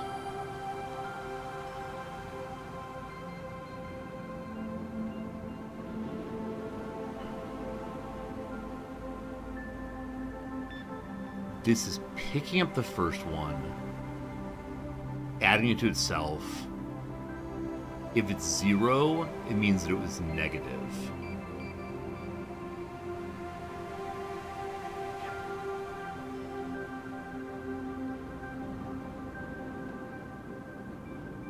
If it's negative, we want to make sure it's being compared to another negative. So if it's positive, we have the other one being picked up. So if it's a positive integer, then it's being compared here, adding it to itself. If it's positive, we then pick up the they match and go. So 2 positive integers here. But if this one comes up as negative, no, if it'll come up as 0 rather, then it means the second condition is false. If the second condition is false, we don't want to go out.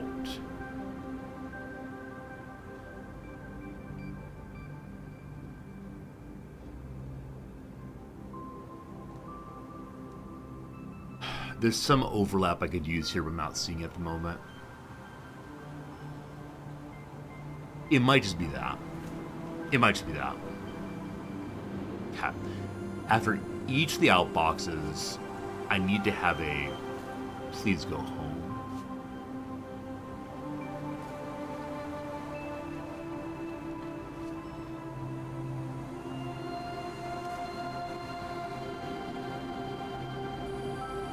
There's probably some condition I'm missing.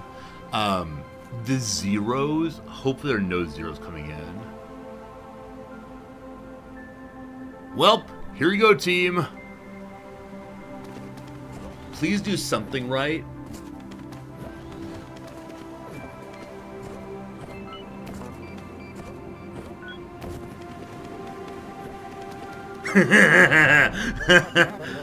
Alright.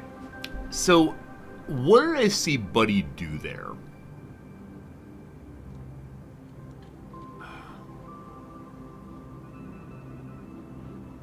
Okay.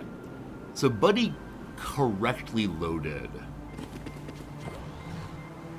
each of the 2. Buddy then picks up 0 and adds it to itself. It is a non-zero. He then picks up this one, adds it to itself. It is also a non-zero. But clearly they have the same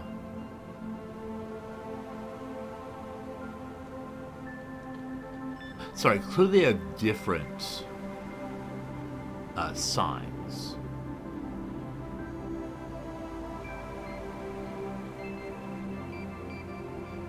Oh, 1 is different. Okay, so it should be a copy from 3 instead. I wonder if I just clicked the wrong one, maybe. We copy from 5 instead. Okay. Debug, go. Okay, this time they're the same sign. Positive. Positive. Bad positive. Okay, I may have confused my my yes is correct and no it's not. That must be what happened here. So 0 is if they're the same sign.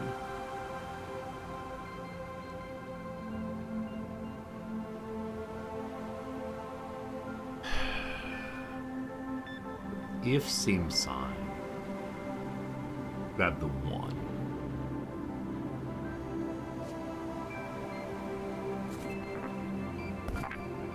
This time they're different signs.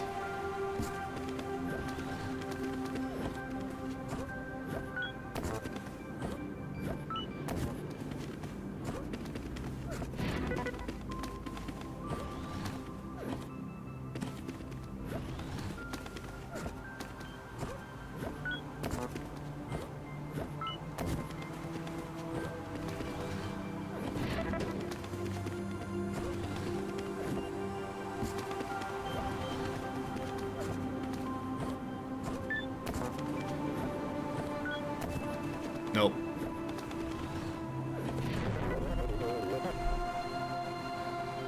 X plus X is never 0 unless X is 0.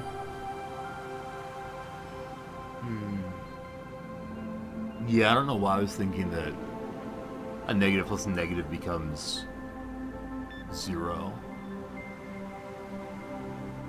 It must be subtract from itself then. Like -5 minus -5 is 0. So I'm using addition, not subtraction. Cool. Instead, sub 0. Instead, where was it? I had to be much more careful. It's sub 1. After the rad line 15, sub 1. Depends when the ad break is coming. Sorry, sub 1. Like, don't you worry. All you'll be missing is me pushing buttons. Maybe that's right this time. These should match, and so should be a 0.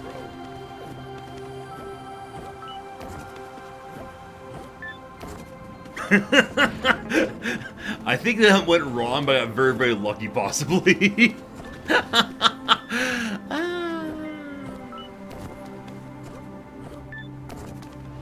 Yes, oh, man. Oh.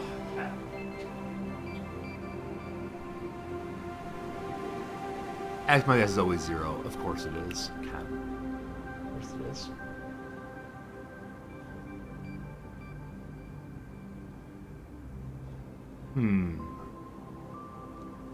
Okay, let's make a different run at it. Give me page 2 if you would. Hello, page 2.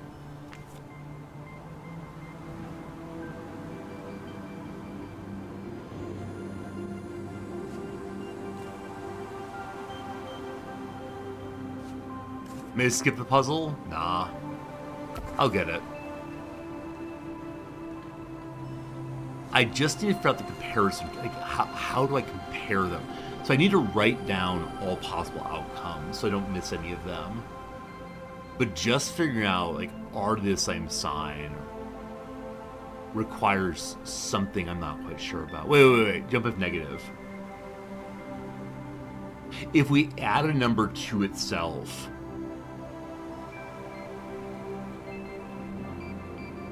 the ones that are positive will stay positive, the ones that are negative will stay negative. That seems very important. We got this. Yeah, we got this. Okay, you copy 2 here. They have the 2 cases. We then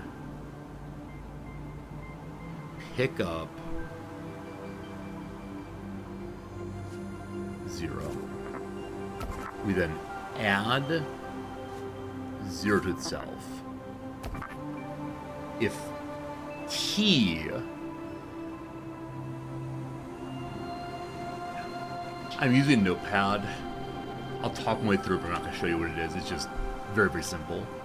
So case 1 I'm concerned about is true in the 0 slot. Meaning positive. I'm using true as positive right now. So positive.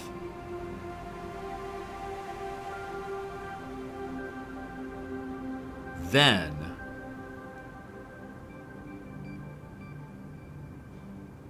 we pick up that one and add it to itself. Assuming it is also true, then we have a match of both positive. And so we then pick up same sign as 0, pick up this one, and take it to the outbox. Okay. This should be if they're both positive. Okay. With that done, we return to the top. Okay. The next possibility is if the first is true and the second is false. Okay. So the adding to itself, if negative,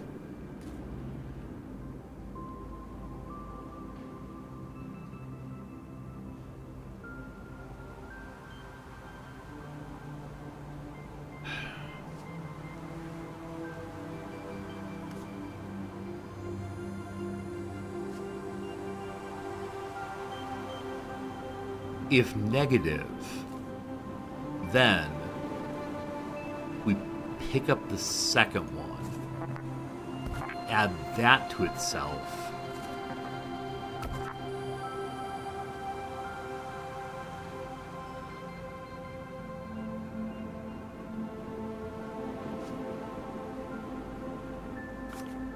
okay, so this can be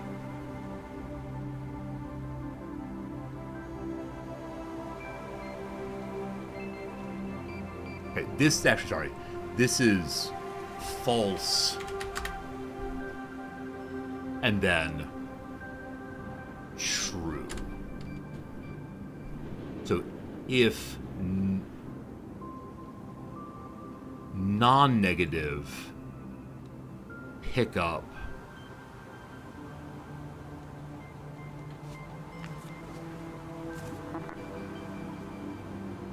they don't match. One does not match. Good. And then outbox that. Okay, that is false true. If instead this is negative, we then have, what's that? Go back home. We then have false false, which is then a 0. And so we pick up that and go to the outbox. So it should be false, false, outbox, go back home. Okay. The one condition not yet suggested is if true, false. Okay. So we know that this is the if true line. It currently is running if true, then true. But if you are negative, that then means if true,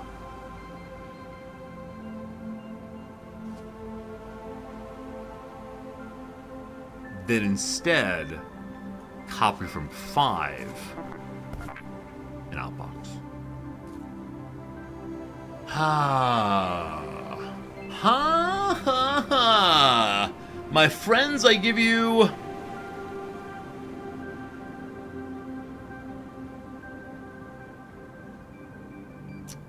possibly a complete and total failure.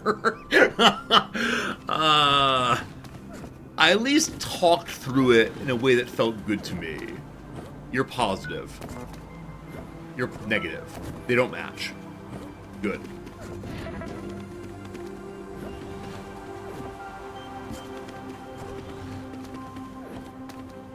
You're negative. You're negative. They're friends.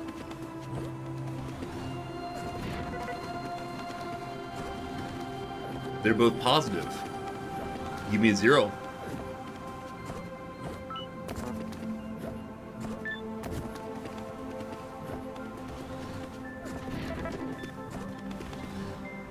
Ugh.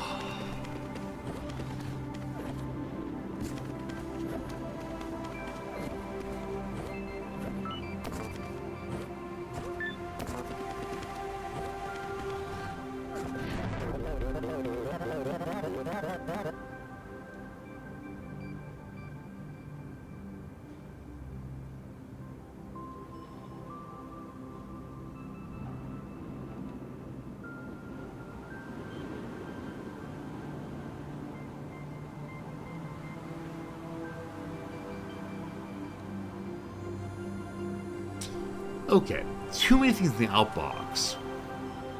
I'm confused then why it didn't just stop. If it had the 4 things it wanted, why did a 5th show up? Why is the program not over when you got your 4th? I fell through. I'm not sure what that means, unfortunately.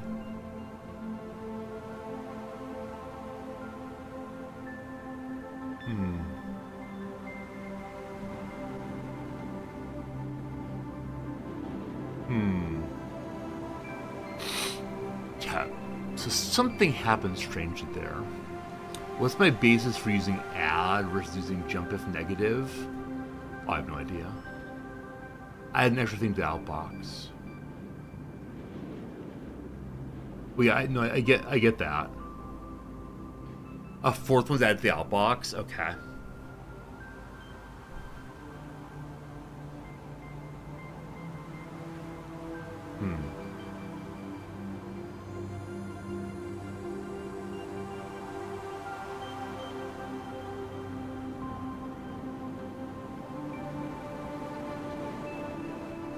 Okay, see if that... Okay, I need to go back to the beginning of this one.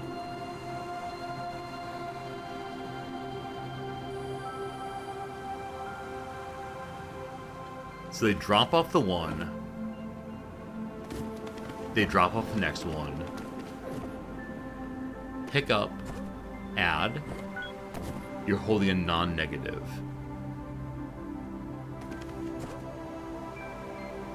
You're holding a non-negative. You got your 0. You go there. Ah, got it. I don't have a loop to the top there. We found the problem. So, line 13-ish. Let's get back to the top.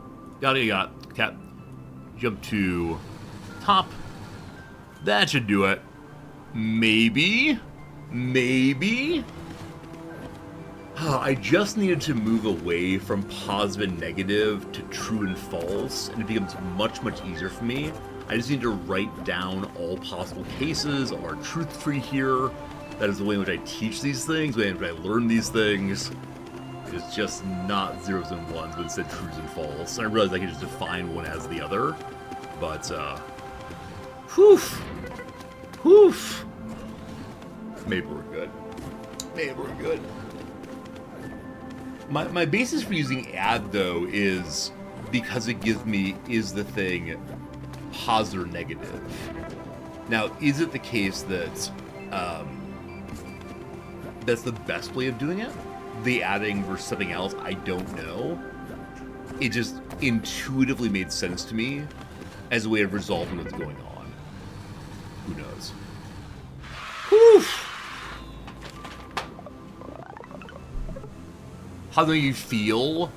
Like I solved the problem. Feels nice. A warm little glow inside old Resorty's tummy right now.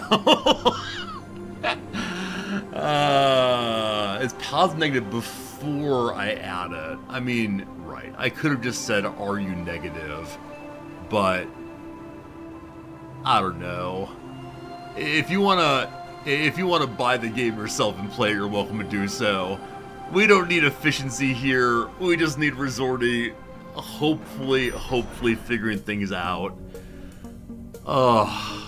Little Resorty managed to ride the bicycle on his own for the first time.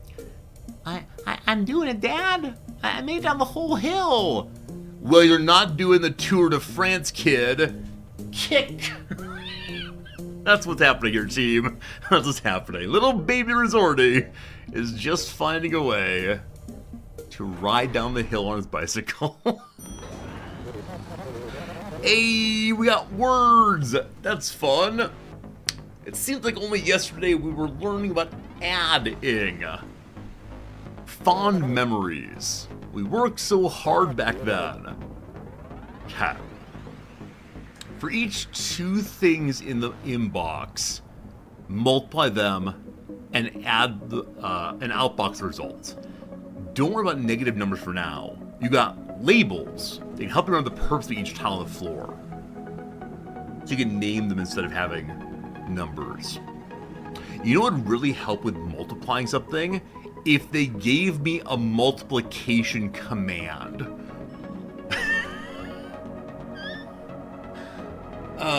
So multiplication is what? Like the addition of a number and all of its subordinate numbers, is that right? Like 4 times, no, that's not right. Addition is like 4 plus 4 is equal to 4 plus 3 plus 2 plus 1. As far as multiplication goes, though, I need a way to identify how many times to add together what. I can bump to move the numbers together. I just need to make sure we stop adding, with 4, for example, after we've done it 4 times. Now, how do we best do that? How do we best make sure that, like, I could use bump, make my 4 into a 3, and then say, like, hey, it's the 3rd time through. I just need to stop the loops before they go too many times. There's probably a way of comparing. But what is it?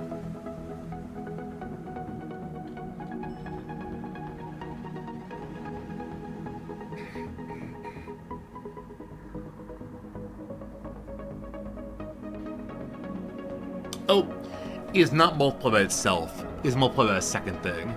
That's different. That's different. So, pick up something. That's fine. Oh, sorry. Pick up something here, rather. And then copy it to there.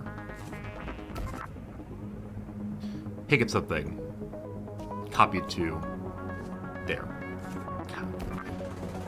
So,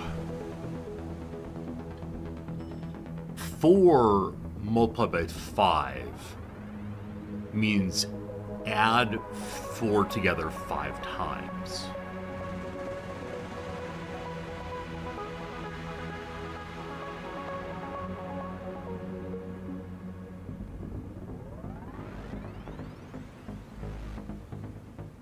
And so we again return to the issue of how to stop the loop at the correct point. Now, I suspect it's the case. There's some way to say, like, keep adding things together until you get to 0 on bumped or something.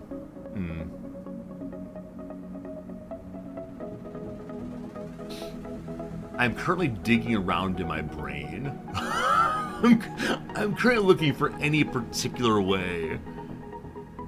Like, again, if it were just adding a thing to itself, I would then want to limit on the times I go around.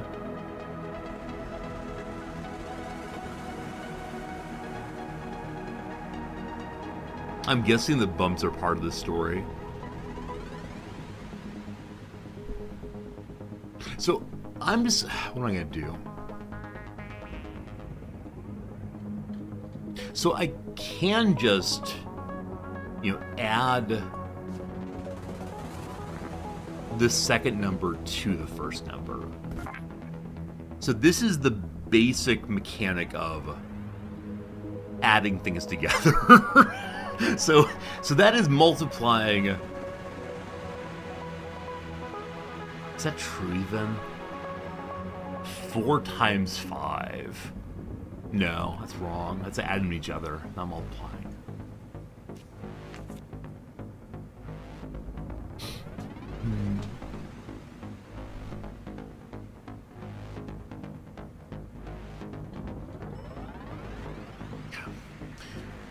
So I know that we have a bunch of little input spots here, so we're able to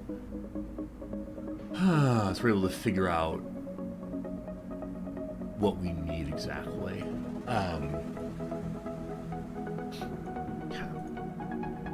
So I left a note, it looks like. That's pretty cool.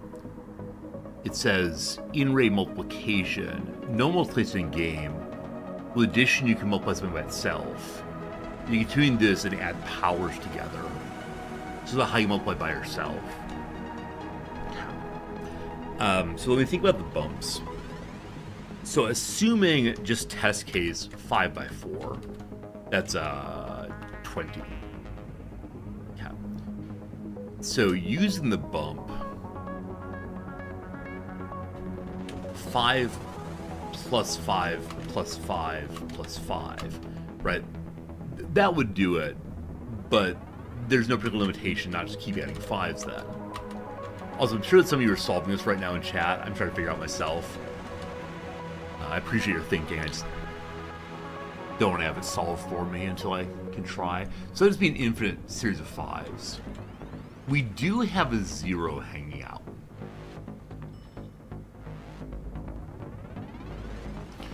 So I wonder if I can bump down on each time I go through. Okay. After we've made the initial, first round,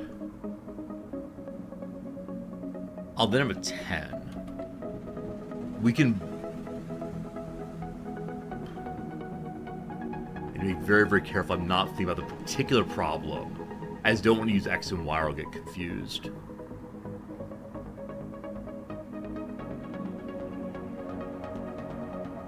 So I then have the 10. I'm going to put the 10 in the third slot. Okay. With the 10 in the third slot,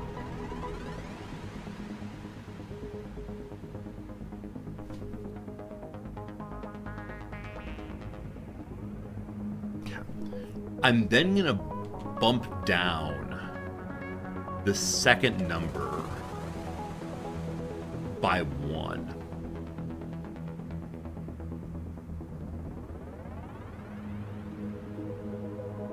I'm then going to compare that number to 0.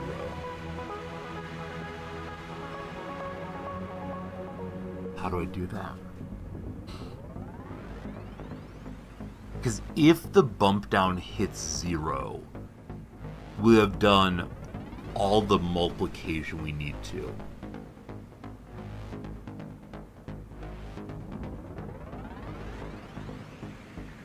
So 3 minus 0 equals a positive number still. If it's a positive, so non-negative,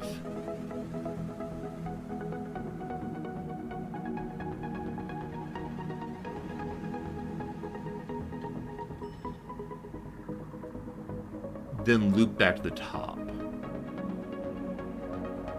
If it's a negative,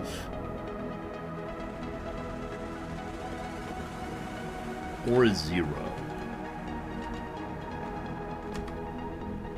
then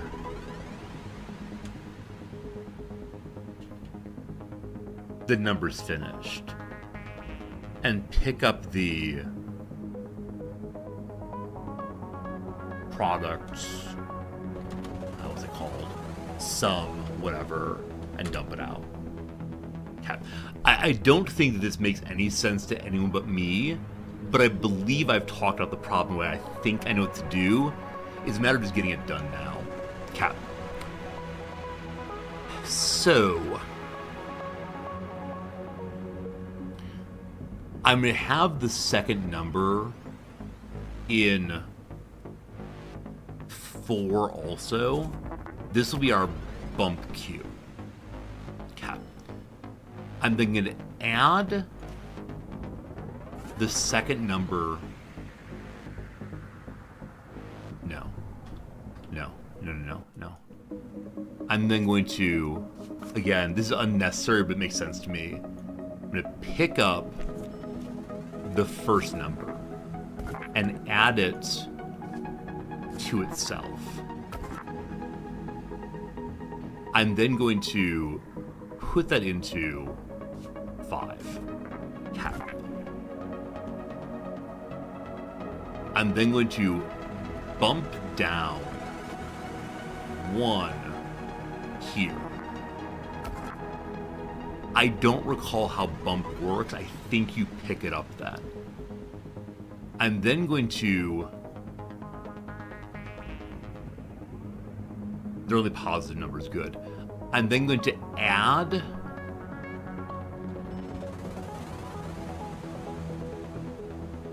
it to 0.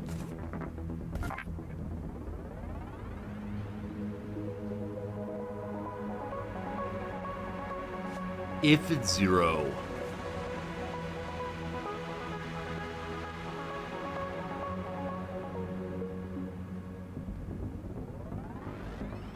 no, that's a mistake.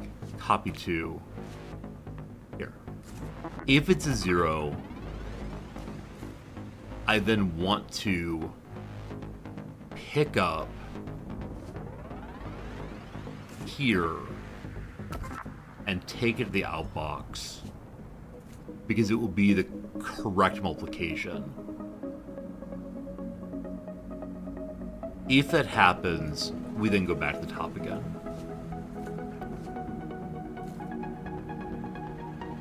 If, though, it's non-zero, we then again pick up the 5 and add the 0 again. And then we compare again.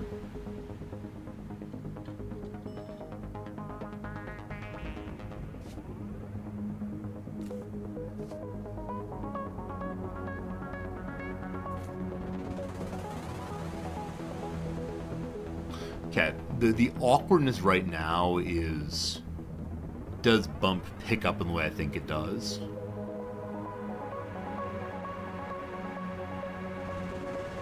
This feels too simple. I think I've missed something, but let's see how it goes.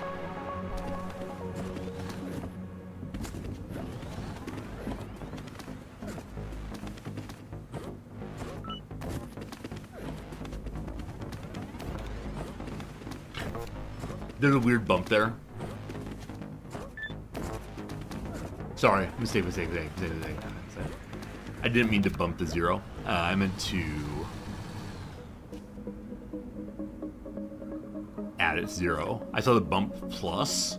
I said, oh, that's add. It's not. Okay, try again.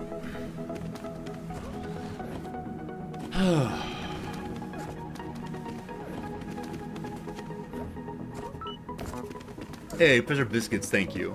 I'm glad you're enjoying seeing my thought process on these things.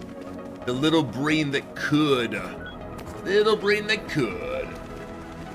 Now, like I said, I just kind of ignore chat when I'm thinking through it. I appreciate you all understand how math works.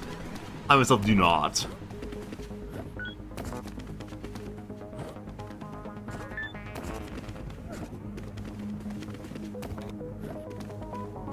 Something's wrong there.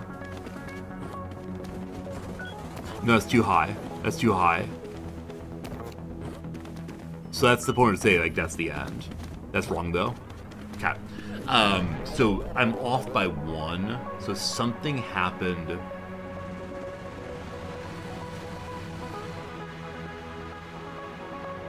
I need to bump twice the first time through.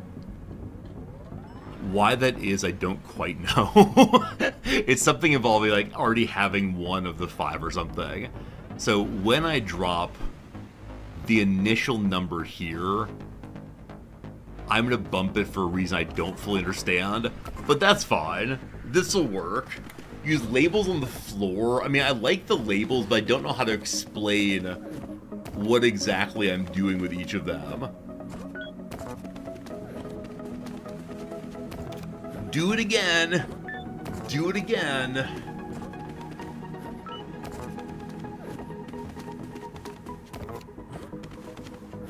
Yeah, this is a case where I think I would really benefit by writing it out. Like, I understand how labels work, but I think for me, like, choosing some test numbers and figure out how we get there is probably the easiest way to do it. 8 by 5 is 40.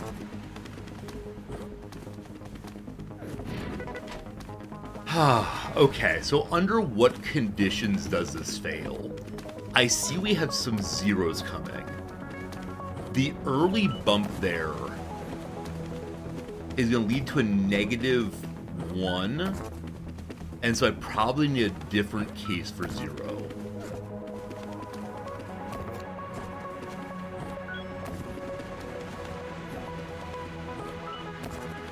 Because 0 times 9 gives 0, of course. And so we should just get 0 over and over again, but I think it will fail if it's negative. Actually, if it's negative, I don't know what it'll do, frankly. It may get stuck in a forever loop.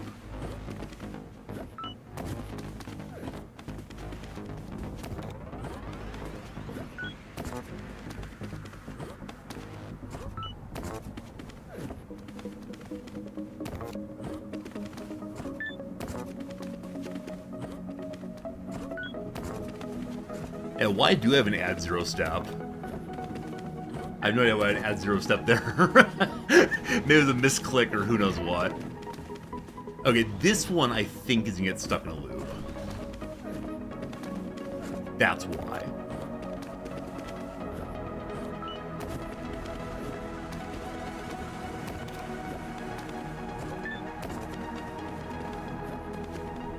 Yep. Okay, so in cases of 0...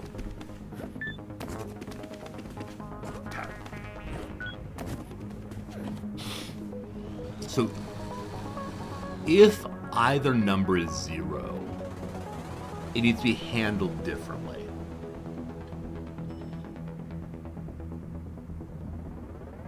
I mean, we could just do an if 0, go to the bucket immediately, because the product of 0 is always 0. Sounds good to me.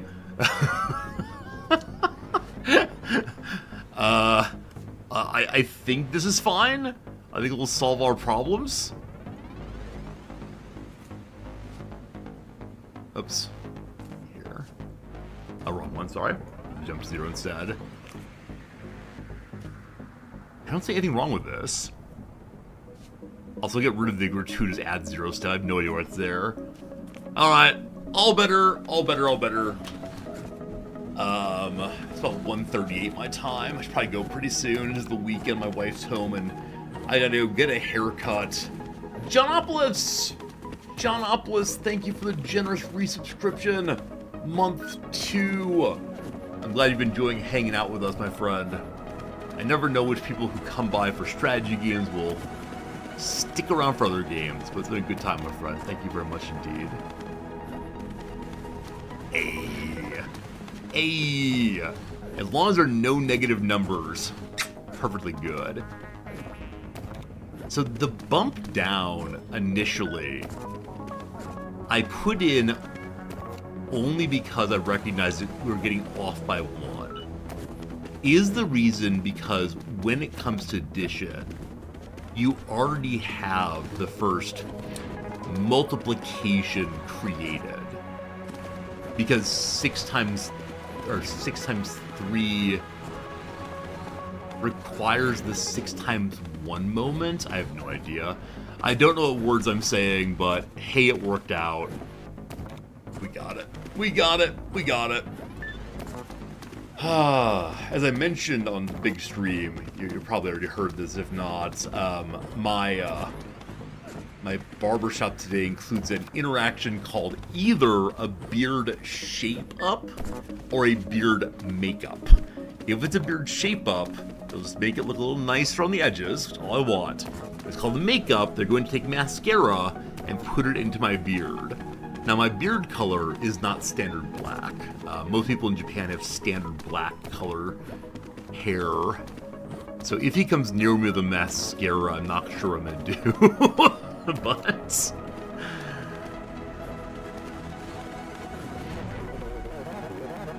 oh no.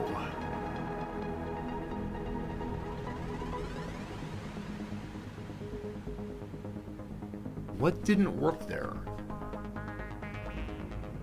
What didn't work there?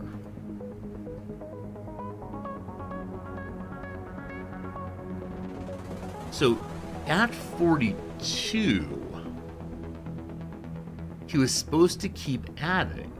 Because 42, well, 7 by 6 is 42. So why didn't he put that in?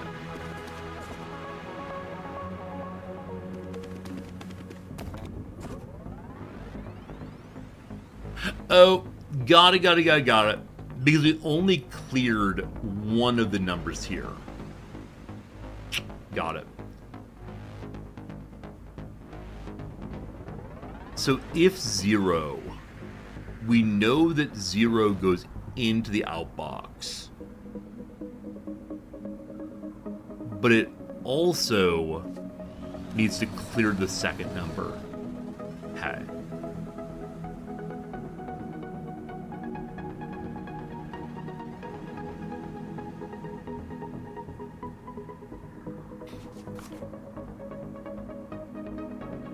Is there a way I can still do this if 0? I think it's easier to kick it out, frankly. So on both of them, if 0, go to the Netherlands. In both cases, we just outbox the 0. But if after outboxing 0, they're still holding a 0, then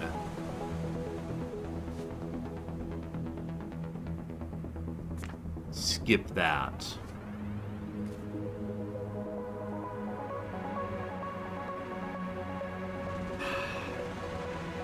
If it's the second 0, it will already have... if it's the second 0, it will already have put both in. It's only in the case of the first 0 I gotta worry about. We don't need that. Instead, it's just you. And so you need to be held separately. You can outbox, but then I still need you to pick up the second number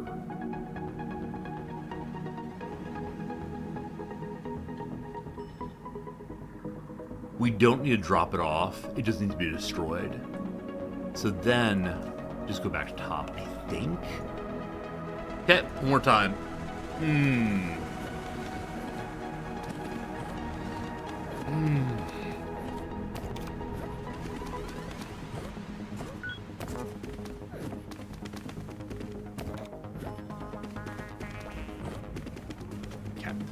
Gotta believe. When we get to the 0s there, things might get goofy.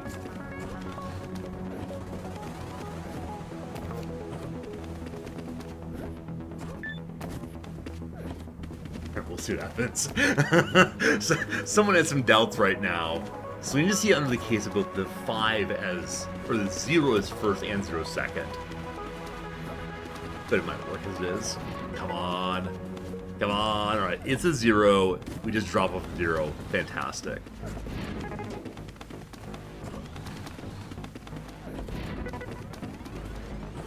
Perfect.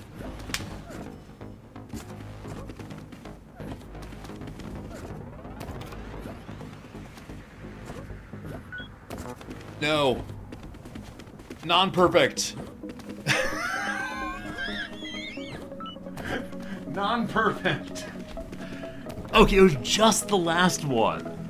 What was special the last one that failed?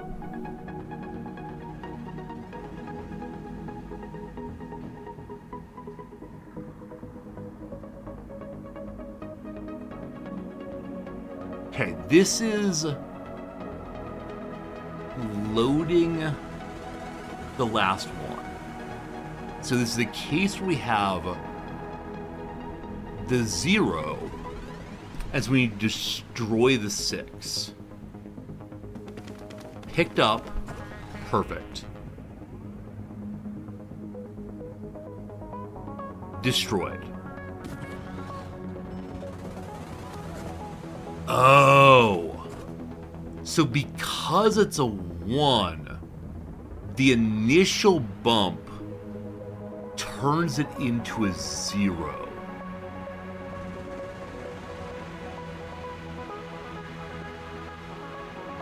That's interesting. We need to debug our code. So it's gonna put that in spot 1 and spot 4. And then spot 4 gets kicked.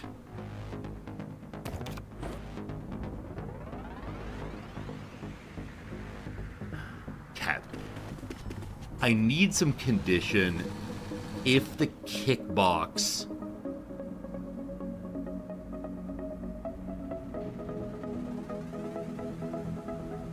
is a 0 too early, then we immediately stop.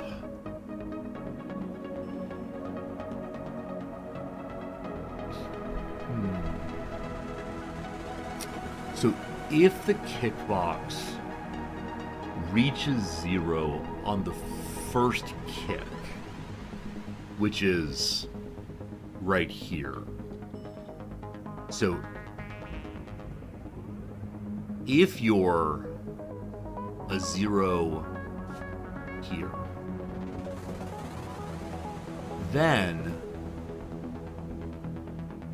I need you to multiply only once. Unique cases, and add you to yourself. Wait, that's wrong. Sorry. So we pick it up. I should say end. The end's the play that feels so comfortable working on this. I know it leads to additional weirdness, but still.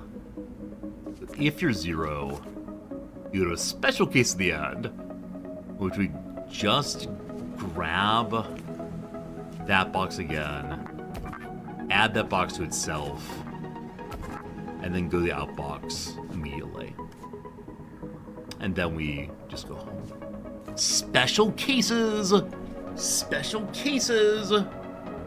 Can I label box 4 as loop counter, please? Sounds like programming to me. Here. I realize that the lack of labels is bothering people. So, box 0. I will label you as Hamlet. Can you not type on it? Oh, this is silly. You are Hamlet. Okay, good. And then you are his best friend Yorick. I knew him, Horatio. Okay, good. And then you are the outcome. Melancholy. That's what the outcome is when Hamlet meets Yorick. Good. And then, as you know, over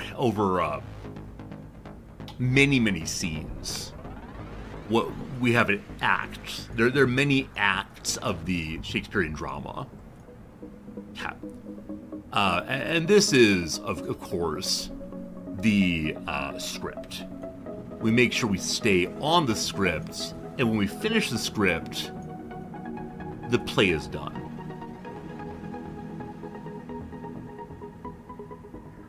And this one is by Billy Shakes.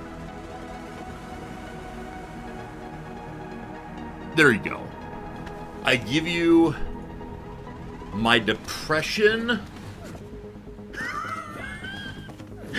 My depression at this game in the perspective of Hamlet himself.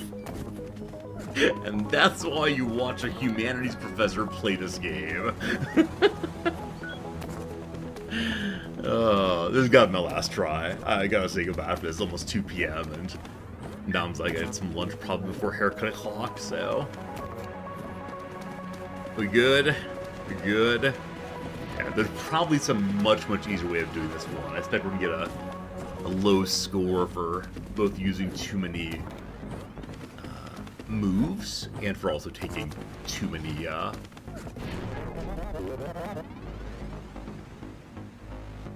Well, it was a good day. Previously it was working better. Yeah, it's the accursed one condition again.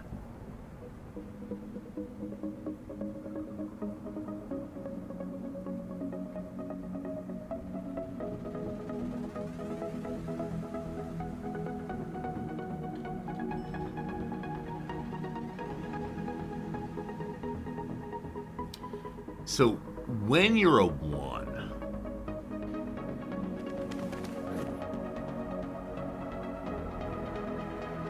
and you get kicked, we haven't reloaded Melancholy yet. So I should probably have the counter bit happen after we've loaded our first number here.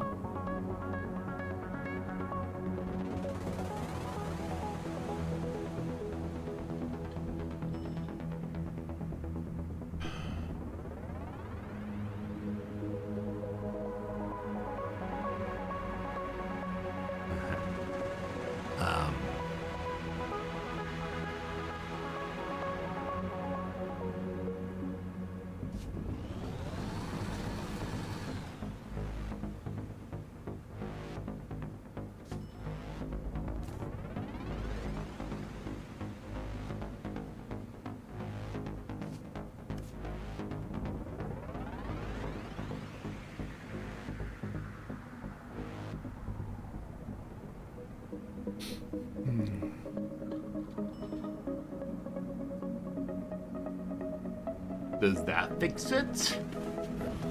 I don't know if that fixes it. I don't think it does. But I got to go, unfortunately. They call me edge cases. Yeah. I think I know in principle how to fix them. It's just a matter of figuring out where in the loops it needs to go. Well, we had a good time. Alright, team, I'm going away. I thank you for a lovely Saturday stream, a little bit of a variety stream there. We played some games, we made some progress, I solved a problem or two. I know how to do that one, I just need to figure out where the loops are. And I think that, like, my solution will always be, let's loop our way down to the bottom and solve it, but that's not the right call. Anyway, team, tomorrow, day off. Day after, what's day after? Day after Civ 7. Yeah, Civ 7 on a Japanese holiday. The Emperor's birthday, I do believe. Something like that. Tomorrow, maybe a stream on a secret stream. no promises on that one, because I'm currently in mourning after the loss of our last hardcore character. So who knows, who knows? When you see me next, I'll have a beautiful haircuts. No raid today. No raid today. Want to bounce pretty quickly. So thanks again, folks. See you on the Discord. See you tomorrow. See you again soon. Goodbye for the moment. Yeah. Yeah.